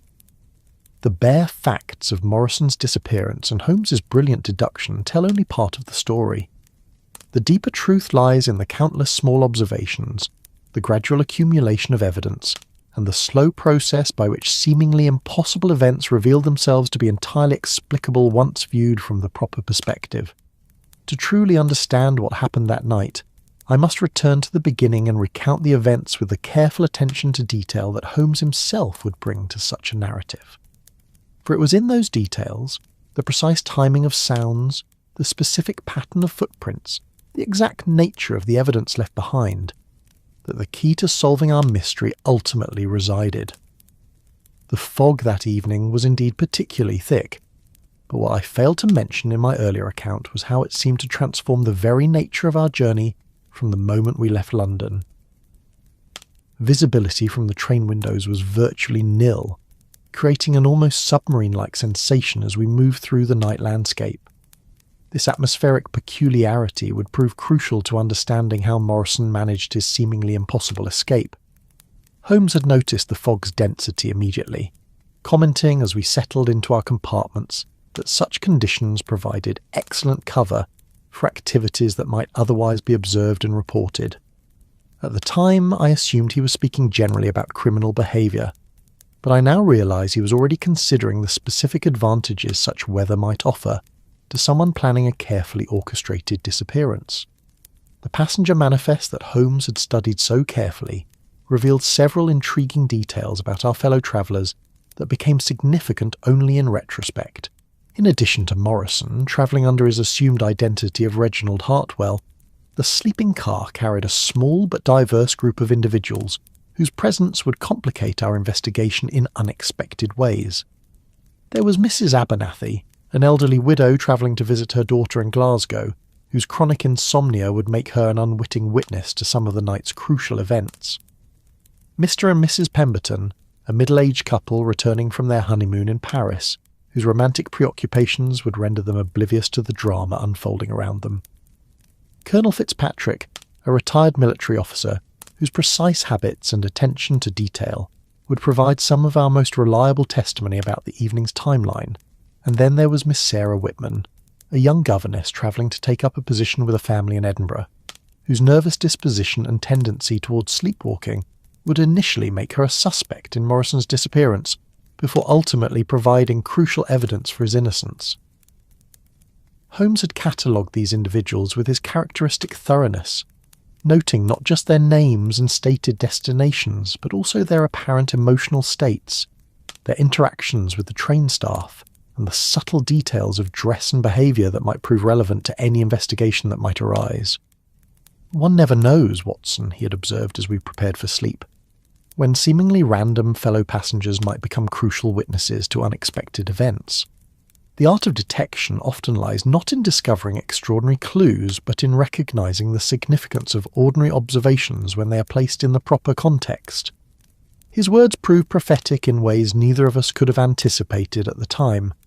The sound that awakened me, that muffled thump followed by what might have been a cry, occurred at precisely 2:17 in the morning, according to the pocket watch I consulted immediately upon awakening. This timing would prove crucial to our understanding of subsequent events, though its significance wasn't apparent until much later in our investigation. What I failed to mention in my earlier account was that the sound was not entirely isolated. Over the next several minutes, as I lay listening in the darkness of my compartment, I detected a series of subtle noises that suggested movement and activity somewhere in the sleeping car. There was the faint creak of floorboards under careful footsteps, the barely audible sound of a door being opened and closed with deliberate quiet, and what might have been whispered conversation too low and distant to make out clearly. These sounds were so subtle that I initially dismissed them as the normal settling noises of a train in motion, combined perhaps with the movements of passengers making nocturnal visits to the facilities. It was only when Holmes's investigation revealed the true nature of the night's events that I understood the significance of what I had heard. When I rose to investigate and encountered Holmes already dressed and alert in the corridor, I noticed several details that hadn't seemed important at the time, but which took on new meaning in light of subsequent discoveries. The gas lamps in the corridor had been turned down lower than usual, creating pools of shadow that would provide excellent concealment for anyone moving about the car with stealth. The air carried a faint scent of tobacco smoke, but of a different variety than the cigarettes and pipe tobacco typically favoured by English travellers. Most significantly, Holmes had been awake and dressed for some time before our encounter in the corridor. His hair was perfectly arranged, his clothing showed no signs of having been hastily donned, and his manner suggested alert observation rather than recent awakening. This indicated that whatever had disturbed me had awakened Holmes much earlier, and that he had been conducting his own quiet investigation for some time before I joined him. "You've been awake for a while," I observed as we stood outside Morrison's compartment. "Indeed. The initial disturbance occurred some 20 minutes ago, followed by a series of smaller sounds that suggested deliberate movement and activity. I've been conducting a preliminary reconnaissance of the situation." "And what have you discovered?" Holmes's expression was grave as he gestured toward the silent compartment. "Enough to confirm that Mr. Hartwell's absence is not the result of a simple visit to another part of the train. The pattern of sounds, the timing of events, and certain physical evidence I've observed all point to a planned disappearance, rather than an impulsive departure." As Holmes worked to open the compartment lock, I noticed that his hands moved with particular care and precision, suggesting that he was already treating the space as a potential crime scene requiring careful preservation of evidence. This level of caution proved prescient when we discovered the chaos within. The scene inside Morrison's compartment was even more complex than I initially described. The scattered papers included not just the unfinished letters I mentioned, but also what appeared to be fragments of a detailed plan or schedule written in a cipher that Holmes immediately recognised as a simple substitution code. Our Mr. Hartwell was more methodical in his preparations than his emotional letters might suggest, Holmes observed, as he examined the coded papers. This appears to be a timeline for his disappearance, including specific notations about train schedules, track layouts, and what I believe are references to alternative transportation arrangements. The broken pocket watch, upon closer examination, revealed additional evidence of deliberate destruction. The crystal had been shattered with a small hammer or similar tool, rather than through accidental impact, and the hands had been carefully positioned at 2:17 before the mechanism was disabled. He wanted to leave a precise record of his departure time, Holmes noted. But for what purpose? Insurance claims? Establishing an alibi for his new identity? Or perhaps simply as a memorial to the moment when Reginald Hartwell ceased to exist? The theatrical makeup and disguise materials were more extensive than I had initially realised. In addition to false whiskers and hair dye, Morrison had prepared spirit gum, nose putty, and various pigments that would allow for significant alteration of facial features. There were also several sets of eyeglasses with different prescriptions, suggesting that even his apparent vision problems might have been part of his disguise. This level of preparation suggests someone with considerable experience in theatrical transformation, Holmes observed. Either Morrison has natural talent for such work, or he has received instruction from someone with professional expertise in stage makeup. The muddy windowsill that had so puzzled us initially revealed additional secrets upon more careful examination. The soil was indeed Scottish in origin, but it also contained traces of coal dust and iron filings that suggested contact with railway equipment. Most intriguingly, embedded in the mud were several strands of rope fibre that matched no cordage visible anywhere in the passenger compartment. Our disappearing passenger appears to have used climbing equipment during his escape, Holmes concluded. The rope fibres suggest a planned descent from the window, rather than the simple leap we initially considered. As dawn broke over the Scottish countryside and our train continued its steady progress toward Edinburgh, Holmes's investigation of the compartment revealed layer upon layer of careful preparation that transformed Morrison's disappearance from an impulsive act of desperation into a masterpiece of advanced planning. Hidden beneath the compartment's wash basin, Holmes discovered a small waterproof packet containing additional identity documents, a significant sum of money in various currencies, and what appeared to be detailed maps of the Scottish border country, marked with notations about railway schedules and freight train routes. Morrison has been planning this transformation for months, possibly years, Holmes observed as he examined the hidden materials. The level of detail in these preparations suggests someone with both the time and resources to research every aspect of his planned disappearance. The maps were particularly revealing, showing not just passenger railway routes, but also the parallel freight lines that ran through the same territory. Specific locations were marked where the tracks ran close enough together to make transfer between trains theoretically possible, though extraordinarily dangerous. Here, Holmes pointed to a section of the map marked with red ink.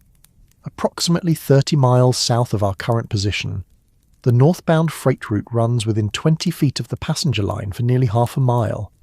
A desperate man with climbing equipment and precise timing might indeed transfer from one moving train to another. The conductor Macready's testimony, when we questioned him more thoroughly, revealed additional details that supported Holmes's emerging theory about Morrison's escape method. The train had indeed passed through the marked section during the early morning hours, and Macready recalled feeling a slight vibration through the car that was different from the normal motion of train travel. Felt almost like something heavy had landed on the roof, Macready reported. But it was only for a moment, and with the fog and darkness, I couldn't see anything unusual when I looked out the windows. Colonel Fitzpatrick, whose military background had trained him to notice details others might miss, provided additional confirmation of unusual activity during the night. From his compartment near the front of the sleeping car, he had observed lights moving along the parallel freight line during the early morning hours. Looked like a lantern or torch being signalled, the colonel reported. Couldn't make out details through the fog, but the pattern was too regular to be accidental. Someone was definitely communicating with someone else. Mrs. Abernathy, despite her elderly frailty, proved to be an unexpectedly observant witness to the night's events. Her insomnia had kept her awake and alert, and her compartment's position gave her a clear view of the corridor throughout the crucial period. "I saw Mr. Hartwell leave his compartment around 2 o'clock, she reported. "He was carrying something heavy, a bag or bundle of some sort, but he wasn't heading toward the facilities or the dining car. He went toward the rear of the train, toward the baggage compartment."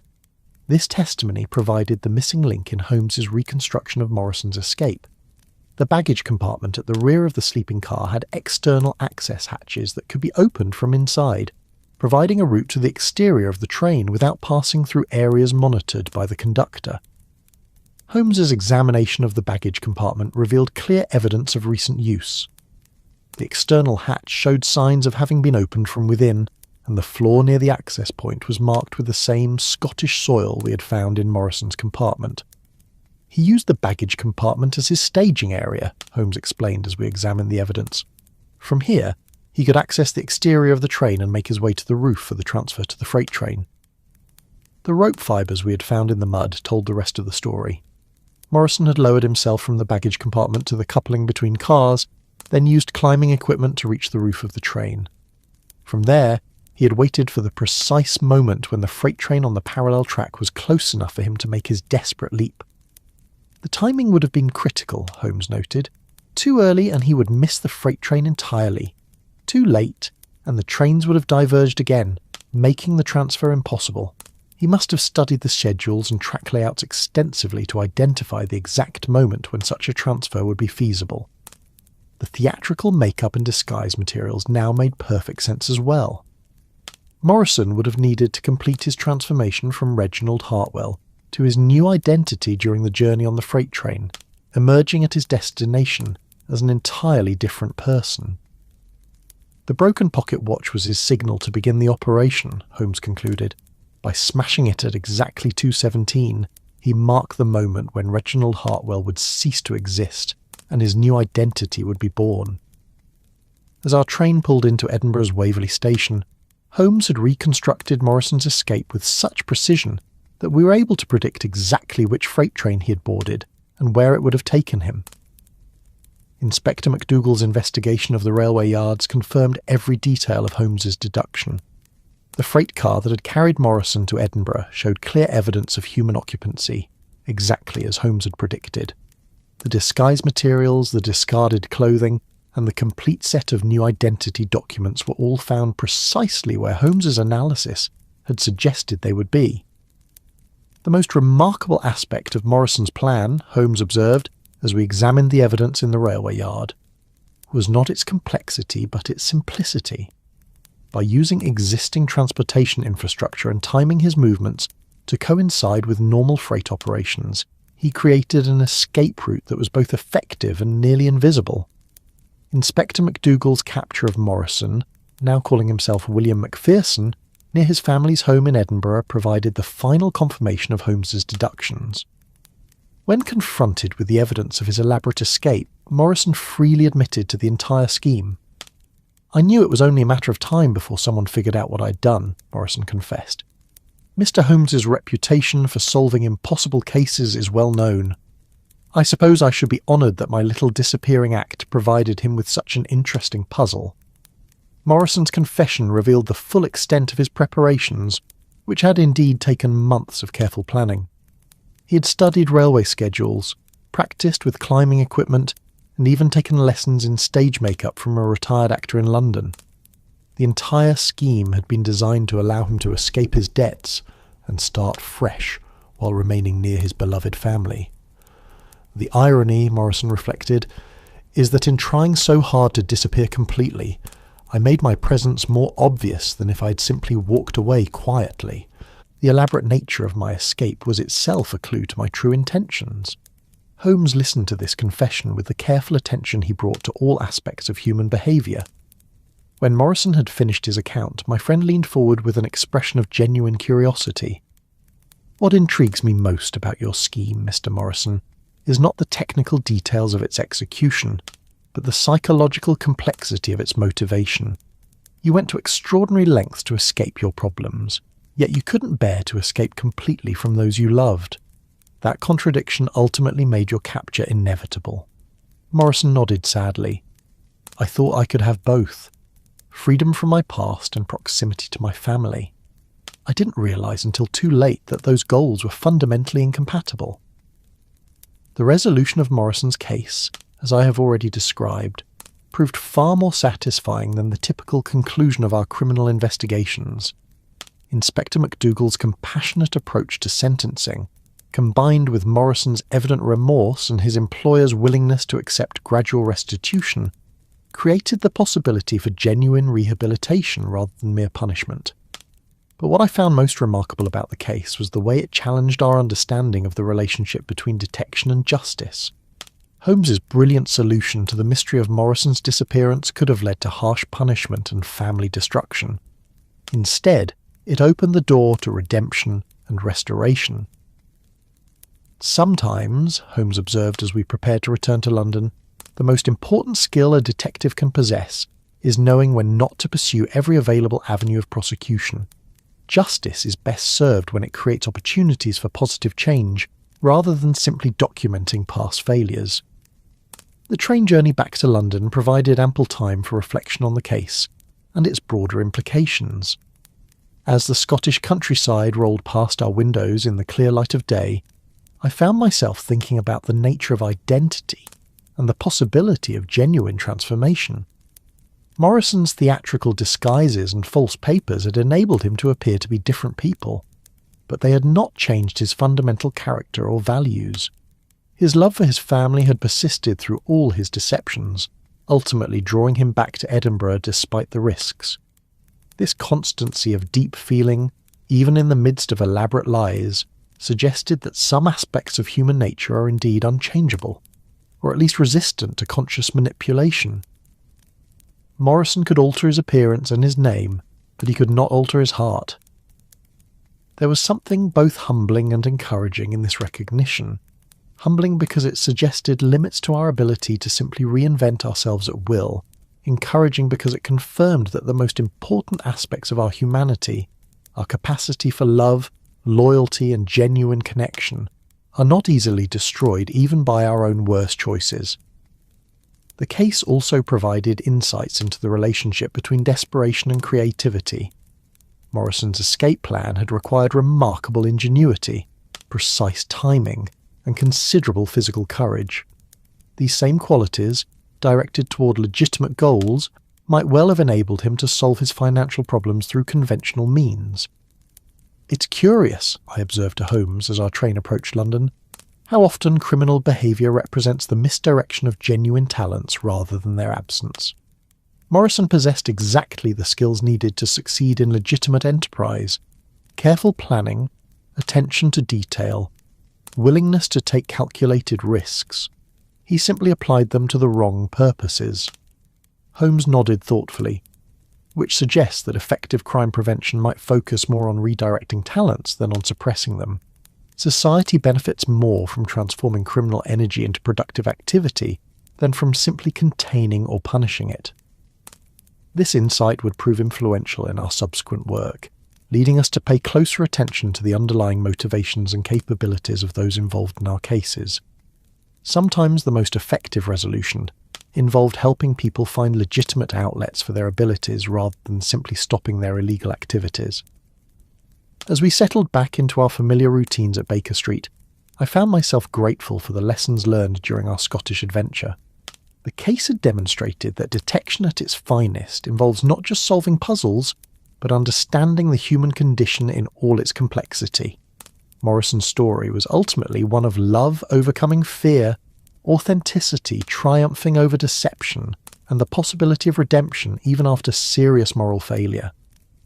These themes resonated far beyond the specific circumstances of his case, touching on fundamental questions about human nature and the possibility of positive change.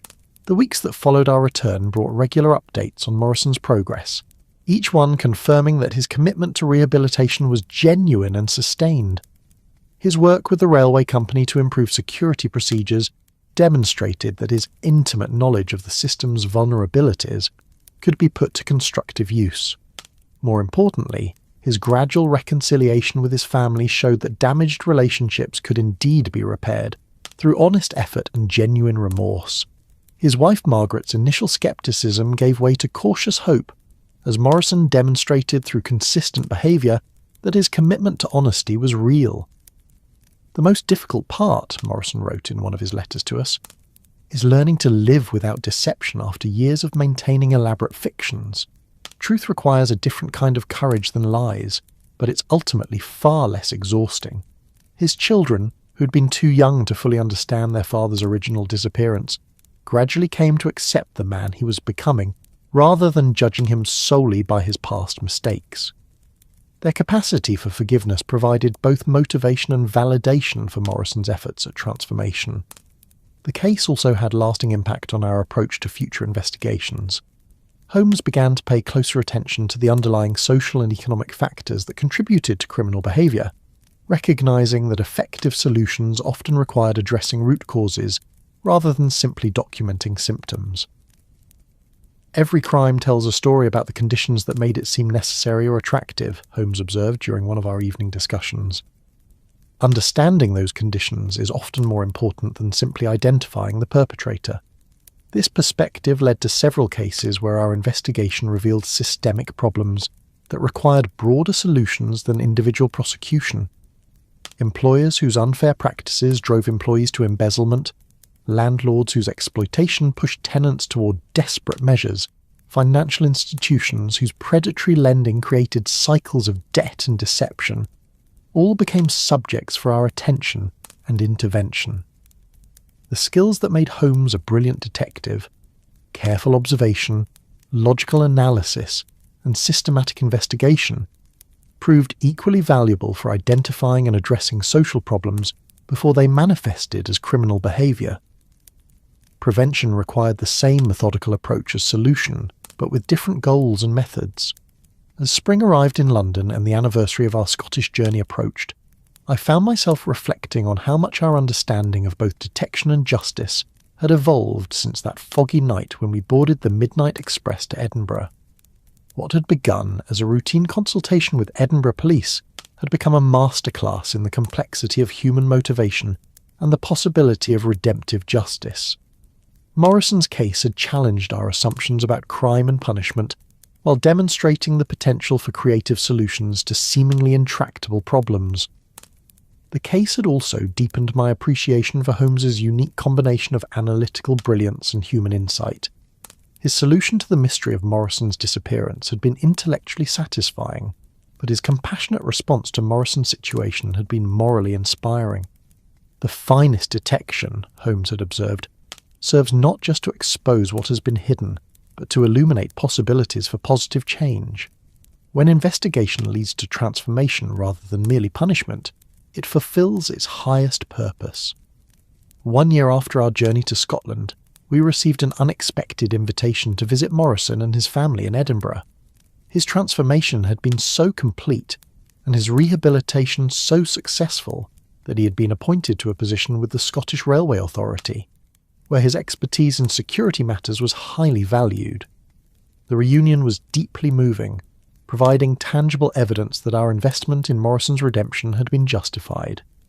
His family was prosperous and happy, his career was flourishing, and his reputation in the community was entirely positive.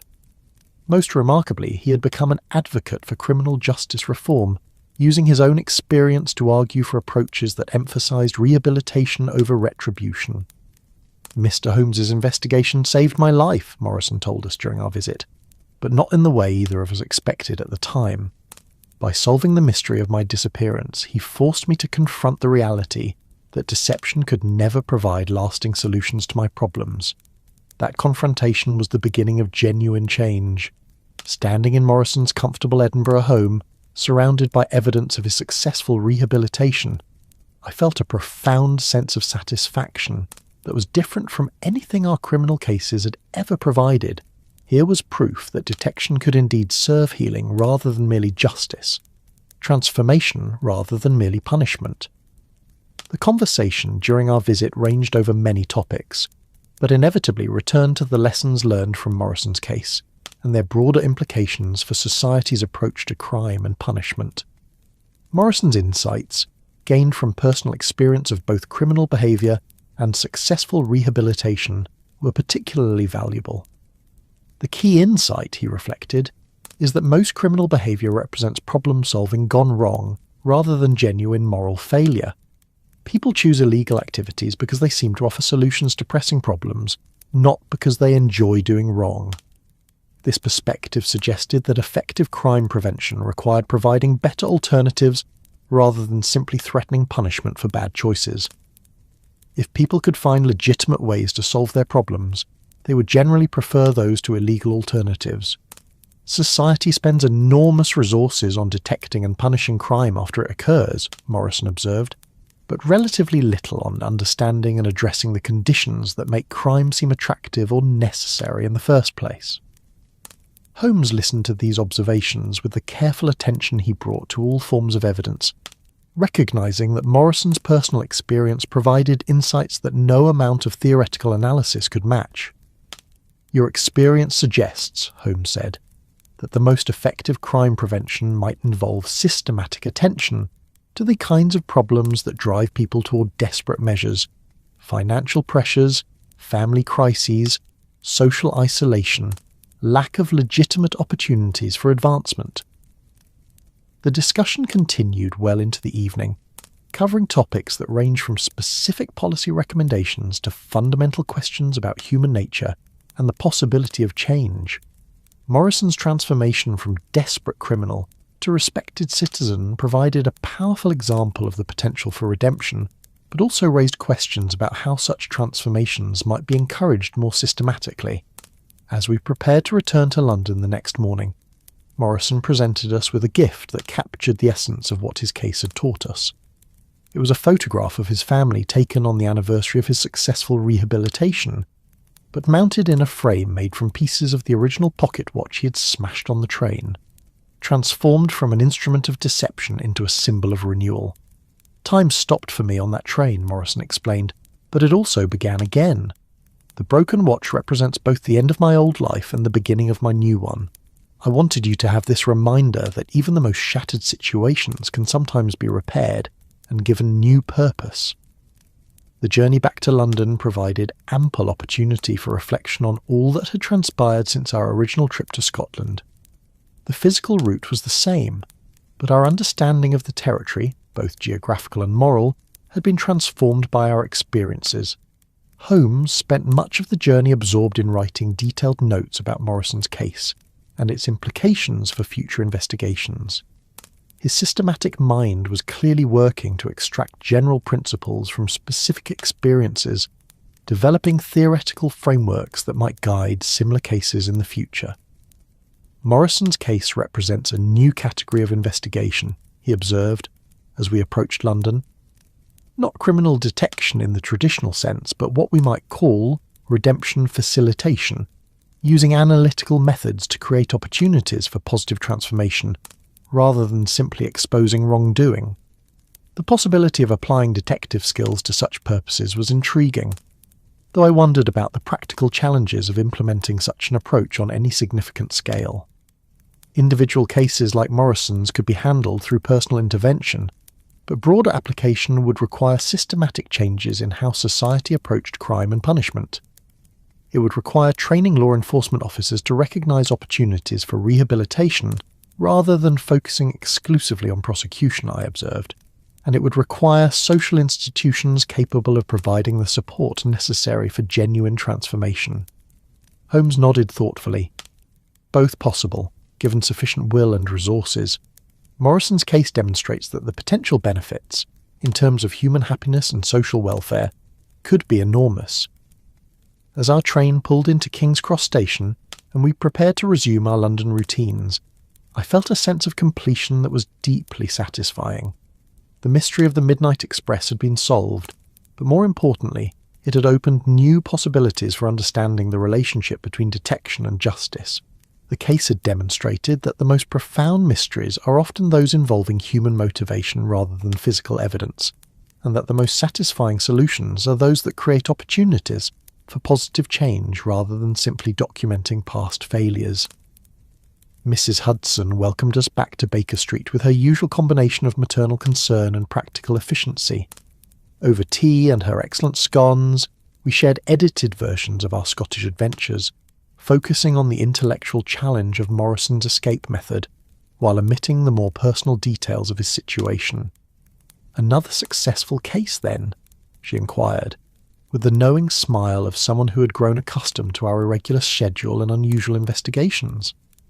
"Indeed, Mrs. Hudson," Holmes replied, "though perhaps a successful understates the significance of what we accomplished.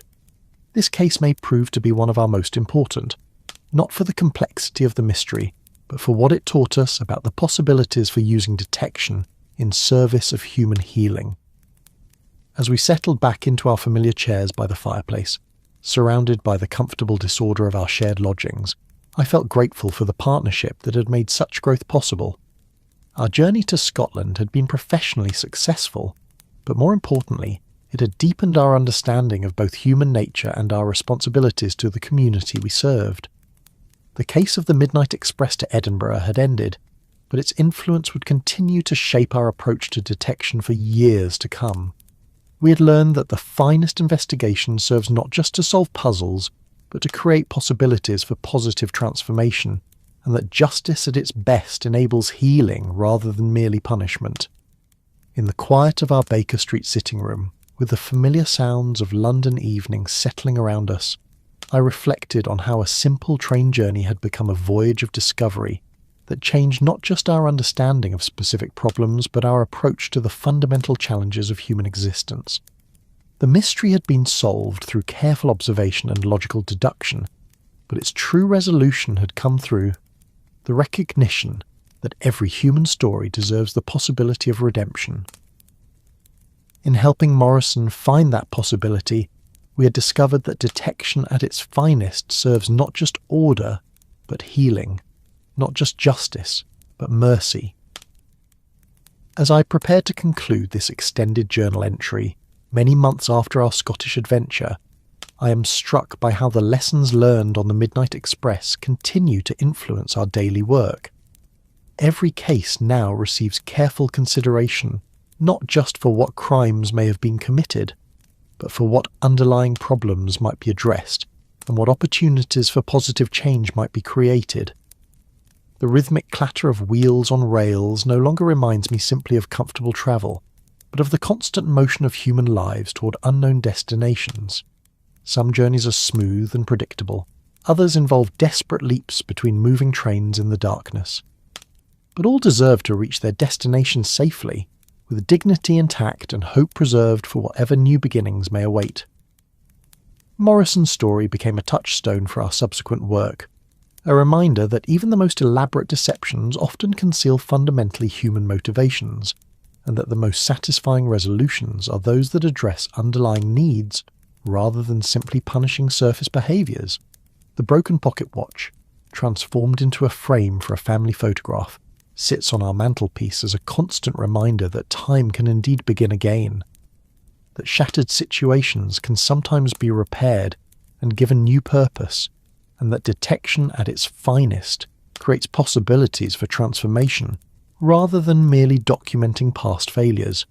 The case is closed, but the lessons continue, and somewhere tonight another train rolls through the darkness carrying passengers toward their own encounters with mystery, transformation, and the endless possibilities of human redemption. In that ongoing journey, we find both the purpose and the satisfaction of our calling as detectors of truth and facilitators of justice in all its forms. The Midnight Express to Edinburgh taught us that every mystery, properly understood, is ultimately a human story waiting to be told with compassion and resolved with wisdom. In that recognition, we find not just the solution to individual cases, but the deeper meaning of our shared commitment to serving the cause of truth and the possibility of human flourishing in all its magnificent complexity.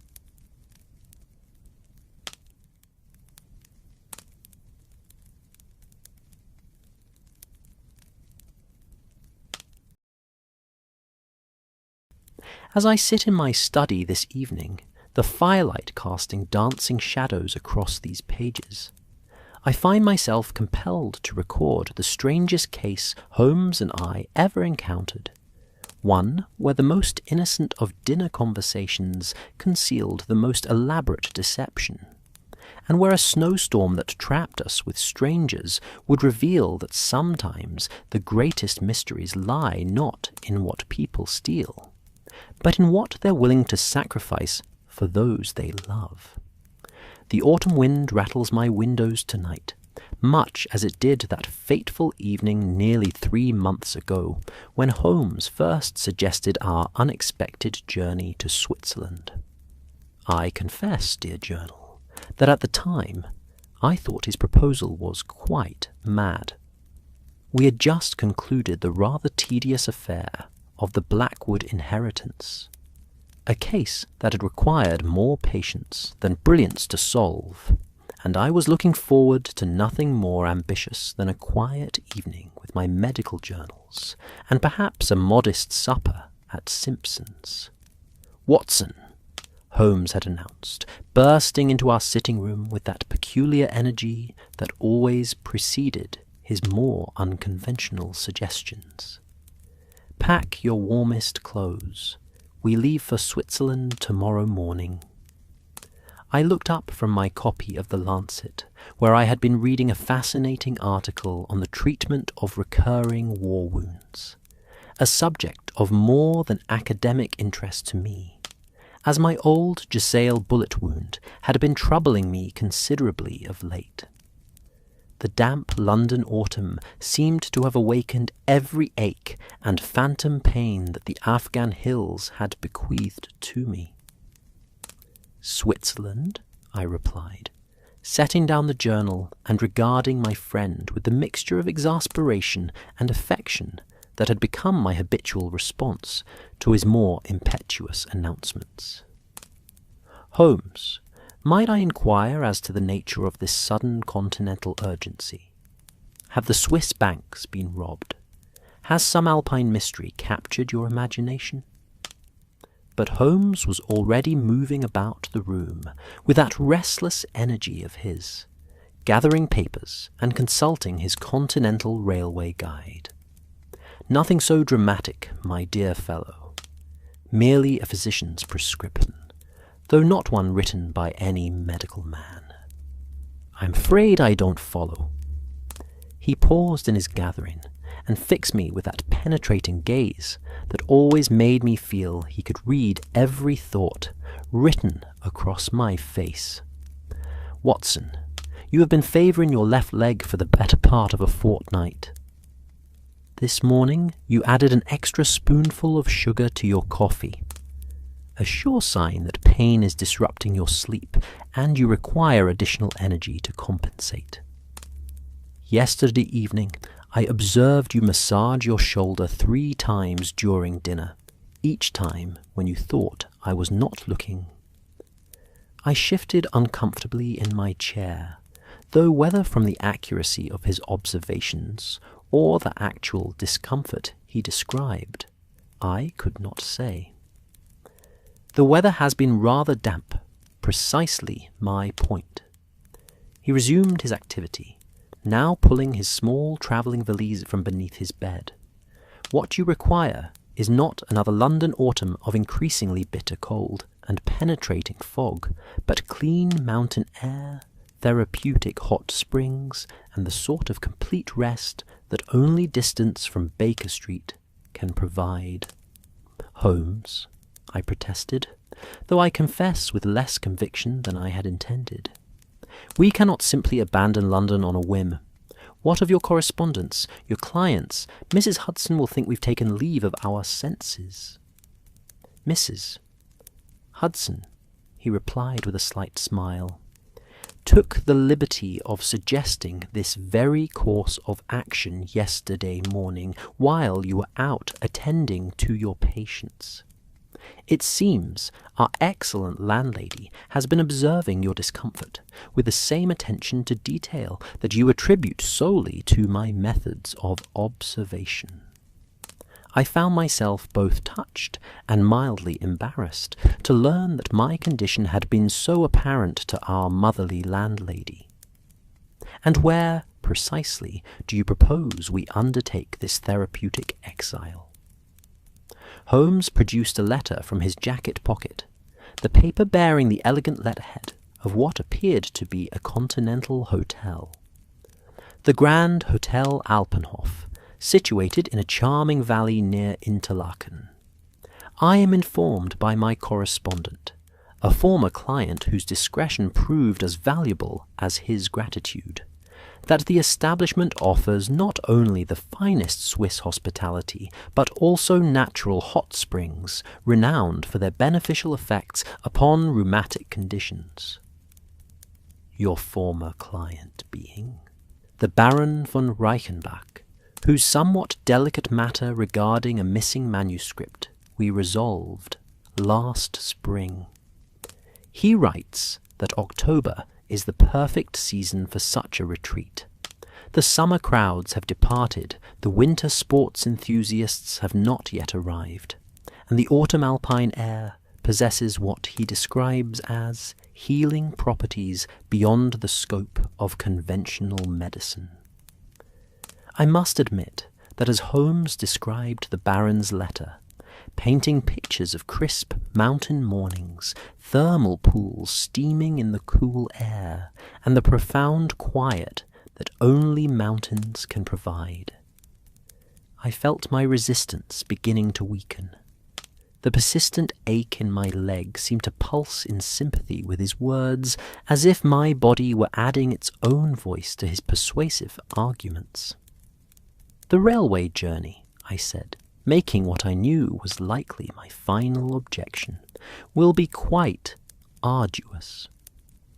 On the contrary, Holmes replied, and I could detect the note of triumph in his voice that indicated he knew he had won. The new express service provides remarkably comfortable accommodations, and the journey itself will serve as part of the cure, removing us gradually from the smoke and noise of London to the pure air of the Alps.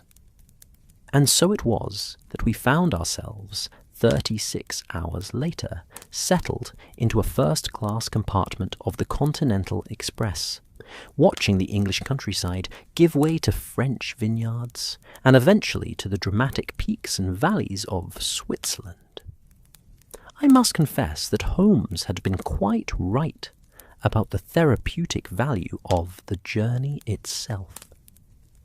As London receded behind us, I felt not only the physical relief of motion and changing air, but also a mental lightness that I had not experienced in months. Holmes, for his part, proved to be an excellent travelling companion, demonstrating none of his usual restlessness or impatience with the measured pace of railway travel. Instead, he seemed genuinely interested in observing our fellow passengers and the changing landscape, making occasional observations about European railway systems, Alpine geology, or the curious habits of continental travellers. "Notice, Watson," he said as we shared a compartment with a portly German businessman and an elderly Englishwoman travelling with her companion, "how our German friend checks his pocket watch precisely every 23 minutes, yet never appears anxious about our schedule. This suggests a man accustomed to precision in his business dealings, but confident in systems beyond his control." "And what of our English travellers?" I inquired, enjoying this game of observation that Holmes played so naturally. He glanced discreetly towards the two women, who were engaged in quiet conversation over a guidebook to Swiss hotels. The elder lady, note the quality of her gloves, but the careful mending at the thumb, is gentle but economizing. The younger woman is not her daughter, despite their easy familiarity. Observe the deference in her posture, the way she waits for permission before speaking. A companion, almost certainly, but one treated with genuine affection rather than mere professional courtesy. As if summoned by our attention, the elderly woman looked up from her guidebook with a pleasant smile. I beg your pardon, gentlemen, but might you be travelling to the Alpine region as well? Indeed, madam, I replied, tipping my hat.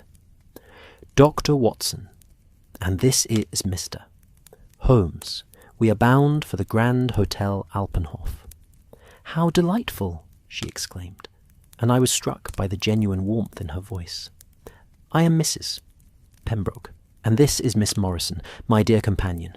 We too are destined for the Alpenhof, though I confess it will be rather grander than our usual accommodations.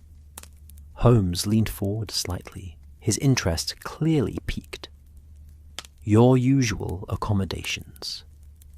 Miss Morrison, a woman of perhaps 40, with kind eyes and prematurely grey hair, answered with a slight blush. Mrs. Pembroke is too modest to say so, but she is something of an expert on therapeutic treatments for arthritis. We have visited nearly every spa town in Europe over the past 5 years. Not an expert, my dear, Mrs. Pembroke corrected gently. Merely a dedicated student. My late husband's condition required extensive travel in search of relief, and I found myself becoming quite knowledgeable about various treatments. Now I serve as what might charitably be called an informal consultant to other sufferers. I felt an immediate kinship with this practical, compassionate woman. You must have accumulated considerable experience in such matters. Indeed, doctor, for I perceive you are a medical man by your bearing and the way you instinctively assess physical comfort in others. I have had occasion to observe many cases similar to what I suspect brings you to the Alps. Her keen eyes had apparently noted my occasional shifting to accommodate my troublesome leg. Holmes and I exchanged a glance of mutual respect for this observant woman. You are remarkably perceptive, Mrs. Pembroke, Holmes said. Might I ask what leads you to select the Alpenhof in particular? Several factors, she replied, consulting her guidebook. The thermal springs are fed by a particularly rich mineral source. The altitude provides excellent air quality without being so elevated as to cause distress, and, here she smiled with obvious pleasure, I am told the establishment attracts a most interesting variety of guests. Travelling can become quite solitary when undertaken primarily for medical purposes. The opportunity for a civilized company adds greatly to the therapeutic value of any retreat. The German gentleman, who had been listening to our conversation with apparent interest, cleared his throat politely. Entschuldigung, pardon me, I could not help but overhear. I too am bound for the Alpenhof, and if I may be so bold, I believe Mrs. Pembroke's assessment is quite accurate. My name is Heinrich Müller, Dr. Heinrich Müller of Vienna, and I have stayed at the Alpenhof twice before. A medical colleague? I inquired. Of sorts, doctor. Müller replied with a slight accent that spoke of careful education in multiple languages. I am what might be called a specialist in nervous disorders. The combination of thermal treatments, mountain air, and the particular.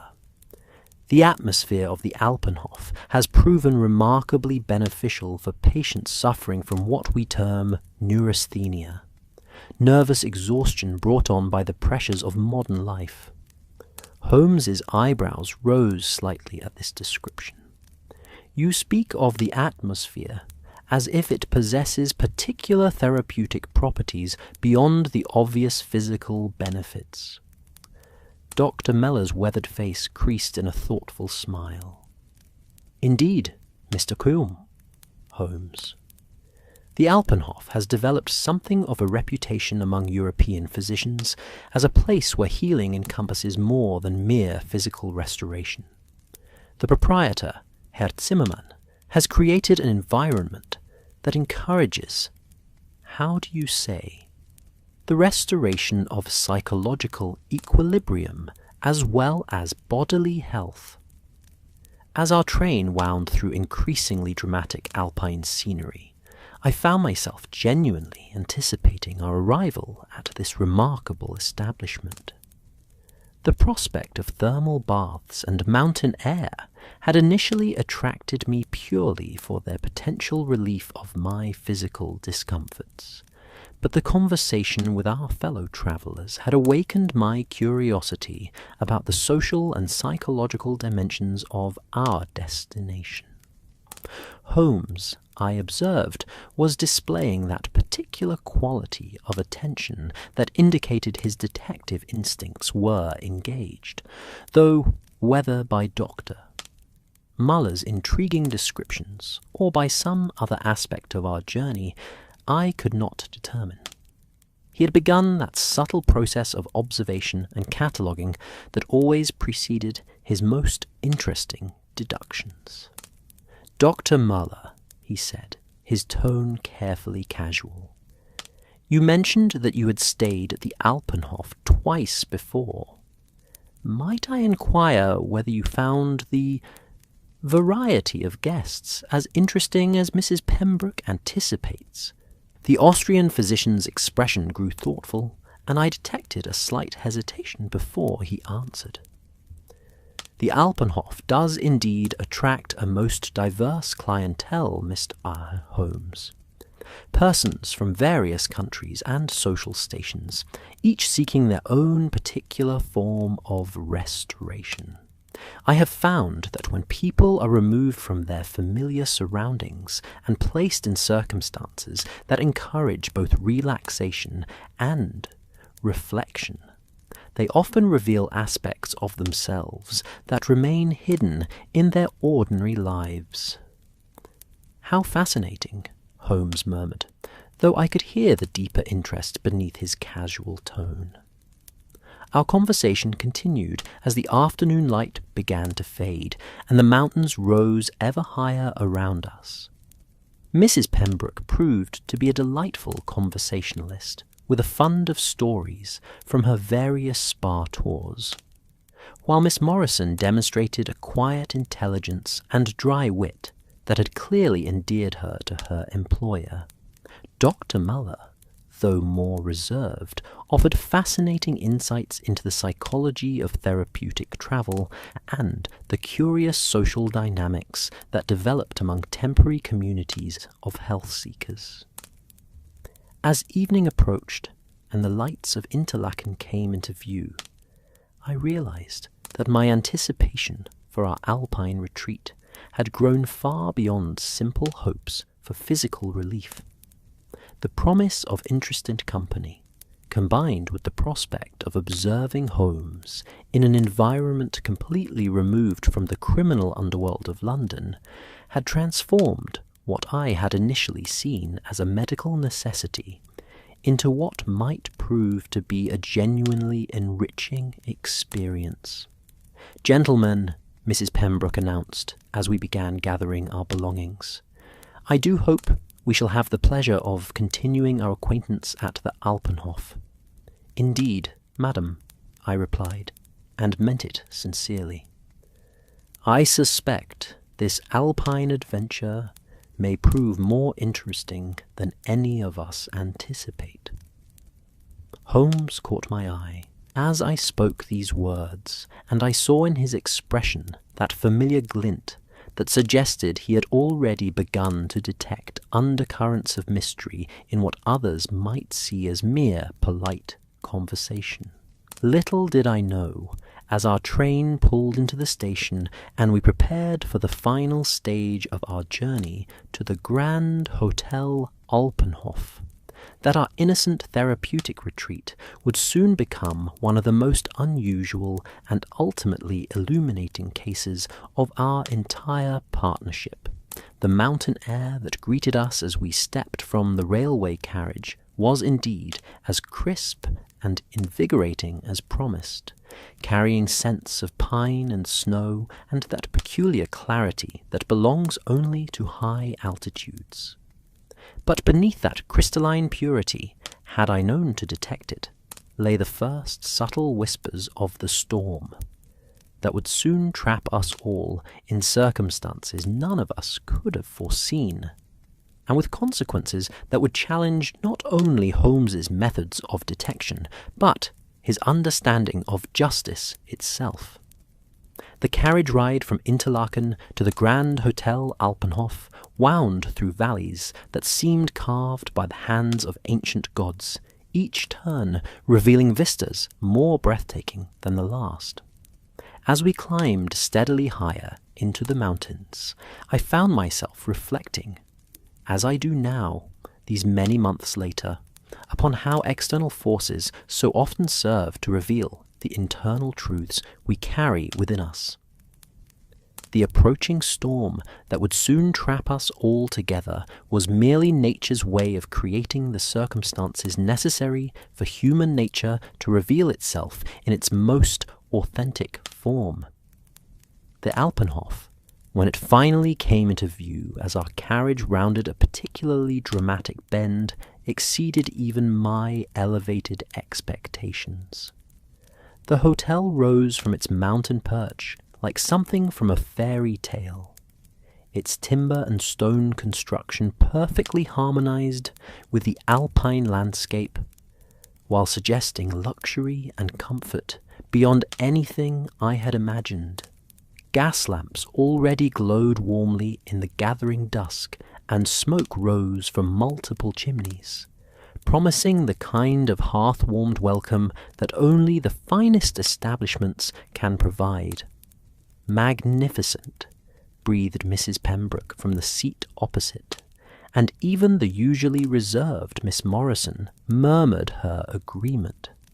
Dr. Müller nodded approvingly, while Holmes surveyed the building with that analytical eye that automatically catalogued architectural details, security considerations, and what he would later describe as the subtle signs that distinguish genuine hospitality from mere commercial accommodation. As our carriages drew up before the hotel's grand entrance, I was struck by the immediate attention we received. The staff moved with practiced efficiency, yet without the impersonal haste that characterized so many commercial establishments. Our luggage was handled with care, and we were ushered into a lobby that managed to be both imposing and welcoming, a considerable architectural achievement that spoke well of the proprietor's understanding of his guests' needs.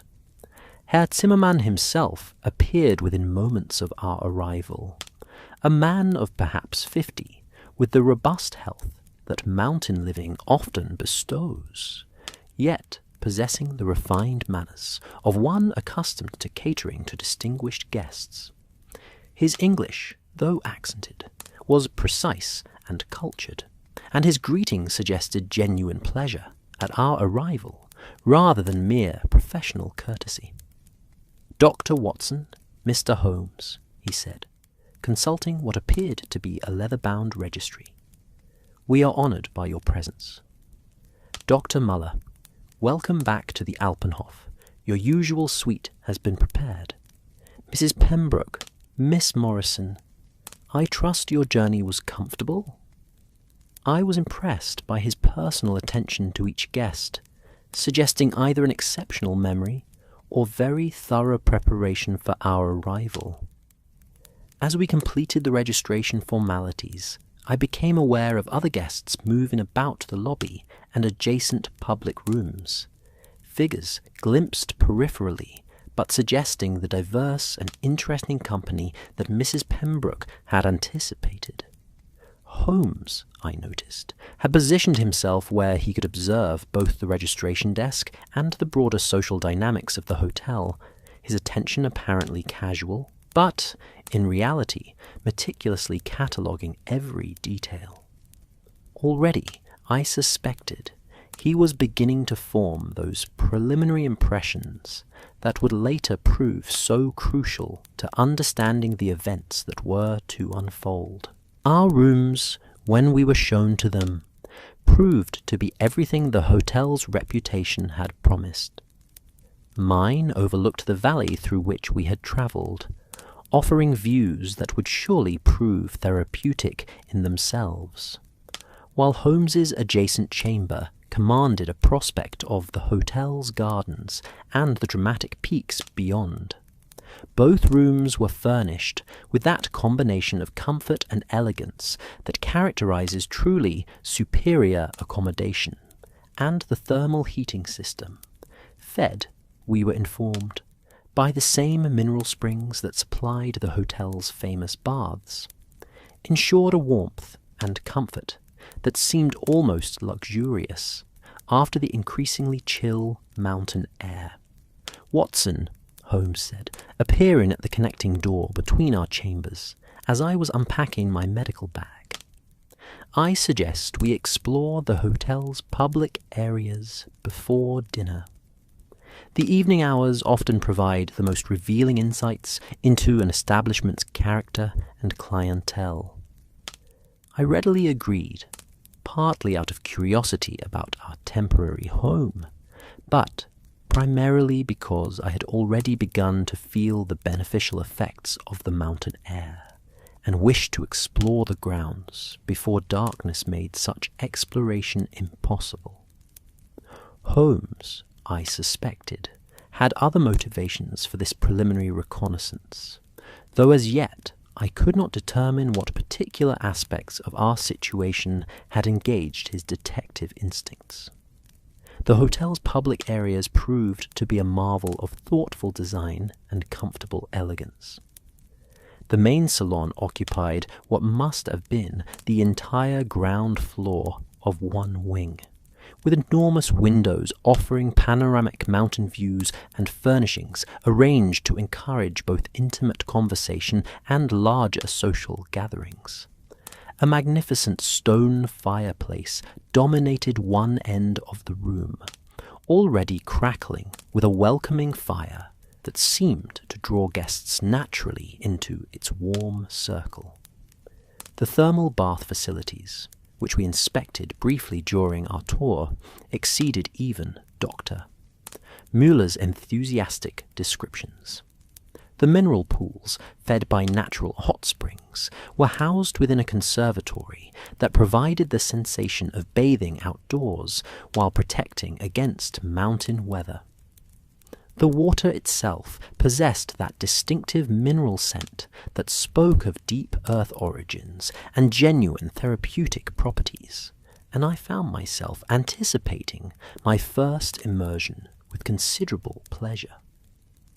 It was during this initial exploration that we encountered several of our fellow guests, each introduction adding new dimensions to what was clearly becoming a fascinating social microcosm. The first was a woman of perhaps 35, possessed of striking beauty and an unmistakable air of aristocracy, who was examining the hotel's small but excellent library when we entered. "Gentlemen," she said in English, touched with a faint continental accent, "you must be the English travellers who arrived with Dr. Müller. I am Countess Elena Valdez."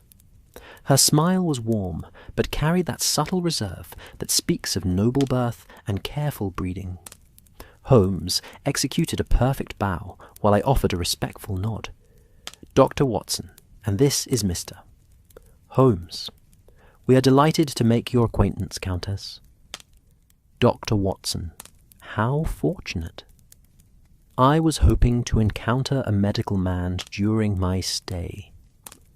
I suffer from what my own physicians describe as nervous exhaustion, brought on by the pressures of managing family estates in increasingly difficult times. She gestured elegantly toward the bookshelves. I find that combining the hotel's excellent thermal treatments with improving literature provides the most comprehensive restoration. As she spoke, I found myself automatically cataloguing the subtle signs that confirmed both her aristocratic status and her current circumstances. Her clothing was of the finest quality, but showed the careful maintenance that suggested reduced means, while her manner combined natural authority with a hint of the anxiety that often accompanies financial uncertainty. Holmes, I observed, was making his own assessments with typical thoroughness. Our conversation was interrupted by the approach of another guest, a man of perhaps 40, impeccably dressed in the manner of successful commerce, with the confident bearing that speaks of considerable worldly achievement. His introduction confirmed my initial assessment. "Pemberton," he said, extending a firm handshake. "James Pemberton of Pemberton Industries. Delighted to meet fellow Englishmen. One encounters so few familiar accents in these Alpine retreats. Mr. Holmes, Dr. Watson," Holmes replied. "We understand the Alpenhof attracts guests from across Europe." "Indeed it does," Pemberton agreed, though I detected a slight tension beneath his hearty manner. "Myself, I come here annually to escape the pressures of industrial management. The steel business, gentlemen, leaves little opportunity for rest during the normal course of the year." As we chatted, I began to sense undercurrents that suggested Mr. Pemberton's retreat might involve more than simple desire for relaxation. His hands, though well manicured, showed signs of recent stress, slight tremors when he thought himself unobserved, and a tendency to check his pocket watch more frequently than the passage of conversation required. Holmes, naturally, had noted these details as well, though his own manner remained perfectly cordial and unrevealing. Our growing group was joined by a young woman of perhaps 25, plainly but neatly dressed, with the quiet composure that often characterizes those who earn their living through service to others. Her introduction confirmed my assessment. "Miss Catherine Fairweather," she said, with a slight curtsy that spoke of good breeding despite her obvious employment status. "I serve as governess to the Marchmont family, though I am presently enjoying a brief holiday through my employer's generosity." There was something in Miss Fairweather's manner, a combination of gratitude and underlying worry, that immediately engaged my sympathies. The life of a governess, particularly one dependent upon employer generosity for any respite from duty, is often precarious, and I sensed in her the particular strain that comes from maintaining dignity while living constantly at the mercy of others' continued approval. Holmes's attention had sharpened perceptibly during Miss Fairweather's introduction, though he maintained his outward attitude of polite interest.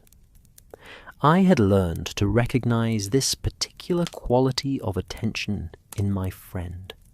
It suggested that he had detected some detail or inconsistency that merited further observation, though as yet I could not determine what had caught his interest. Our informal gathering continued to grow as we moved toward the dining room for dinner.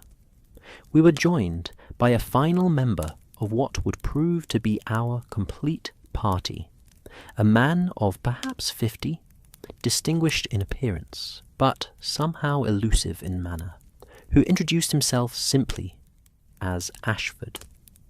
"Thomas Ashford," he said with the kind of smile that manages to be both pleasant and entirely unrevealing. "I travel frequently on business, import and export, and find these Alpine retreats provide necessary respite from the demands of continental commerce." I noticed that Mr. Ashford's introduction, while perfectly polite, conveyed remarkably little specific information about either his business or his circumstances. Holmes, I observed, had noted this as well, though his own response remained warmly cordial. The dinner itself proved to be a remarkable affair, both for the excellence of the cuisine and for the fascinating interplay of personalities around our table. Herr Zimmermann had arranged for us to be seated together, whether by design or mere convenience I could not determine, and the conversation that developed over the course of the meal provided insights into each of our companions that proved, in retrospect, crucial to understanding the events that were to follow.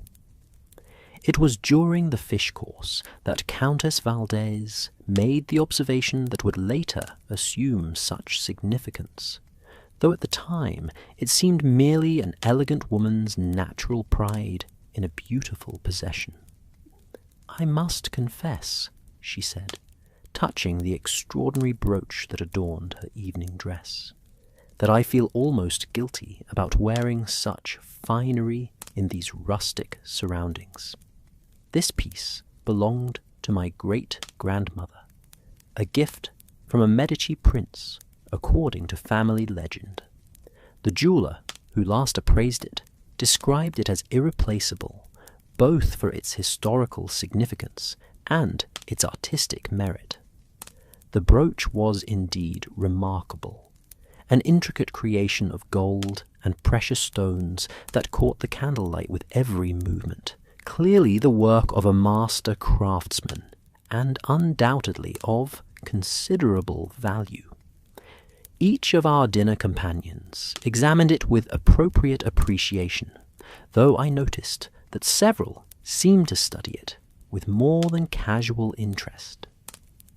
Mr. Pemberton's commercial eye clearly assessed its worth, while Miss Fairweather's gaze held a quality of wistful longing that spoke of reduced circumstances and financial anxiety. Dr. Muller examined it with the precision of one accustomed to evaluating valuable objects, and Mr. Ashford's interest seemed oddly professional for someone supposedly engaged in import-export business. Holmes, naturally, observed not only the brooch itself, but each person's reaction to it, with his characteristic thoroughness. "Family heirlooms," Mrs. Pembroke observed thoughtfully, "carry such weight of history and responsibility. One feels almost like a custodian, rather than an owner." "Precisely," the Countess agreed. "There are times when I wonder whether such pieces belong in museums, rather than private collections, yet the sentimental attachment makes parting with them unthinkable." As the evening progressed, we moved to the main salon for coffee and liqueurs, and I began to observe the subtle social dynamics that were developing among our group. The Countess, despite her reduced circumstances, maintained natural authority as the highest-ranking member of our party, while Mr. Pemberton's commercial success gave him confidence in expressing opinions on a wide range of subjects. Dr. Muller's professional status and previous familiarity with the hotel made him something of an informal guide to the establishment's amenities and customs. Miss Fairweather, though obviously well-educated and intelligent, maintained the careful reserve appropriate to her dependent status, contributing to conversations when invited, but never presuming upon the social equality that her circumstances did not permit. Mr. Ashford proved to be an entertaining conversationalist with a fund of stories from his travels, though I noticed that his anecdotes, while amusing, revealed remarkably little about his actual business activities. Holmes, for his part, played the role of interested observer to perfection, encouraging each person to speak freely about their backgrounds and circumstances, while revealing little of his own famous profession? I suspected he was already beginning to form those preliminary character assessments that would later prove so valuable, though his methods remained subtle enough that our companions likely saw him as merely a well-travelled gentleman with broad intellectual interests. It was near 10 o'clock when Herr Zimmermann approached our group with a slight frown of concern creasing his usually pleasant features. "Ladies and gentlemen," he said, "I feel I should inform you that the weather reports suggest we may experience rather severe conditions over the next several days. A significant storm system is approaching from the west, and while the hotel is fully prepared for such eventualities, it is possible that travel to and from the valley may become temporarily impossible." Mr. Pemberton looked up sharply from his brandy. "How temporary?" "Perhaps 3 or 4 days, mein Herr. The mountain passes can become quite dangerous during severe weather, and safety must be our primary concern." I noticed that each member of our party reacted to this news according to their individual circumstances and temperaments. The Countess seemed merely philosophical about the prospect of extended leisure, while Dr. Muller appeared positively pleased at the opportunity for prolonged rest. Mrs. Pembroke and Miss Morrison exchanged glances that suggested they had encountered similar situations before, and were well prepared for the inconvenience. Miss Fairweather, however, seemed genuinely distressed by the possibility of extended delay, though she attempted to conceal her concern. Mr. Ashford's reaction was more difficult to read. He appeared thoughtful rather than worried, as if calculating the implications of unexpected delay for whatever business had brought him to Switzerland. Mr. Pemberton's response was the most overtly negative, muttering something about commercial obligations and impossible timing. Holmes listened to these various reactions with the absorbed attention of a naturalist observing species behaviour, filing away each response for future reference. I suspected he was already beginning to formulate theories about what these reactions might reveal about our companion's true circumstances and motivations.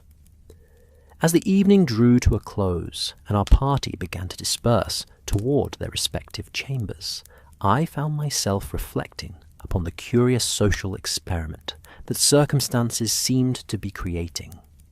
Here we were, 8 strangers from diverse backgrounds, about to be confined together by forces beyond our control, in circumstances that would inevitably reveal far more about each of us than ordinary social intercourse would normally permit. The Countess retired first, carefully securing her remarkable brooch in what appeared to be a specially designed travel case, while expressing her pleasure at the prospect of several days of uninterrupted rest and cultivation. The others followed gradually, each bidding pleasant good nights and expressing hopes for continued agreeable company during our enforced stay. Holmes and I were among the last to retire, pausing in the now quiet salon to observe the dying fire and listen to the wind that had begun to rise outside the hotel's substantial walls. An interesting collection of personalities, I observed, settling into one of the comfortable chairs near the fireplace. "Indeed," Holmes replied, though his tone suggested deeper currents of thought than my casual comment had intended to provoke. "Tell me, Watson, what did you make of our dinner conversation?" "Pleasant enough, though I suspect each of our companions is carrying burdens they haven't chosen to share. Miss Fairweather seems particularly anxious about something, and Mr. Pemberton's commercial confidence appears to mask some underlying concern. Very good. And what of the Countess's brooch? I considered the question, trying to determine what significance Holmes might be attaching to what had seemed merely a natural display of feminine pride in a beautiful possession. A remarkable piece, clearly valuable both artistically and monetarily. She seemed justifiably proud of it, and the reactions of our companions. Now I began to understand the direction of his inquiry. Each examined it with considerable interest, certainly. More interesting, perhaps, the mere appreciation of its beauty would account for. Precisely. Holmes stood and moved to the window, where the rising wind was beginning to rattle the glass. Watson, I have a strong suspicion that our therapeutic Alpine retreat is about to become something rather more complex than either of us anticipated. As if summoned by his words, a particularly violent gust of wind shook the hotel's substantial frame, and we could see the first flakes of snow beginning to swirl past the lamplight outside. The storm that would trap us all together was beginning in earnest, and with it, the circumstances that would transform our innocent gathering of health-seekers into one of the most unusual and ultimately enlightening cases of our partnership. I retired to my chamber that night, with the sound of increasing wind in my ears, and Holmes's prophetic words echoing in my mind, little knowing that before another sunset, the Countess's precious brooch would be gone, and our pleasant collection of fellow guests would be transformed into a circle of suspects in one of the most delicately handled investigations of Holmes's entire career. I awoke the following morning to a world transformed. The storm that Herr Zimmermann had predicted with such accuracy had arrived during the night, with a ferocity that even my military experience had not prepared me to expect in these Alpine regions. Snow lay thick against my chamber windows, and the wind continued to howl with such persistence that the very walls of the substantial hotel seemed to vibrate with its force. Looking back now, I realize that nature had indeed conspired to create the perfect conditions for the extraordinary events that were about to unfold, isolating us completely from the outside world and creating that peculiar intimacy that develops among strangers when they find themselves dependent upon one another for society and comfort. My morning routine, usually so predictable and comforting, was disrupted almost immediately by sounds from the corridor outside my chamber. Not the quiet efficiency of hotel staff going about their duties, but rather the unmistakable tones of distress and urgency that my medical training had taught me to recognize instantly. Even before the rapid knocking came at my door, I was already reaching for my dressing gown, my physician's instincts fully aroused. Dr. Watson, please come quickly." The voice belonged to Miss Morrison, Mrs. Pembroke's companion, and carried such genuine alarm that I required no further urging. I opened my door to find Miss Morrison in a state of considerable agitation, her usually composed demeanour entirely abandoned. Behind her stood Herr Zimmermann, his face grave with concern, while further down the corridor I could see other guests beginning to emerge from their chambers in response to what were unmistakably cries of distress emanating from the Countess's suite. "What has happened?" I inquired, even as I was already moving toward the source of the commotion. "It is the Countess, Doctor," Herr Zimmermann replied, his English becoming slightly more accented under stress. "She is most distraught. We hoped that your medical expertise might provide some assistance." The door to the Countess's suite stood open, and as we approached, the sounds of genuine anguish became more distinct. I could hear Countess Valdez speaking rapidly in what I took to be Spanish, her voice carrying the particular quality of distress that speaks of loss rather than mere physical discomfort.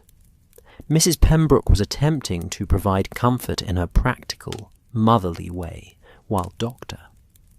Muller's presence suggested that medical assistance had already been summoned. As I entered the suite, I was immediately struck by the scene of disorder that greeted me. The Countess's personal effects were scattered about the sitting room with the systematic thoroughness that speaks not of casual disturbance, but of deliberate search. Drawers had been opened, and their contents carefully examined, while papers and personal items lay arranged with the kind of methodical precision that suggested someone had been looking for something specific. The Countess herself sat in a chair near the window, her face pale, but her bearing still possessed of that natural dignity that no amount of distress could entirely diminish. She looked up as I entered, and I could see in her dark eyes the particular combination of shock and disbelief that characterizes the victim of theft. "Dr. Watson," she said, her accented English carefully controlled despite her obvious emotional state. "Forgive me for disturbing your morning, but I find myself in most desperate circumstances." "Countess," I replied, approaching with the careful manner I had learned to adopt when dealing with patients in states of acute distress. "Please tell me what has occurred. Perhaps I can be of assistance." She gestured toward the dressing table, where an ornate jewellery case stood open, its velvet-lined compartments clearly visible. Even from across the room, I could see that the case had been thoroughly but carefully searched, each item examined and replaced with the kind of systematic attention that spoke of professional expertise. "My brooch," she said simply, and those two words carried such weight of loss that I felt an immediate surge of sympathy for her plight. "The Medici brooch that belonged to my great-grandmother. It has been taken." Dr. Muller, who had been examining the jewellery case with professional thoroughness, looked up as I approached. "I have made a preliminary examination," he said quietly. "The case shows no signs of forced entry, and indeed, nothing else appears to have been disturbed. Only the brooch is missing. I moved to examine the case myself, my medical training having taught me to observe details that others might overlook. The lock mechanism showed no signs of damage, and indeed, the case appeared to have been opened with either the proper key or exceptional skill.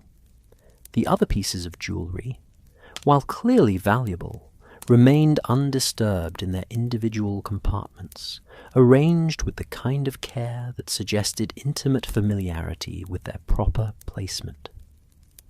"Countess," I said gently, "might I ask when you last saw the brooch?" "Last evening, of course, when I retired. I always secure my jewellery carefully before sleep, a habit formed through years of travel. The case was locked, and I placed the key in..." She paused, moving to a small writing desk near the window. "Here, in this drawer, where I always keep it." I followed her to the desk and observed that the drawer in question, while clearly having been opened and examined, showed no signs of forced entry. The key lay in its accustomed place, alongside other small personal items that appeared undisturbed. "The room was locked when you retired?" I inquired. "Certainly. I am most particular about such matters, and when I awoke this morning." She gestured helplessly at the disturbed state of her sitting room. "I discovered this." It was at this moment that Holmes appeared in the doorway, fully dressed despite the early hour, his keen eyes immediately cataloguing every detail of the scene before him. I could see that familiar process of observation and analysis beginning even as he offered his sympathies to the distressed Countess. "Countess Valdez," he said with that particular combination of authority and gentleness that characterized his manner with victims of crime. "I am deeply sorry for your loss. Might I be permitted to examine the scene? I have some experience in such matters." The Countess, perhaps recognizing something in Holmes's manner that suggested competence beyond that of an ordinary hotel guest, nodded her agreement. Dr. Muller stepped aside to allow Holmes access to the jewelry case, while I positioned myself where I could observe both my friend's methods and the reactions of our growing audience. For by now, word of the theft had spread throughout the hotel, and our various fellow guests had begun to gather in the corridor outside the Countess's suite. Mr. Pemberton appeared first, his commercial instincts clearly aroused by the mention of valuable property, while Miss Fairweather followed, her face showing genuine concern for the Countess's distress. Mr. Ashford arrived last, his expression carefully neutral in the way that I had already learned to associate with his character. Holmes's examination of the scene was, as always, methodical and thorough. He spent considerable time studying the jewellery case itself, using his magnifying glass to examine the lock mechanism and the interior arrangements. He then moved to the writing desk, paying particular attention to the drawer where the key had been kept, before turning his attention to the room's windows and the door through which entry had presumably been gained. "Most interesting," he murmured, more to himself than to his audience, as he knelt to examine the carpet near the room's entrance. His magnifying glass revealed something that caused him to nod with satisfaction, though he made no immediate comment about his discovery. The examination of the windows proved particularly intriguing. The Countess's suite was located on the second floor of the hotel, with windows that opened onto a small balcony overlooking the gardens. Holmes spent several minutes studying the window latches and examining the balcony itself, despite the continuing storm that made such outdoor investigation decidedly uncomfortable. "The snow," he observed to me quietly as he returned from the balcony, "provides excellent evidence of recent activity, or the lack thereof." When he had completed his preliminary examination, Holmes turned to address the assembled group with that grave courtesy that always marked his handling of serious cases. "Ladies and gentlemen," he began, "I must inform you that we are dealing with a theft of considerable sophistication." The brooch was removed by someone with intimate knowledge of the Countess's habits and considerable skill in the art of lock manipulation. Mr. Pemberton stepped forward, his business instincts clearly engaged. "Are you suggesting that this was the work of a professional thief?" "The evidence," Holmes replied carefully, "suggests someone with professional expertise, certainly. However, the circumstances of our current isolation limit the possibilities considerably. The implications of his statement settled upon our group like a chill more penetrating than the Alpine storm raging outside. If the theft had been committed by someone with professional skills, yet we were trapped by the weather with no possibility of outside entry or departure, then the thief must necessarily be among our small community of guests. Dr. Mueller was the first to voice what we were all beginning to realize. You mean to suggest that one of us... He could not bring himself to complete the accusation. I suggest nothing beyond what the evidence reveals, Holmes replied diplomatically. However, the facts must be faced with courage and honesty if we hope to resolve this matter satisfactorily. The Countess, who had remained silent during Holmes's examination, now spoke with quiet dignity. Gentlemen, ladies, I wish to make my position clear. While the brooch is indeed precious to me, both sentimentally and financially, I have no desire to see innocent persons subjected to suspicion or distress on my account. If it cannot be recovered without causing discord among our company, I am prepared to accept my loss with resignation. Her words, spoken with such grace under circumstances that would have rendered many persons bitter or accusatory, seemed to touch each member of our group in different ways. Mrs. Pembroke expressed immediate sympathy and support, while Miss Morrison murmured agreement with her employer's charitable sentiments. Miss Fairweather appeared genuinely moved by the Countess's magnanimity, and even Mr. Ashford's usually impassive expression softened with what appeared to be genuine respect. Mr. Pemberton, however, seemed troubled by implications beyond the immediate theft. Countess, while your generosity does you credit, we must consider the broader consequences. If there is indeed a thief among our company, what guarantee do any of us have that our own property is secure? It was a practical concern that I had to acknowledge carried considerable weight.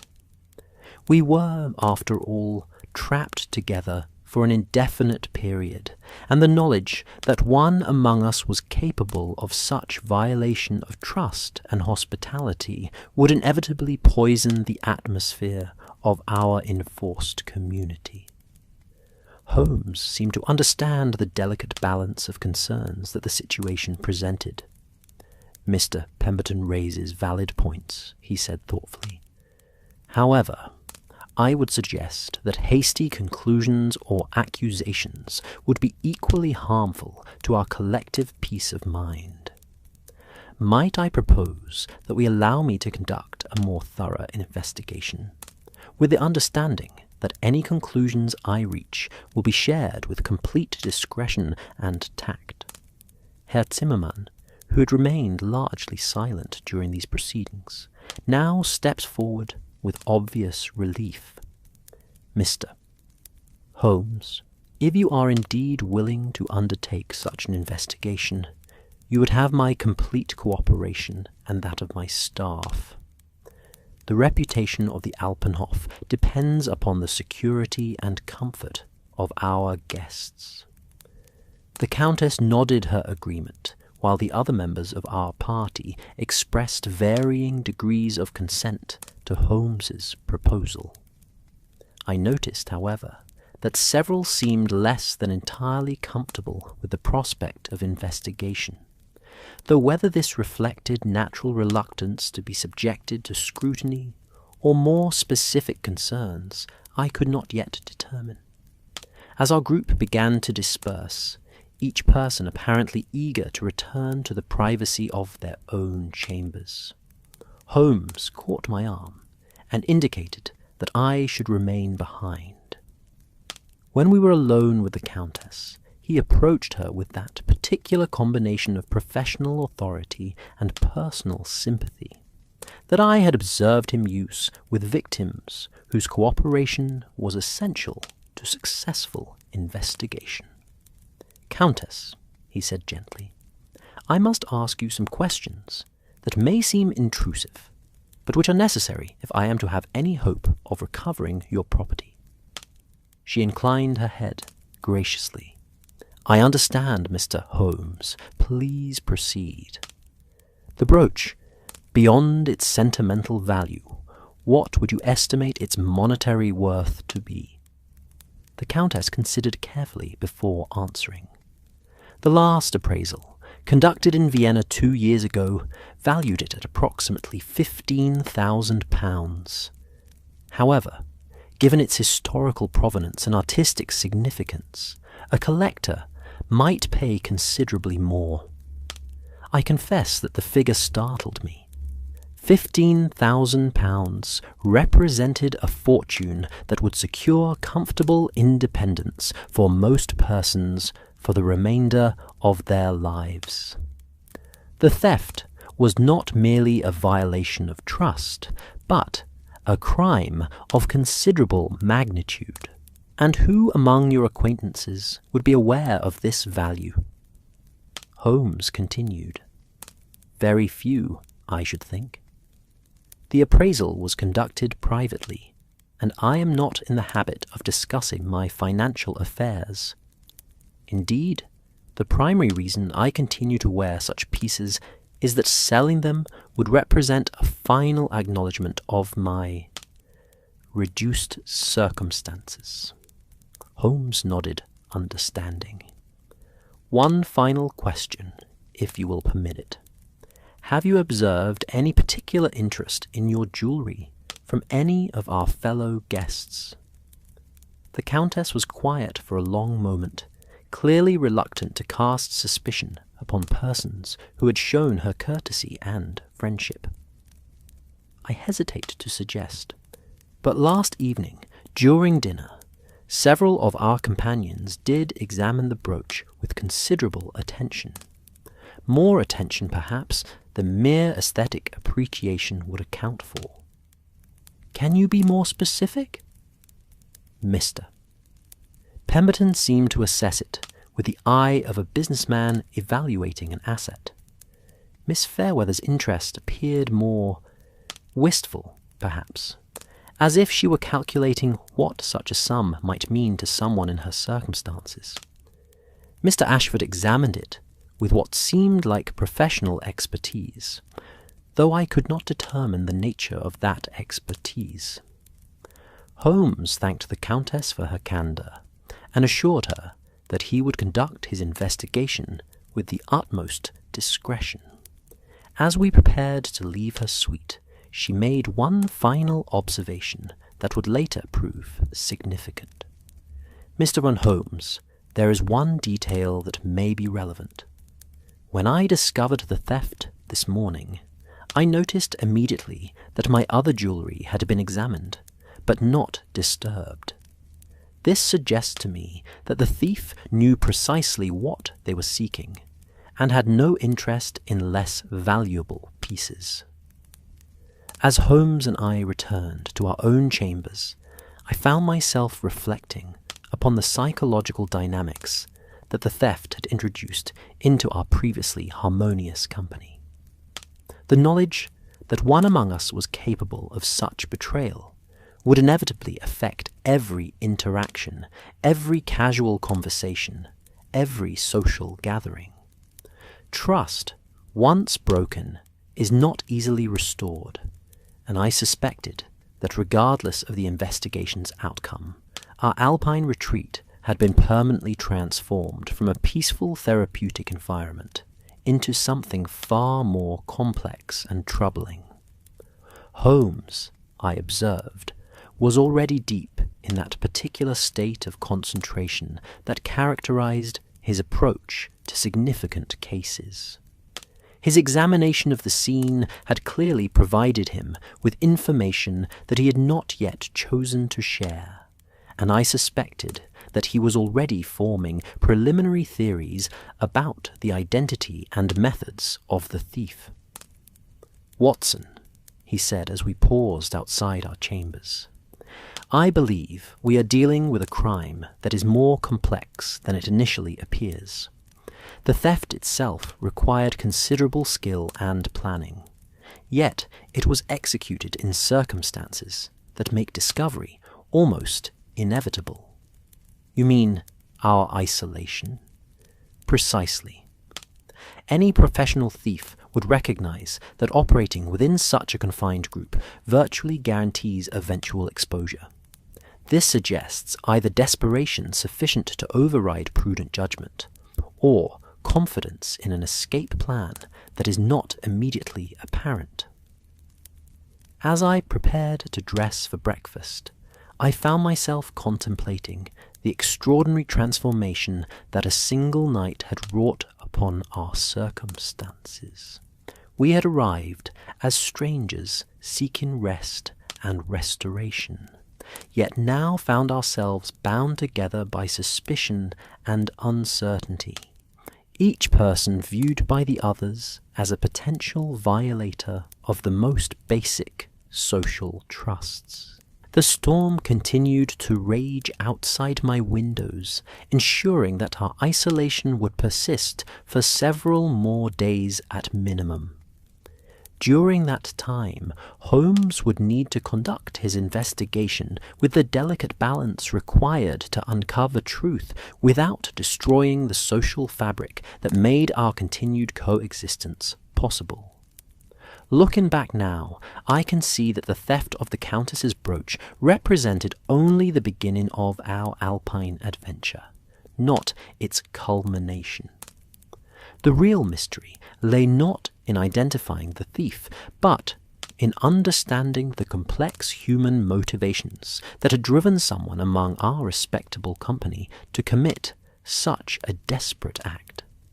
And the real challenge would prove to be not the recovery of stolen property, but the restoration of trust and dignity to persons whose circumstances had driven them to choices they would never have contemplated under normal conditions.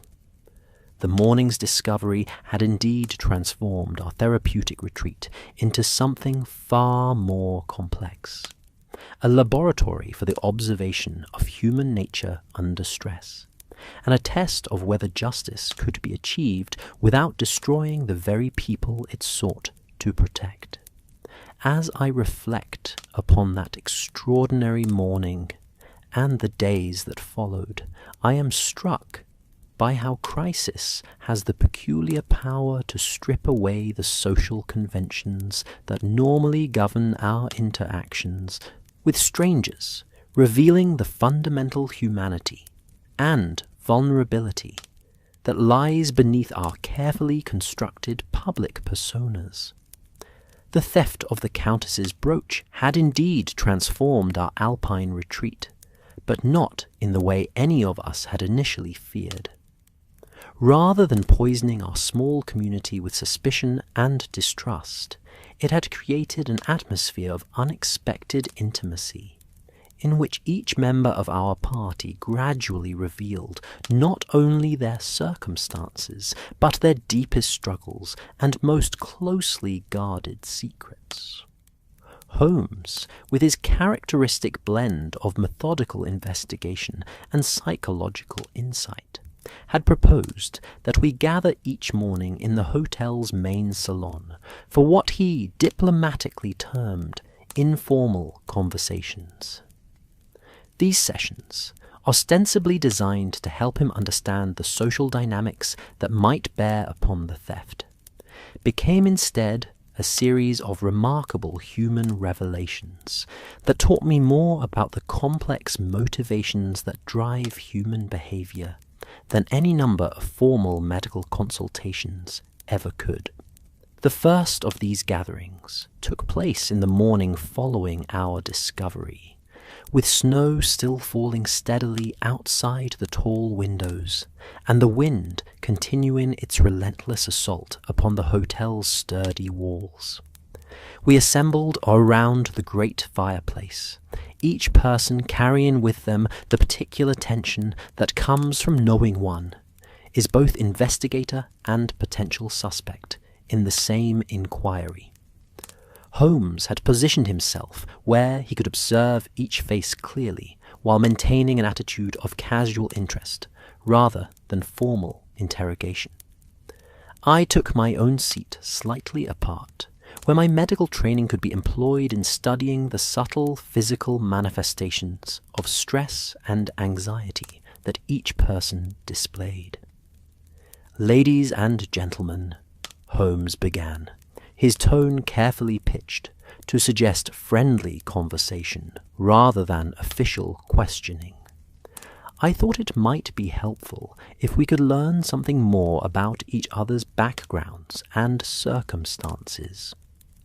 Often, understanding the pressures and concerns that bring people to places like the Alpenhof can provide insight into unusual situations that might arise. Mrs. Pembroke, with her natural motherly instincts and social ease, was the first to respond. "What a thoughtful approach, Mr. Holmes. I confess that travelling for medical purposes can become quite lonely when one knows nothing of one's fellow guests beyond the most superficial pleasantries." "Indeed," agreed Dr. Muller, settling back in his chair with the air of a man accustomed to such discussions. "In my experience treating nervous disorders, I have observed that isolation often exacerbates the very conditions that bring patients to seek treatment. Social connection can be as therapeutic as any mineral bath."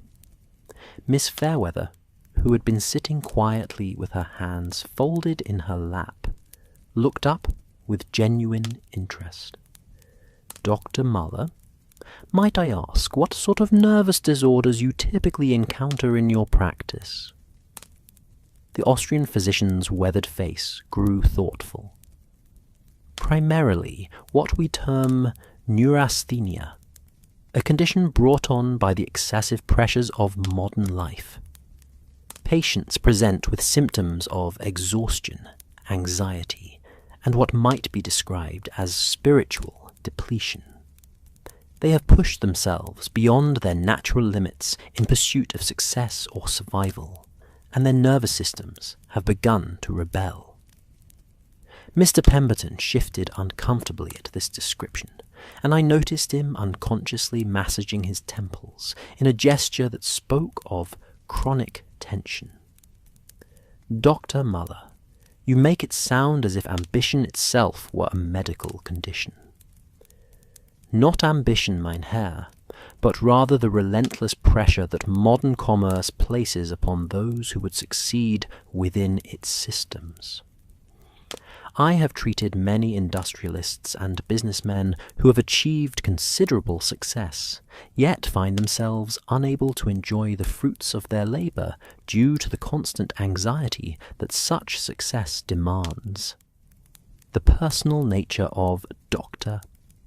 Muller's observations seemed to strike Mr. Pemberton with uncomfortable accuracy.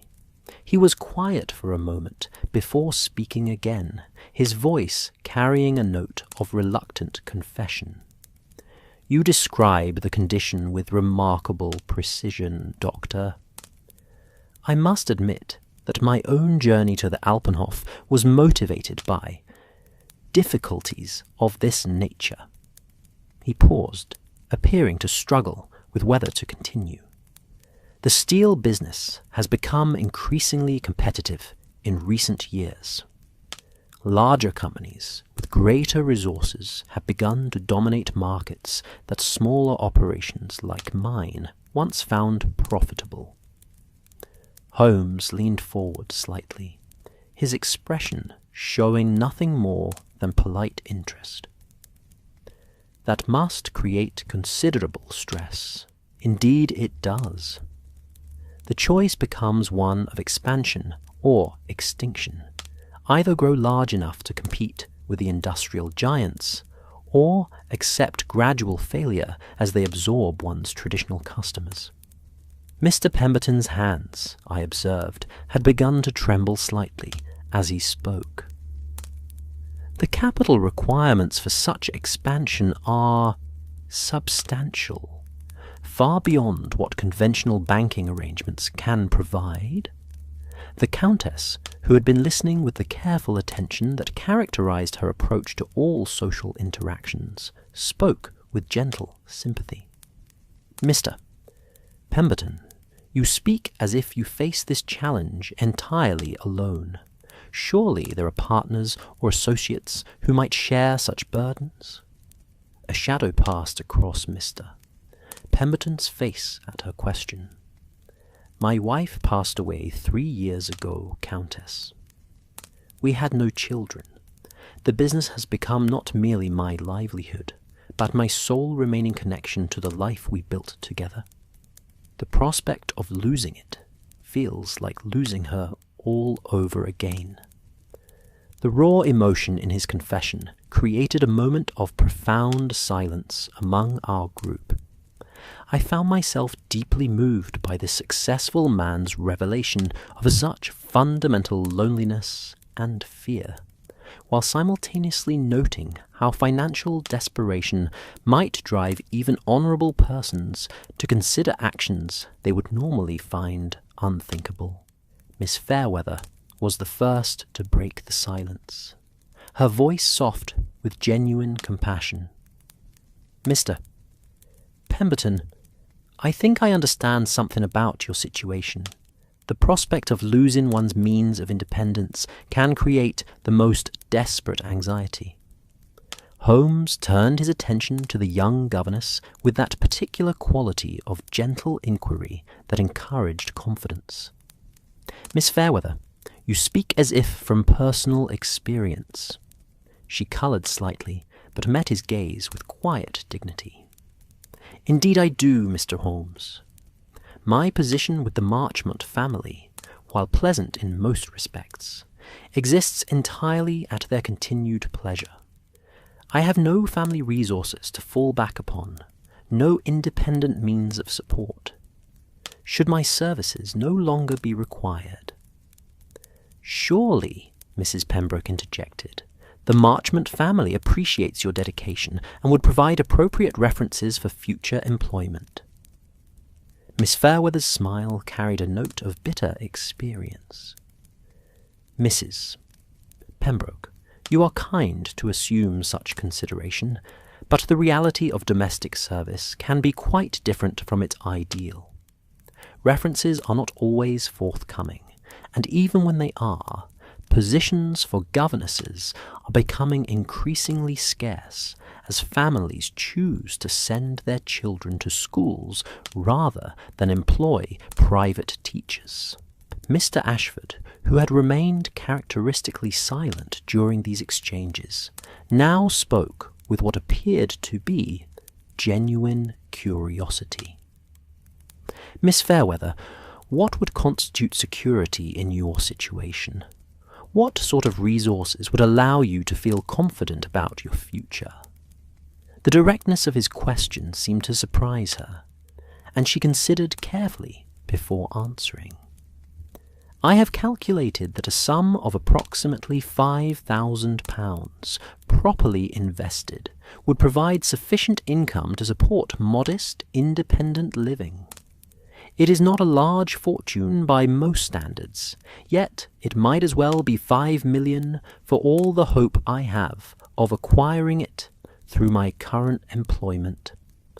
The specificity of her calculation struck me as significant, suggesting that she had given considerable thought to the precise financial requirements of her situation. Holmes, I observed, had noted this detail as well, though his expression remained neutral. Dr. Muller nodded, understanding. It is a harsh reality that those who provide essential services, teachers, governesses, companions, are often compensated far below the value of their contributions to society. "But surely," the Countess offered, "your education and accomplishments provide some security." Educated women of good character can often find opportunities beyond traditional domestic service. Miss Fairweather's laugh held no humour. Countess, I appreciate your optimism, but the opportunities available to women of my class and circumstances remain quite limited. I have been fortunate in my current position, but I am constantly aware that any change in the family circumstances, or simply their children outgrowing the need for a governess, could leave me destitute within a matter of weeks. The conversation continued in this vein throughout the morning, each revelation adding layers of complexity to my understanding of our companion's true circumstances. Mr. Ashford, when finally pressed about his own background, proved remarkably evasive, while maintaining perfect politeness. "My business," he said in response to Holmes's careful inquiries, "involves the movement of goods between various European markets. Import and export, as I mentioned, though the specific commodities vary according to opportunity and demand. That must require considerable travel," I observed. "Indeed, Dr. Watson, I maintain business relationships across the continent, which necessitates frequent movement and extended periods away from England." Holmes's next question carried just a hint of sharper interest. "Such business must require substantial capital for inventory and transportation." Mr. Ashford's answer was smooth, but ultimately uninformative. "One learns to work within available resources, Mr. Holmes. The key to success in international commerce lies not in the magnitude of one's capital, but in the efficiency of its deployment." I noticed that despite his apparent openness, Mr. Ashford had managed to reveal virtually nothing specific about his business operations, financial situation, or current circumstances. His evasiveness was polished and professional, suggesting considerable experience in avoiding direct answers to uncomfortable questions. The Countess herself, when the conversation turned to her situation, proved remarkably candid about her reduced circumstances. "Gentlemen, I see little purpose in maintaining pretenses about matters that have become obvious to observant persons. My family's fortunes have declined considerably over the past decade. The estates in Spain produce little income in current economic conditions, and maintaining even the appearance of our former status requires careful management of limited resources. Yet you continue to travel," Holmes observed gently. "Travel has become a necessity, rather than a luxury, Mr. Holmes. Remaining in Spain would require maintaining a household staff and social obligations that are beyond my current means. By staying in hotels and visiting spa towns, I can maintain appropriate surroundings while avoiding the fixed expenses of permanent residence." Her honesty about her financial constraints was both dignified and heartbreaking, and I found myself admiring her ability to maintain grace and authority despite circumstances that would have broken many persons of her class and background. As our morning session drew to a close, I reflected upon the extraordinary collection of personal struggles that our investigation had revealed. Here were 5 individuals, each facing their own form of financial or professional crisis, each carrying burdens that could potentially drive them to desperate measures. Mr. Pemberton faced the loss of his business, and with it, his last connection to his deceased wife. Miss Fairweather confronted the prospect of destitution should her employment be terminated. The Countess struggled to maintain dignity while her family fortune dwindled. Mr. Ashford's mysterious business dealings suggested complications he was not prepared to discuss. Even Dr. Muller, despite his professional success, had spoken of the isolation and pressures that drove his own patients to seek treatment at establishments like the Alpine. Holmes, as we retired to our chambers before lunch, seemed thoughtful about the morning's revelations.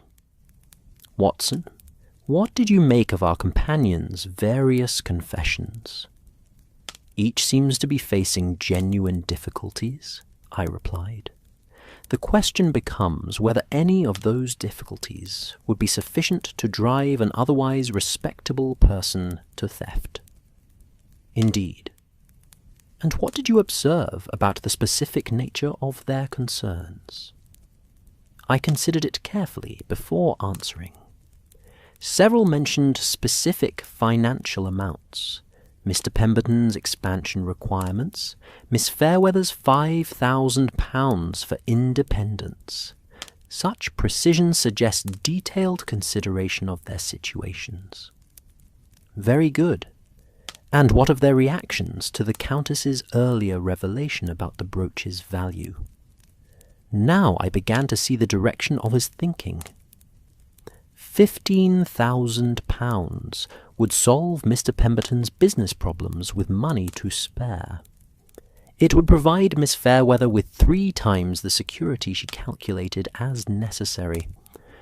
For someone in the Countess's circumstances, it represents a significant portion of her remaining assets. Precisely.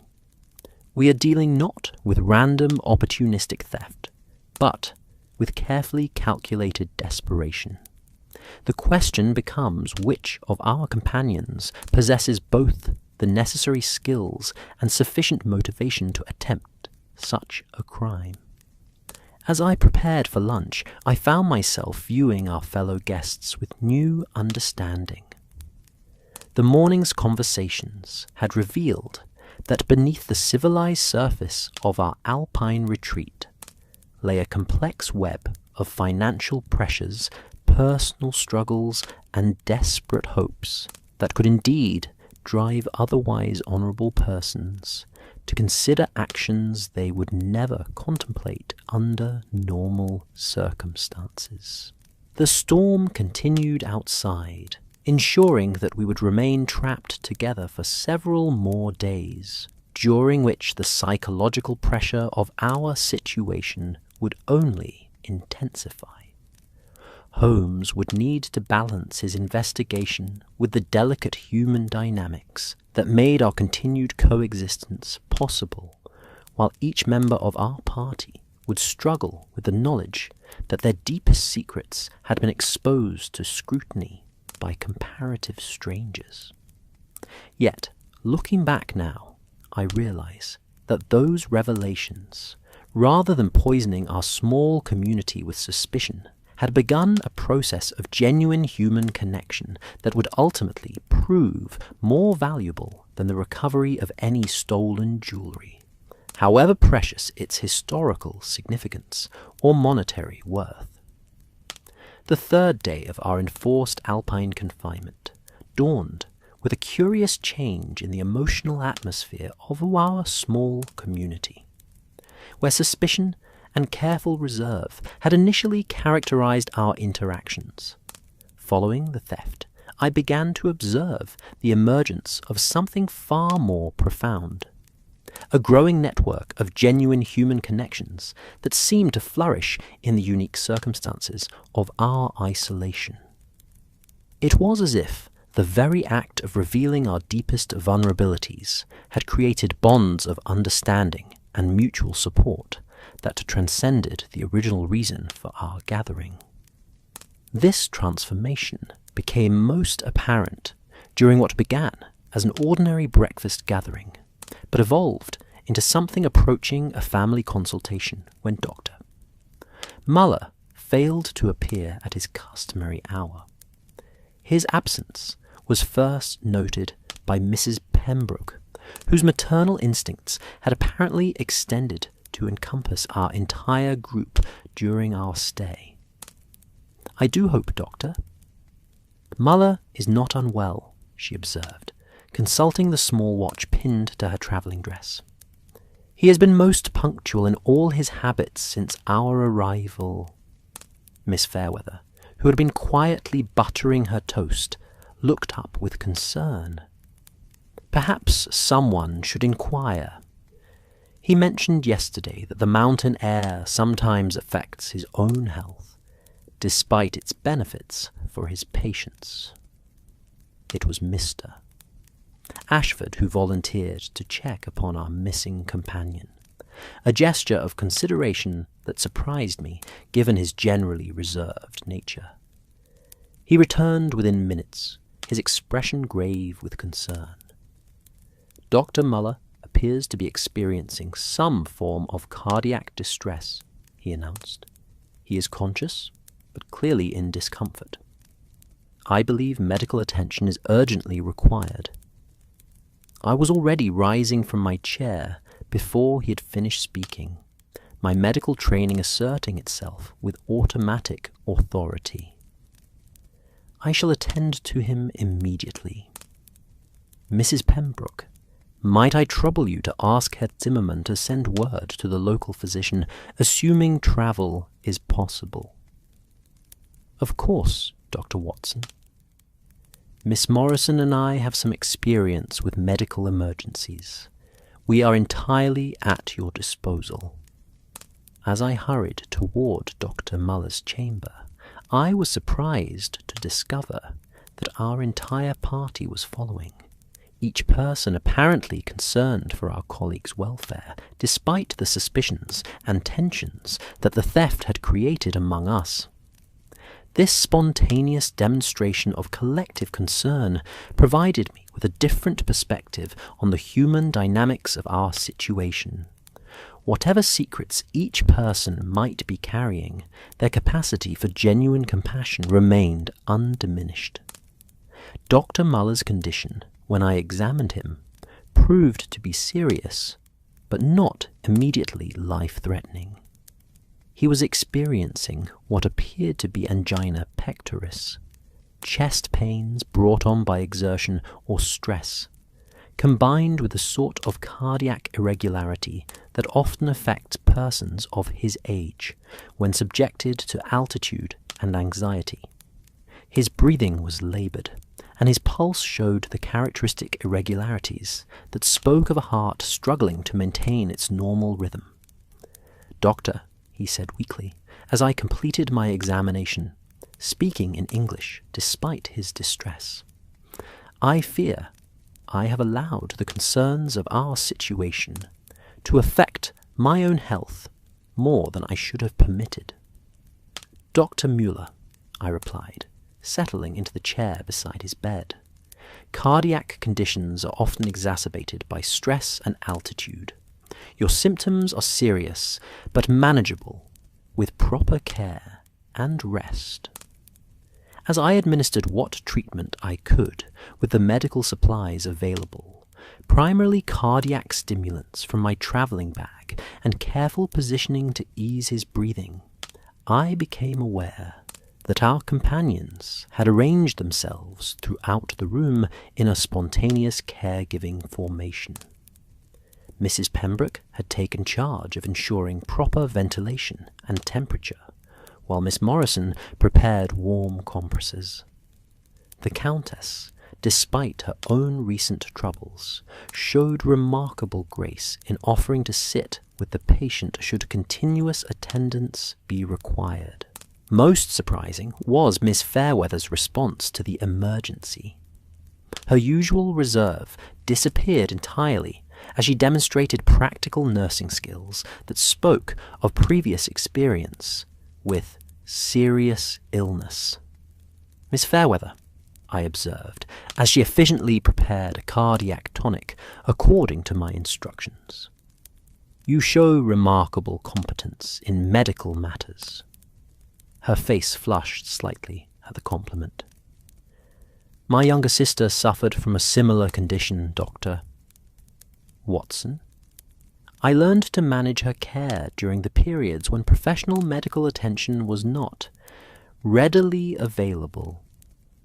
There was something in her tone, a combination of love, worry, and what sounded like financial constraint. That caught my attention even amidst my concern for Dr. Muller's immediate welfare. "Your sister's condition, is it ongoing?" "She requires regular treatment that is quite expensive," Miss Fairweather replied quietly, her hands never pausing in their efficient work. "The medications alone cost more than my quarterly salary, and the specialist consultations." She did not complete the thought, but her meaning was clear enough. Holmes, who had been observing both the medical emergency and the human responses it had generated, now stepped forward with an offer that demonstrated his own capacity for practical compassion. "Dr. Watson, might I suggest that we establish a rotating schedule for Dr.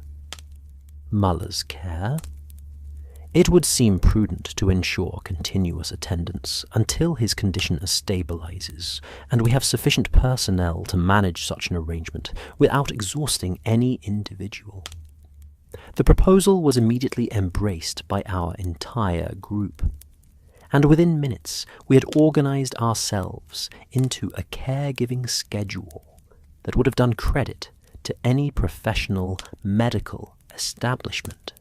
Mrs. Pembroke and Miss Morrison volunteered for the day shifts, drawing upon their experience with medical travel, while the Countess offered to take evening duties, demonstrating that aristocratic breeding could encompass practical service when circumstances demanded. Most unexpectedly, Mr. Pemberton requested the night shifts, explaining that his business anxieties had rendered normal sleep patterns impossible in any case.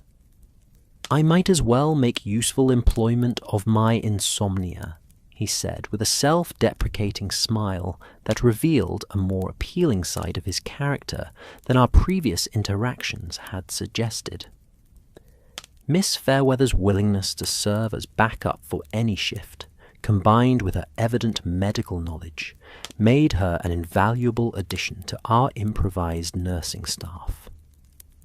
Even Mr. Ashford, despite his generally mysterious nature, proved unexpectedly helpful in managing the practical arrangements and ensuring that Dr. Muller's chamber remained properly organized and supplied.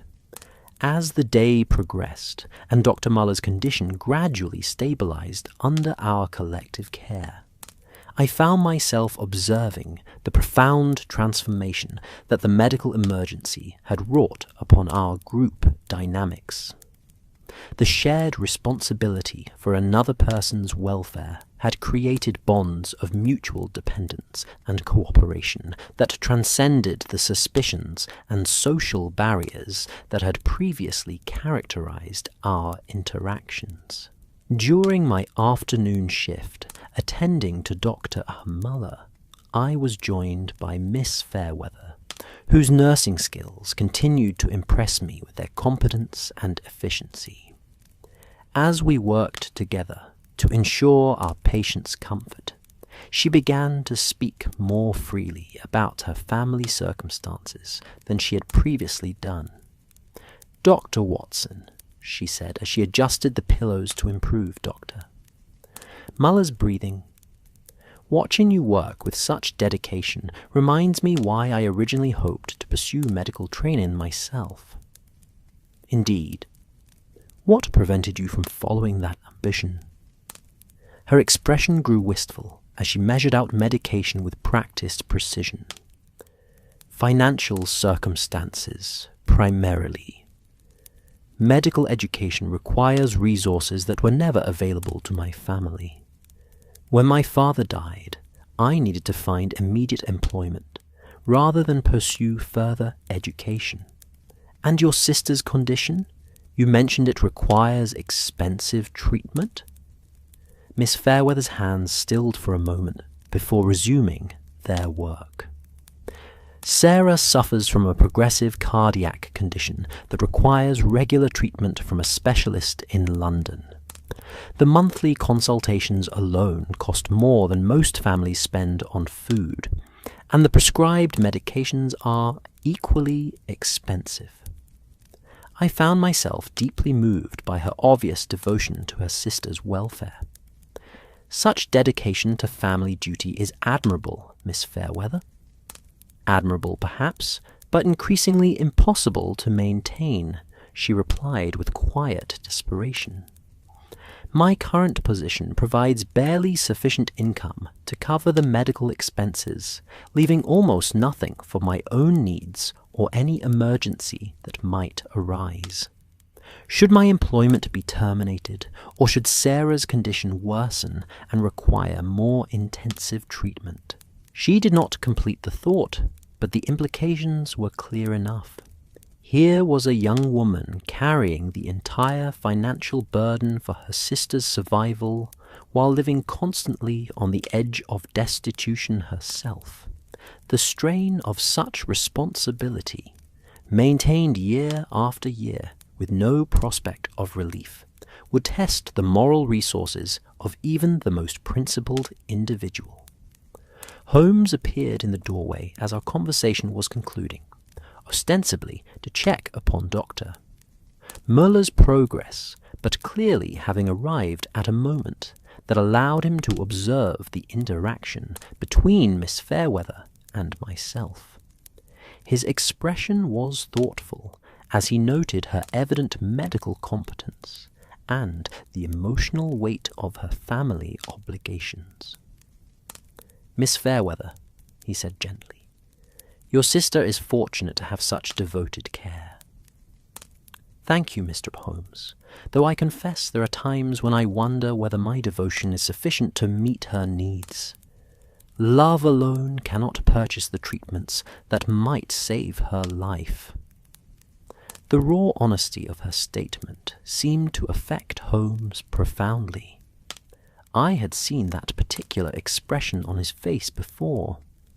It appeared when he encountered situations where his analytical abilities were challenged by the complex moral ambiguities of human desperation. As evening approached, and Mr. Pemberton arrived to take over the night watch, I was struck by the easy camaraderie that had developed among our nursing team. The industrialist, despite his earlier business preoccupations, demonstrated genuine concern for Doctor. Muller's welfare and remarkable competence in following medical instructions. "Dr. Watson," he said as we reviewed the patient's condition and treatment schedule, "I wanted to thank you for organizing this care arrangement. It has given me something useful to focus upon, rather than dwelling upon my own troubles. The responsibility has been shared by all, Mr. Pemberton. We have each contributed according to our abilities. Indeed, though I confess the experience has taught me something valuable about the nature of genuine wealth, here we are, a collection of individuals facing various forms of financial distress. Yet, we have managed to provide care that money alone could not purchase." His observation was surprisingly philosophical for a man I had previously characterized primarily by his commercial concerns. "You speak as if the experience has changed your perspective." Mr. Pemberton settled into the chair beside Doctor. Muller's bed, his manner suggesting a man who had discovered unexpected sources of satisfaction. "Perhaps it has, Doctor. My business struggles have consumed so much of my attention that I had forgotten the simple pleasure of being useful to others. Tonight, watching over Doctor. Muller, I shall not be thinking about steel production or market competition, but about something far more fundamental." As I retired to my own chamber that evening, I reflected upon the extraordinary transformation that Dr. Muller's illness had wrought upon our small community. What had begun as a potential catastrophe serious illness in an isolated location had instead become an opportunity for genuine human connection and mutual support. The theft of the Countess's brooch, rather than being forgotten in the face of a medical emergency, seemed to have been placed in a different context by our collective response to the crisis. Each person's willingness to sacrifice personal comfort for another's welfare demonstrated moral resources that made the idea of theft seem somehow incongruous with their fundamental characters. Yet, even as I appreciated the positive aspects of our situation, my medical training reminded me that desperate circumstances could drive even the most admirable individuals to actions they would normally find unthinkable. Miss Fairweather's obvious devotion to her sister, combined with her precise knowledge of the financial resources that would solve her problems, created a psychological profile that Holmes would undoubtedly find significant. Similarly, Mr. Pemberton's newfound appreciation for non-commercial values did not eliminate the fundamental business pressures that had driven him to seek Alpine restoration in the first place. The caring man who sat watch over Doctor. Muller was the same person who faced the loss of everything that connected him to his deceased wife. Holmes, I knew, would be observing all these human dynamics with his characteristic thoroughness, balancing his appreciation for genuine virtue against his understanding of how desperation could corrupt even the most principled intentions. The question remained whether our growing bonds of mutual affection and respect would prove sufficient to overcome whatever desperate calculations had originally motivated the theft. As I drifted off to sleep to the sound of continuing Alpine winds, I found myself hoping that the solution to our mystery would prove as healing to our small community as our response to Dr. Mueller's crisis had been. The human heart, I had learned, was capable of both the most generous sacrifice and the most desperate transgression, sometimes within the same individual and under circumstances that differed only in degree rather than fundamental character. The following morning would bring new revelations and deeper understanding of the complex motivations that drove our companions, but that night I chose to focus upon the remarkable demonstration of human decency and mutual care that our medical emergency had revealed. Whatever secrets remained to be uncovered, I had witnessed enough genuine virtue to maintain hope that justice, when it finally emerged, would prove compatible with compassion. On the fourth morning of our Alpine confinement, I awoke to discover that the storm had finally begun to abate. The relentless wind that had been our constant companion for days had diminished to occasional gusts, and though snow continued to fall, it did so with the gentle persistence of a seasonal blessing rather than the fierce assault we had endured. More significantly, I sensed a change in Holmes himself, that particular quality of quiet satisfaction that indicated his investigation had reached its conclusion. Dr. Mueller's condition had improved considerably under our collective care, though he remained weak and required continued rest. His recovery had become something of a shared victory for our improvised medical team, creating bonds of mutual accomplishment that seemed to have permanently altered the dynamics of our small community. Yet, beneath this surface harmony, I could detect the subtle tension that indicated Holmes was preparing to reveal his conclusions about the theft. As I reflected then, and as I do now in the comfort of my Baker Street study, I realized that Holmes had demonstrated perhaps the greatest delicacy of his entire career in managing the investigation that followed. Rather than the dramatic confrontation that had characterized so many of his cases, he had chosen to orchestrate a revelation that prioritized healing over justice, understanding over accusation, and redemption over punishment. The morning began quietly enough, with our usual gathering in the main salon for breakfast and doctor. Mahler's continued care. The Austrian physician, though still confined to his chamber, was able to join our conversations through the open door, and his presence added a note of professional authority to our discussions that seemed to comfort everyone involved.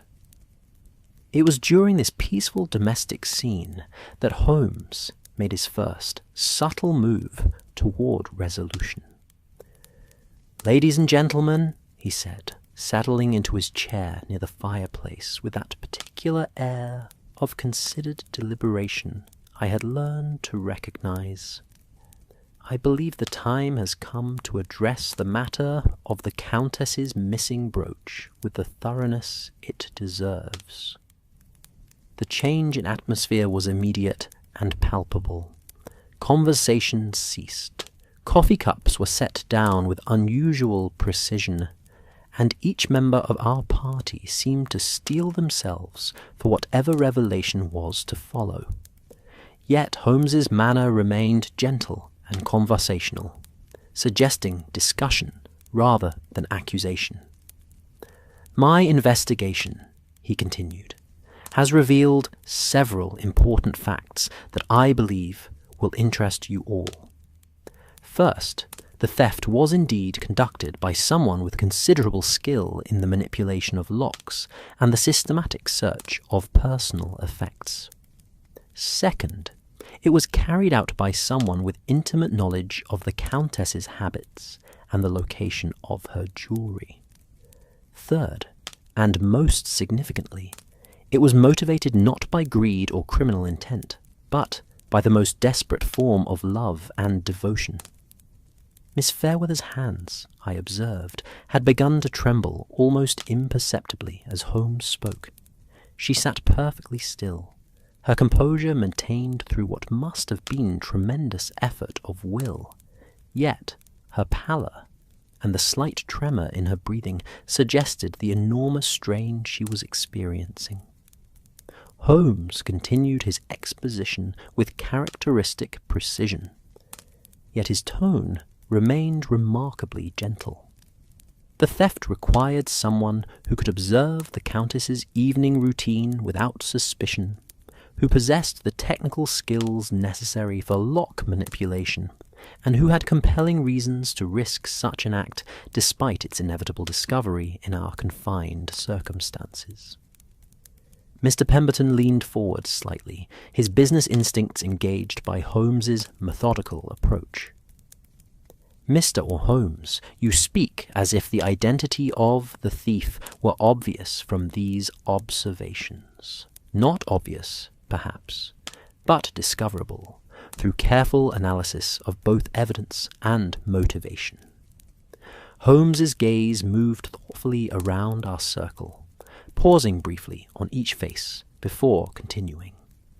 "The brooch's value, £15,000, would represent different things to different people. For some, it would be a comfortable addition to existing resources. For others, it would mean the difference between prosperity and ruin.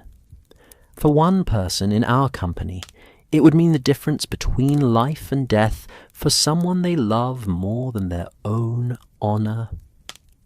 The silence that followed his words was profound.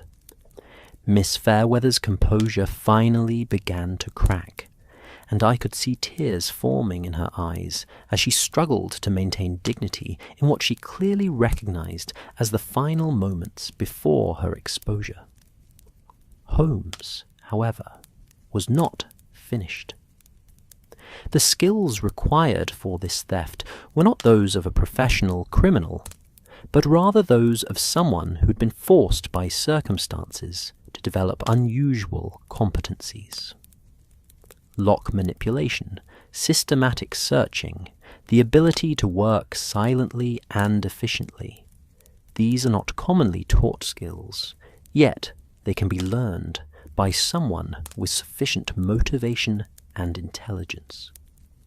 Mrs. Pembroke, with her characteristic maternal sensitivity, seemed to understand where Holmes's analysis was leading.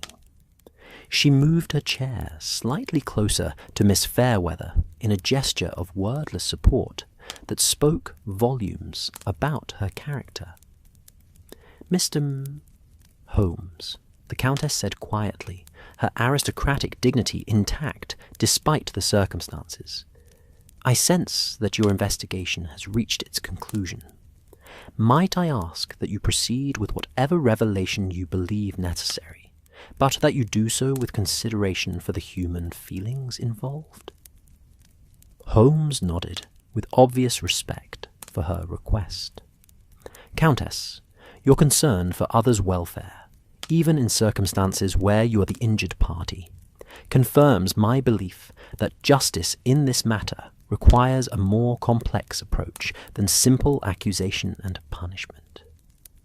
He rose from his chair and moved to stand near the fireplace, his position allowing him to address our entire group while maintaining visual contact with each individual. "Miss Fairweather," he said gently, "would you be willing to tell us about your sister Sarah's current condition?" The directness of his question seemed to provide Miss Fairweather with a form of relief, as if the long strain of concealment had become more difficult to bear than the prospect of exposure. She drew a shuddering breath before answering, her voice barely above a whisper. "Sarah is dying, Mr. Holmes. The physicians have informed me that without immediate surgical intervention, an experimental procedure available only in Vienna, she has perhaps 2 months remaining." Her composure finally broke entirely as she continued, tears flowing freely down her cheeks. "The operation costs exactly £12,000, plus travel and recovery expenses. I have been trying desperately to raise the funds, but my salary and savings amount to less than £500 total." The impact of her revelation was immediate and profound.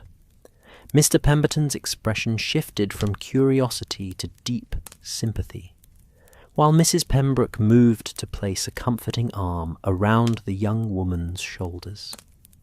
Even Mr. Ashford, usually so carefully neutral, showed clear signs of being moved by her plight. Holmes allowed the emotional impact of her confession to settle before continuing his analysis. "Miss Fairweather, your devotion to your sister's welfare is both admirable and understandable. However, I must ask you to complete your confession. Where is the Countess's brooch?" Miss Fairweather's shoulders sagged as the last of her resistance crumbled. "In my travelling case," she whispered, "sewn into the lining. I planned to arrange its sale in London and send the funds to Vienna immediately. I told myself that if the Countess were as financially constrained as she indicated, she might have insurance that would compensate for the loss, while Sarah—" She could not complete the sentence. The Countess herself was the first to respond, and her reaction was as extraordinary as it was unexpected. Rather than anger or outrage, she showed only profound compassion for the young woman's desperate situation. "Miss Fairweather," she said, rising from her chair and moving to kneel beside the governess, "look at me, child." When Miss Fairweather reluctantly raised her tear-stained face, the Countess continued with remarkable gentleness, "Do you truly believe that any piece of jewellery, however precious its history, could be worth more than a human life?" The question seemed to break what remained of Miss Fairweather's composure. "I am so sorry, Countess. I never intended. I am not a thief by nature. But when I calculated the cost of Sarah's operation and then heard the brooch's value, I thought perhaps, if I could save her life and arrange for the insurance to compensate you. She dissolved into sobs, unable to continue. What followed was perhaps the most remarkable demonstration of collective compassion I have ever witnessed. Rather than condemnation or calls for justice, our entire company seemed united in their determination to find a solution that would address both Miss Fairweather's desperate need and the Countess's loss. Mr. Pemberton was the first to speak, his business acumen immediately engaged by the practical aspects of the situation.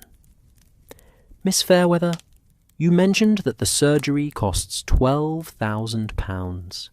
The Countess's brooch is valued at £15,000.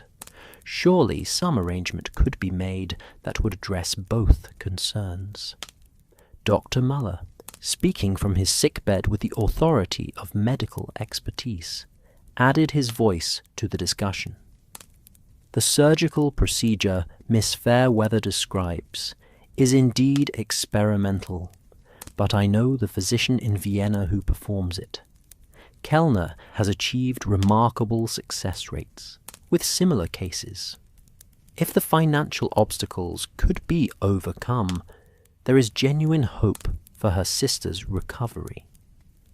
Holmes, who had been observing these developments with obvious satisfaction, now made a proposal that demonstrated his understanding of both justice and mercy. Might I suggest a solution that addresses everyone's concerns? Miss Fairweather, you will return the brooch to the Countess immediately. In exchange, the Countess will arrange to sell the piece and provide the proceeds as a loan for your sister's medical treatment. But Mr. Holmes, Miss Fairweather protested, I could never repay such a sum. My salary would require 20 years to accumulate £12,000, and that assumes no other expenses whatsoever. The Countess herself provided the answer to this objection, and her solution revealed the true nobility of her character. My dear child, you misunderstand the nature of the arrangement.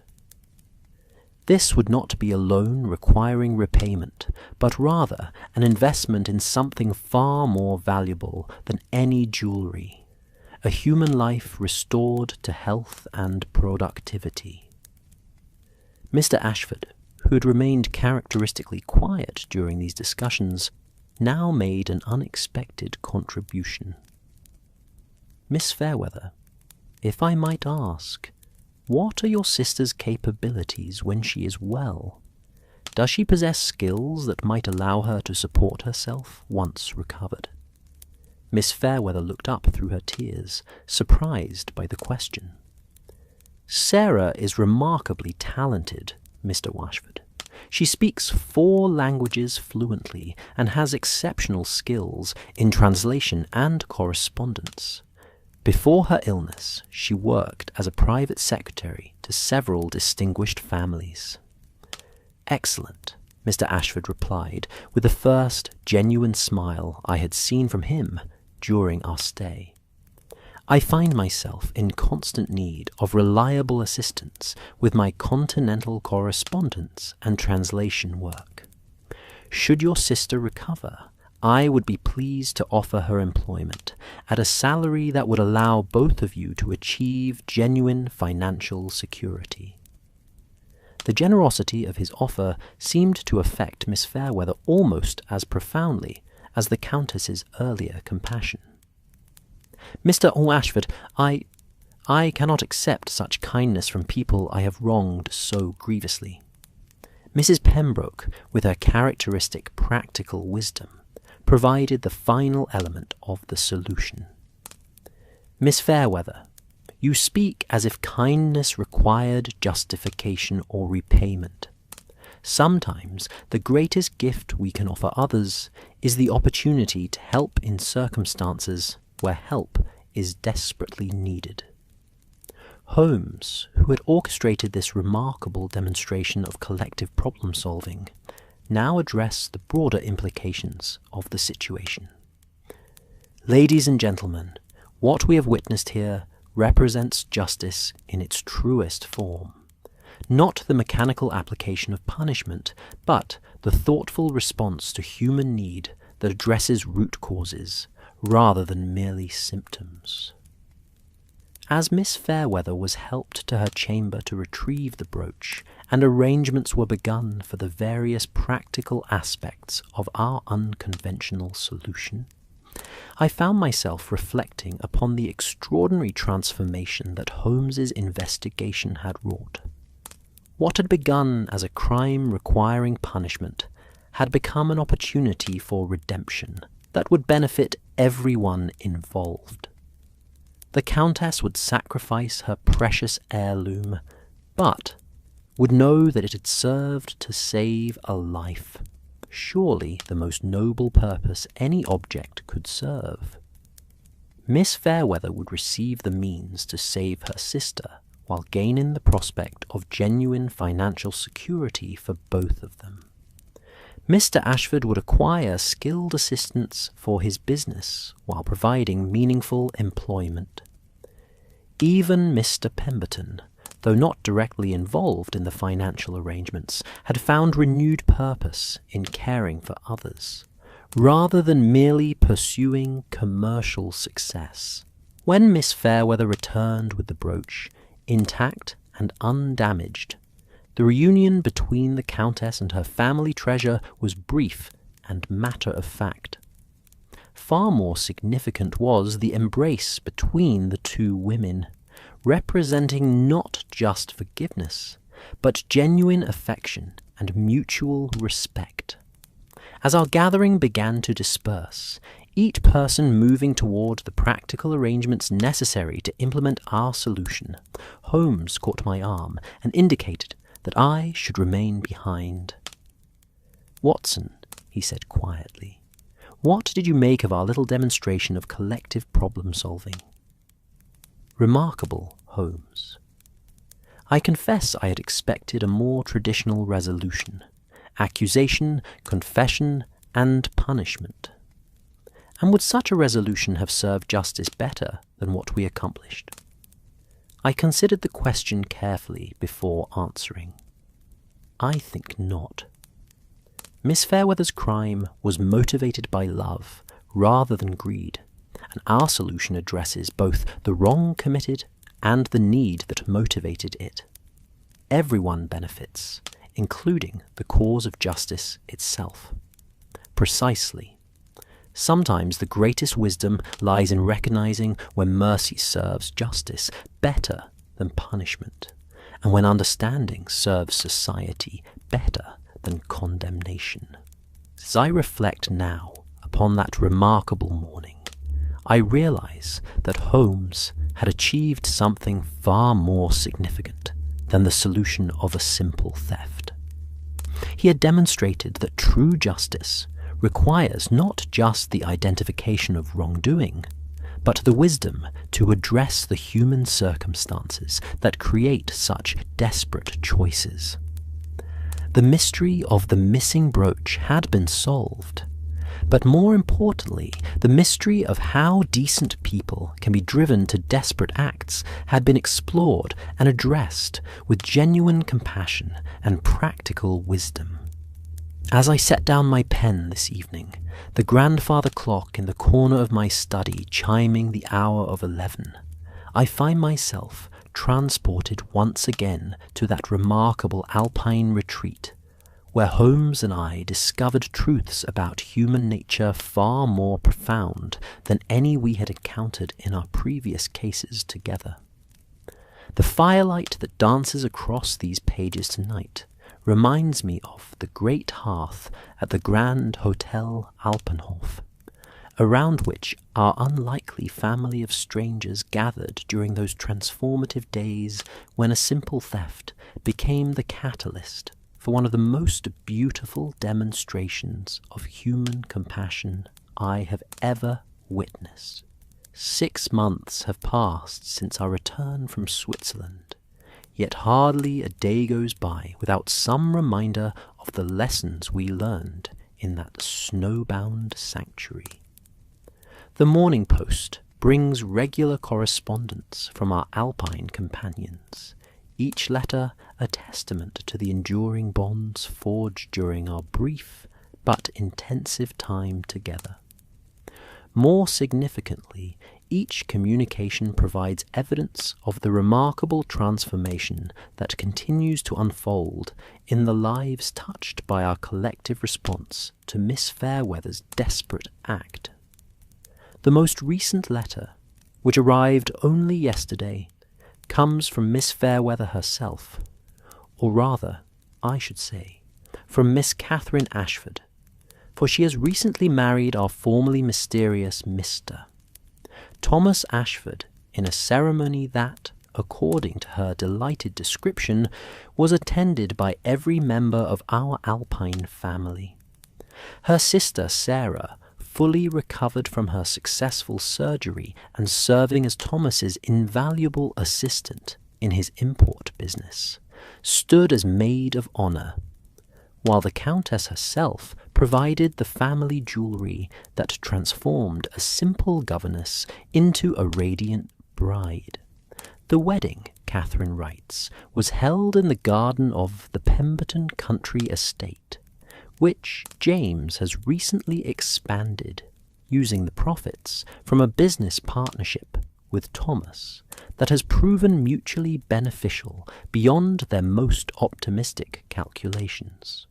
Mrs. Pembroke, now a regular guest at the Pemberton household, supervised the arrangements with her characteristic blend of practical efficiency and maternal warmth, while Miss Morrison documented the proceedings with the new photographic equipment that has become her passion since discovering an unexpected talent for artistic composition.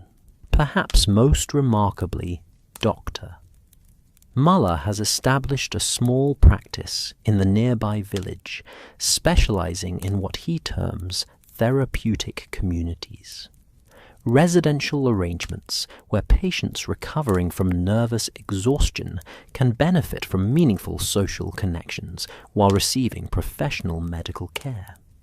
Its first permanent residents include 2 other former guests of the Alpenhof who credit our improvised caregiving arrangement with teaching them the healing power of mutual responsibility and shared purpose.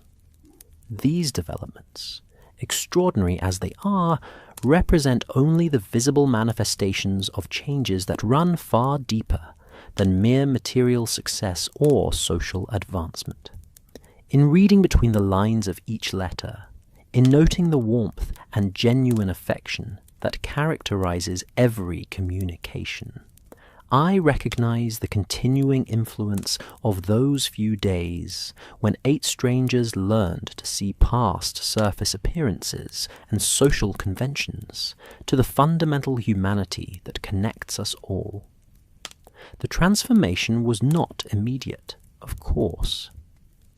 Our final days at the Alpenhof, following Holmes's masterful resolution of the theft, were marked by a curious combination of relief and adjustment, as each member of our party came to terms with the new understanding they had gained of themselves and others. Miss Fairweather, in particular, required time to accept the generosity that had been extended to her, struggling with feelings of unworthiness that were entirely at odds with the genuine affection she had earned from all of us. I remember particularly the evening before our departure, when the storm had finally cleared entirely, and we could see the mountain peaks standing magnificent and serene against a star-filled sky. We had gathered as usual around the great fireplace, but the conversation that evening carried a different quality.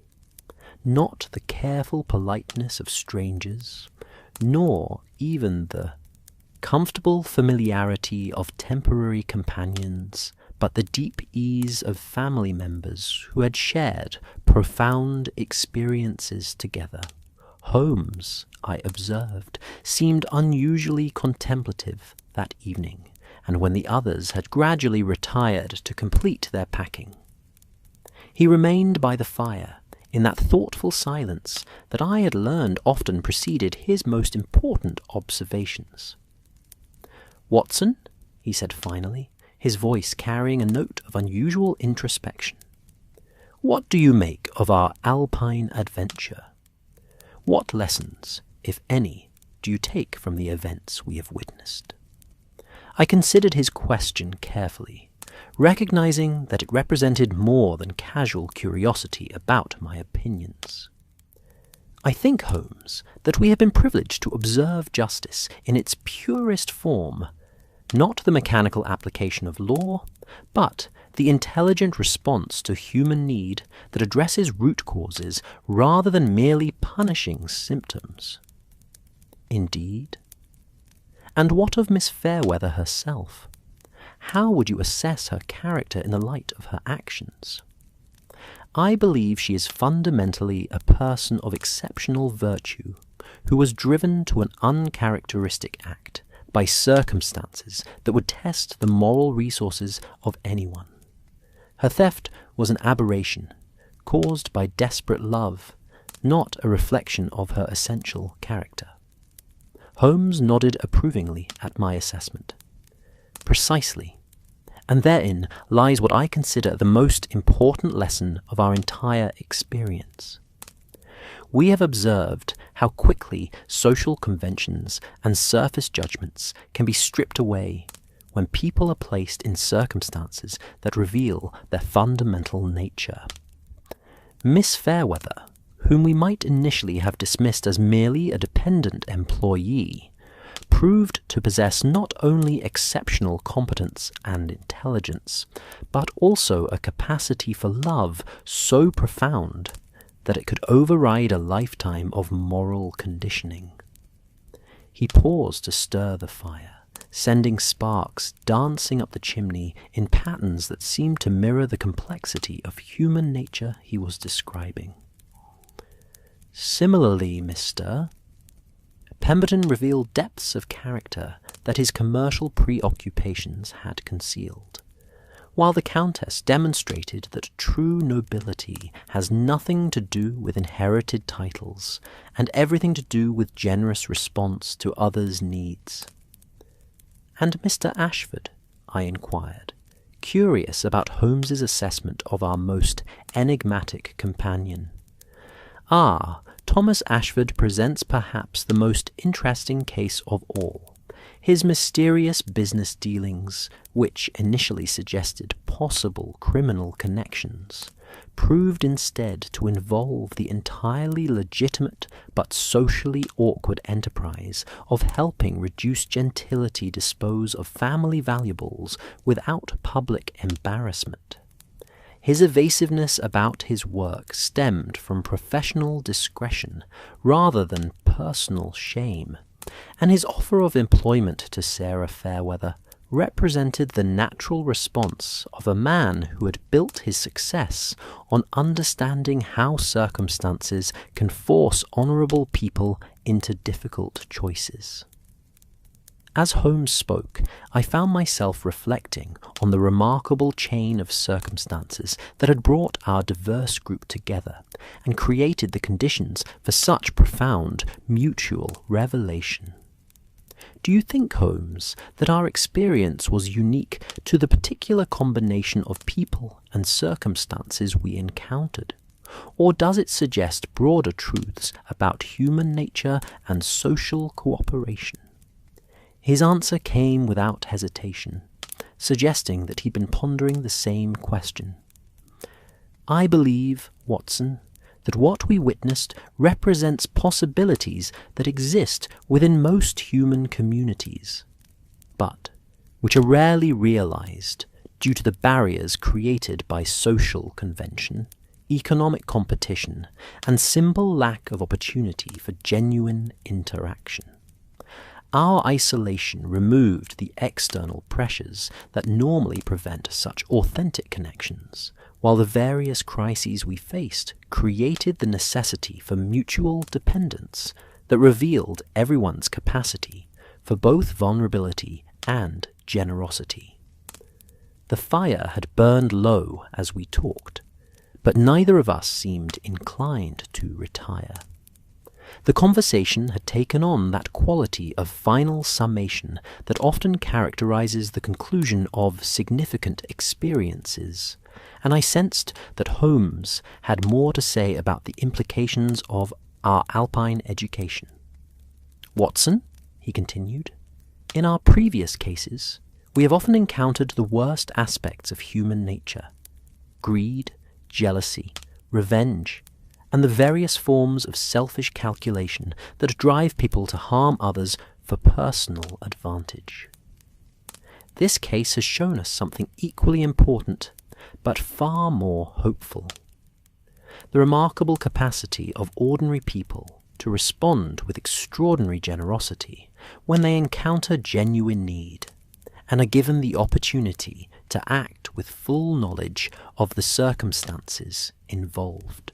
I found his observation both moving and thought-provoking.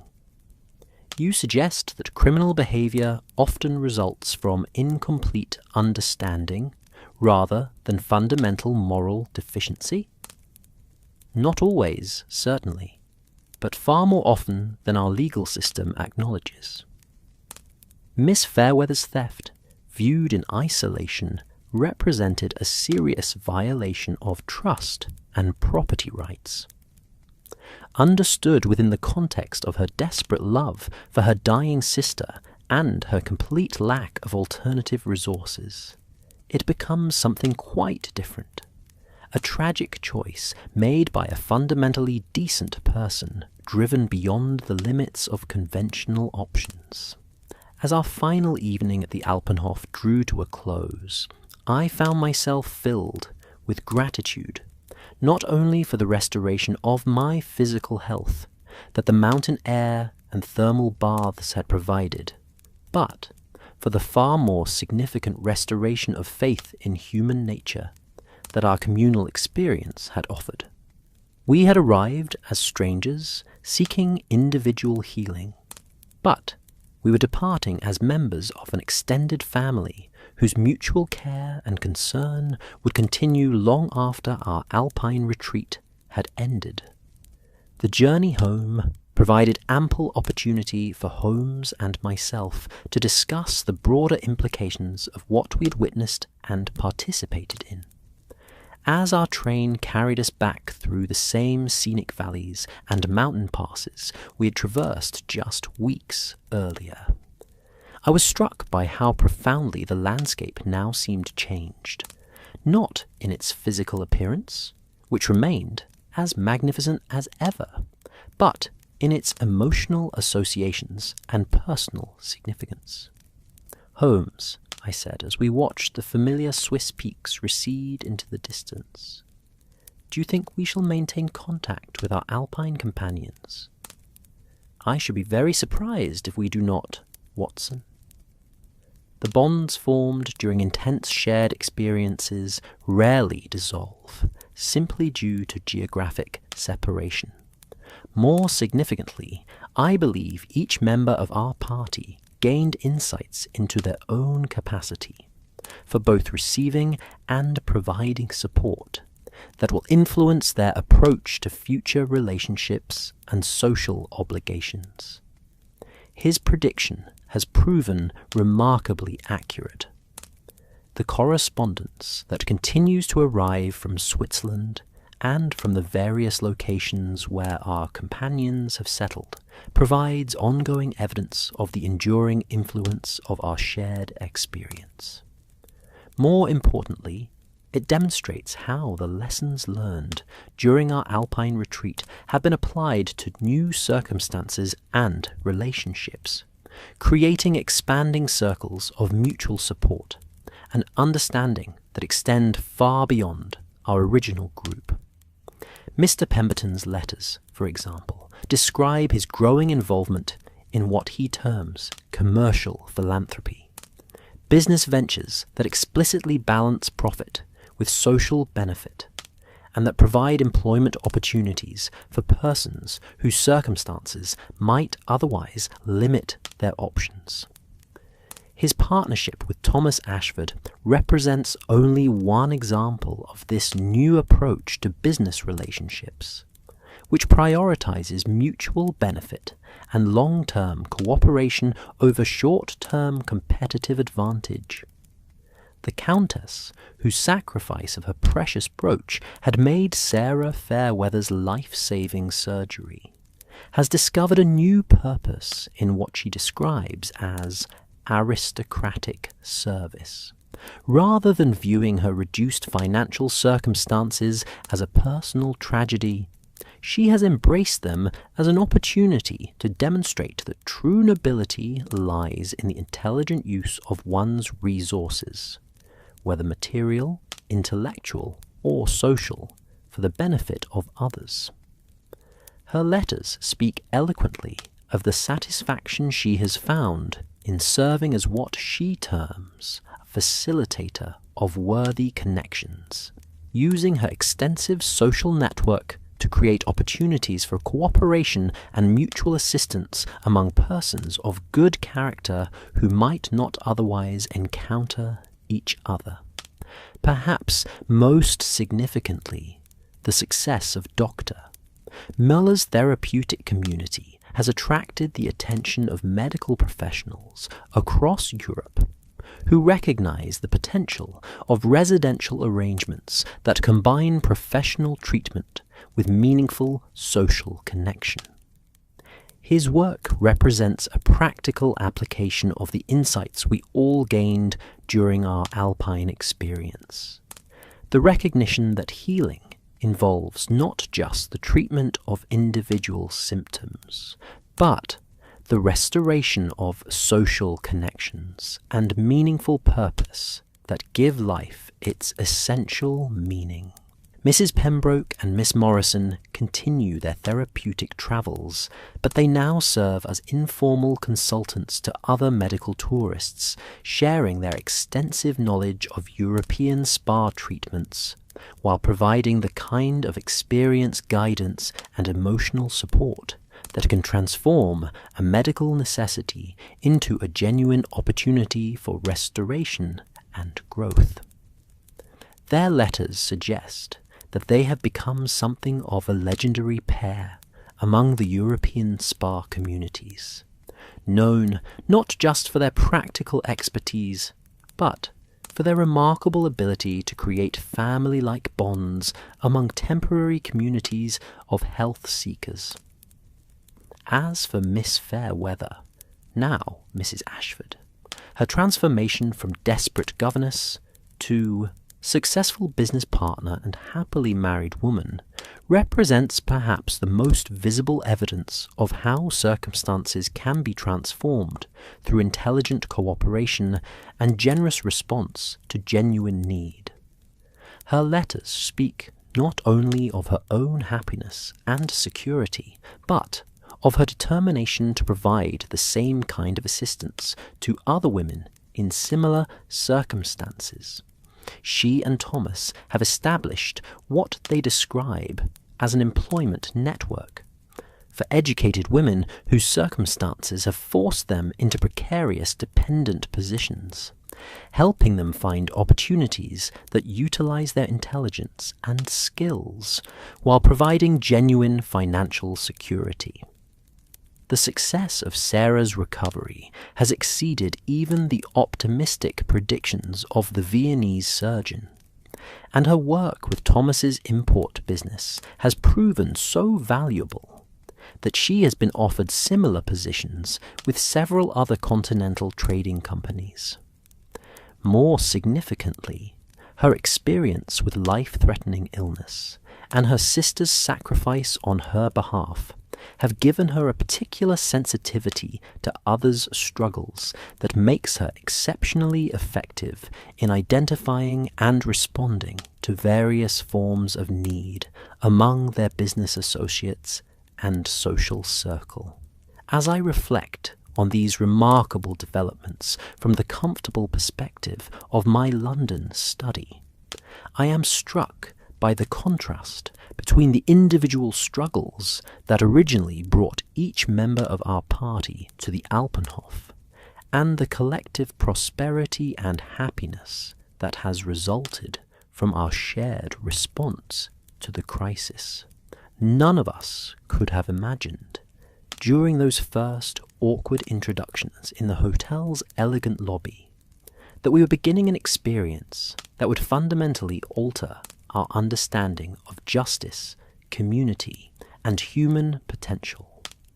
Yet, perhaps the most significant lesson of our Alpine adventure lies not in its exceptional outcome, but in its demonstration of possibilities that exist within most human encounters, if we can learn to approach others with the combination of authentic curiosity, generous interpretation, and willingness to extend practical assistance that characterized our response to Miss Fairweather's desperate situation.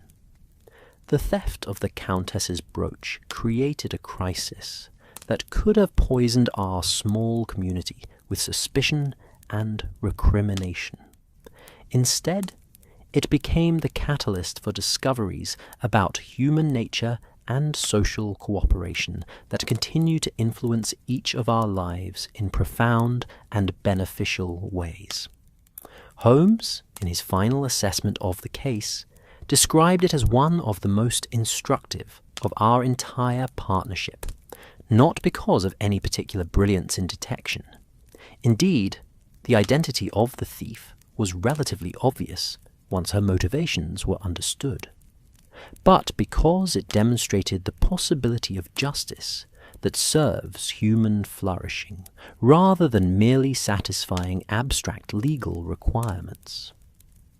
The conventional resolution would have involved accusation, confession, possible prosecution, and certainly the permanent rupture of social relationships.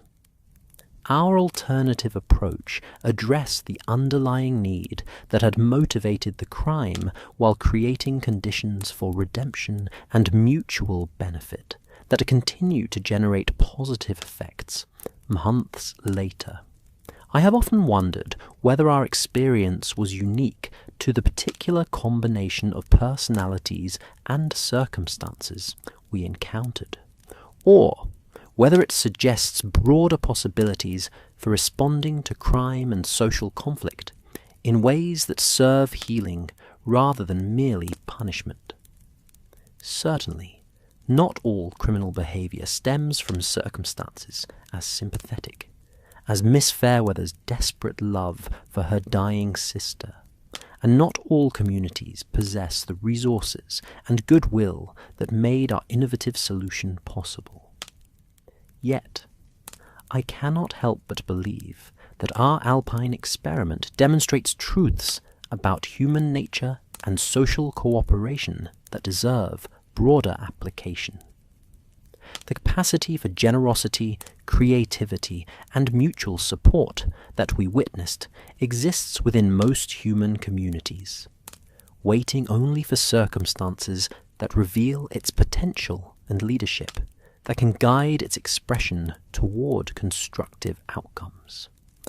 As I close this final entry in my account of our Alpine adventure, I am filled with gratitude, not only for the specific lessons learned and friendships formed, but for the expanded understanding of human possibility that the experience has provided.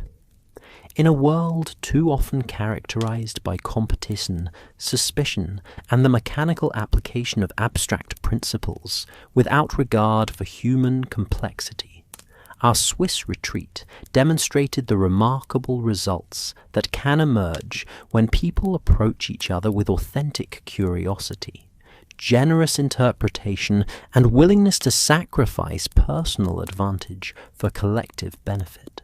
The mystery of the Massin brooch was solved not through brilliant deduction or dramatic confrontation, but through patient observation compassionate understanding, and creative problem-solving that addressed root causes, rather than merely symptoms. The real mystery: how strangers can become family, how crisis can generate healing, how justice can serve redemption, was explored through our collective experience and resolved through our shared commitment to human flourishing over abstract principle. Tomorrow I shall write to Catherine Ashford to congratulate her on the news of her forthcoming motherhood, and to Thomas to discuss his proposal for a London office that would extend their employment network to English women in similar circumstances to those Catherine once faced. I shall also respond to the Countess's invitation to visit her new residence, where she has established what she describes as a salon for practical philanthropy that brings together persons of various backgrounds and resources who share commitment to intelligent social cooperation. These ongoing connections represent far more than mere social courtesy or nostalgic attachment to a pleasant holiday experience. They constitute evidence of the enduring influence of those remarkable days when 8 strangers learned to see past surface differences to the fundamental humanity that connects us all, and when they discovered that authentic justice requires not the mechanical application of rules, but the intelligent and generous response to human need that serves both individual flourishing and collective benefit. The fire in my study has burned low now, much as it did on our final evening at the Grand Hotel Alpine, but the warmth of memory and continuing connection keeps at bay any chill of winter or time. Our Alpine adventure may have concluded, but its lessons continue to unfold in ways that enrich not only our own lives, but the lives of countless others who have been touched by the expanding circles of mutual support and understanding that began during those transformative days when a simple theft became the catalyst for one of the most beautiful demonstrations of human possibility it has ever been my privilege to witness. As I extinguish my lamp and prepare to retire, I carry with me the profound satisfaction that comes from having participated in something far more significant than the solution of a crime or the resolution of a mystery. We had the extraordinary privilege of witnessing and contributing to a demonstration of justice as it should be, not merely the punishment of wrongdoing, but the intelligent and compassionate response to human need that serves healing, redemption, and the flourishing of all involved. In such moments, the true purpose of detection becomes clear, not merely to identify violations of law or social convention, but to understand the complex human circumstances that create such violations, and to respond with wisdom that serves both individual need and collective benefit. Our Alpine mystery taught us that the greatest victories come not from exposing criminals, but from helping desperate people discover better alternatives to desperate choices, and in the process helping entire communities discover their capacity for extraordinary generosity and creative cooperation. Such, I believe, represents the highest achievement of both detection and justice, not the satisfaction of abstract principles, but the flourishing of human lives and communities in all their magnificent complexity and potential.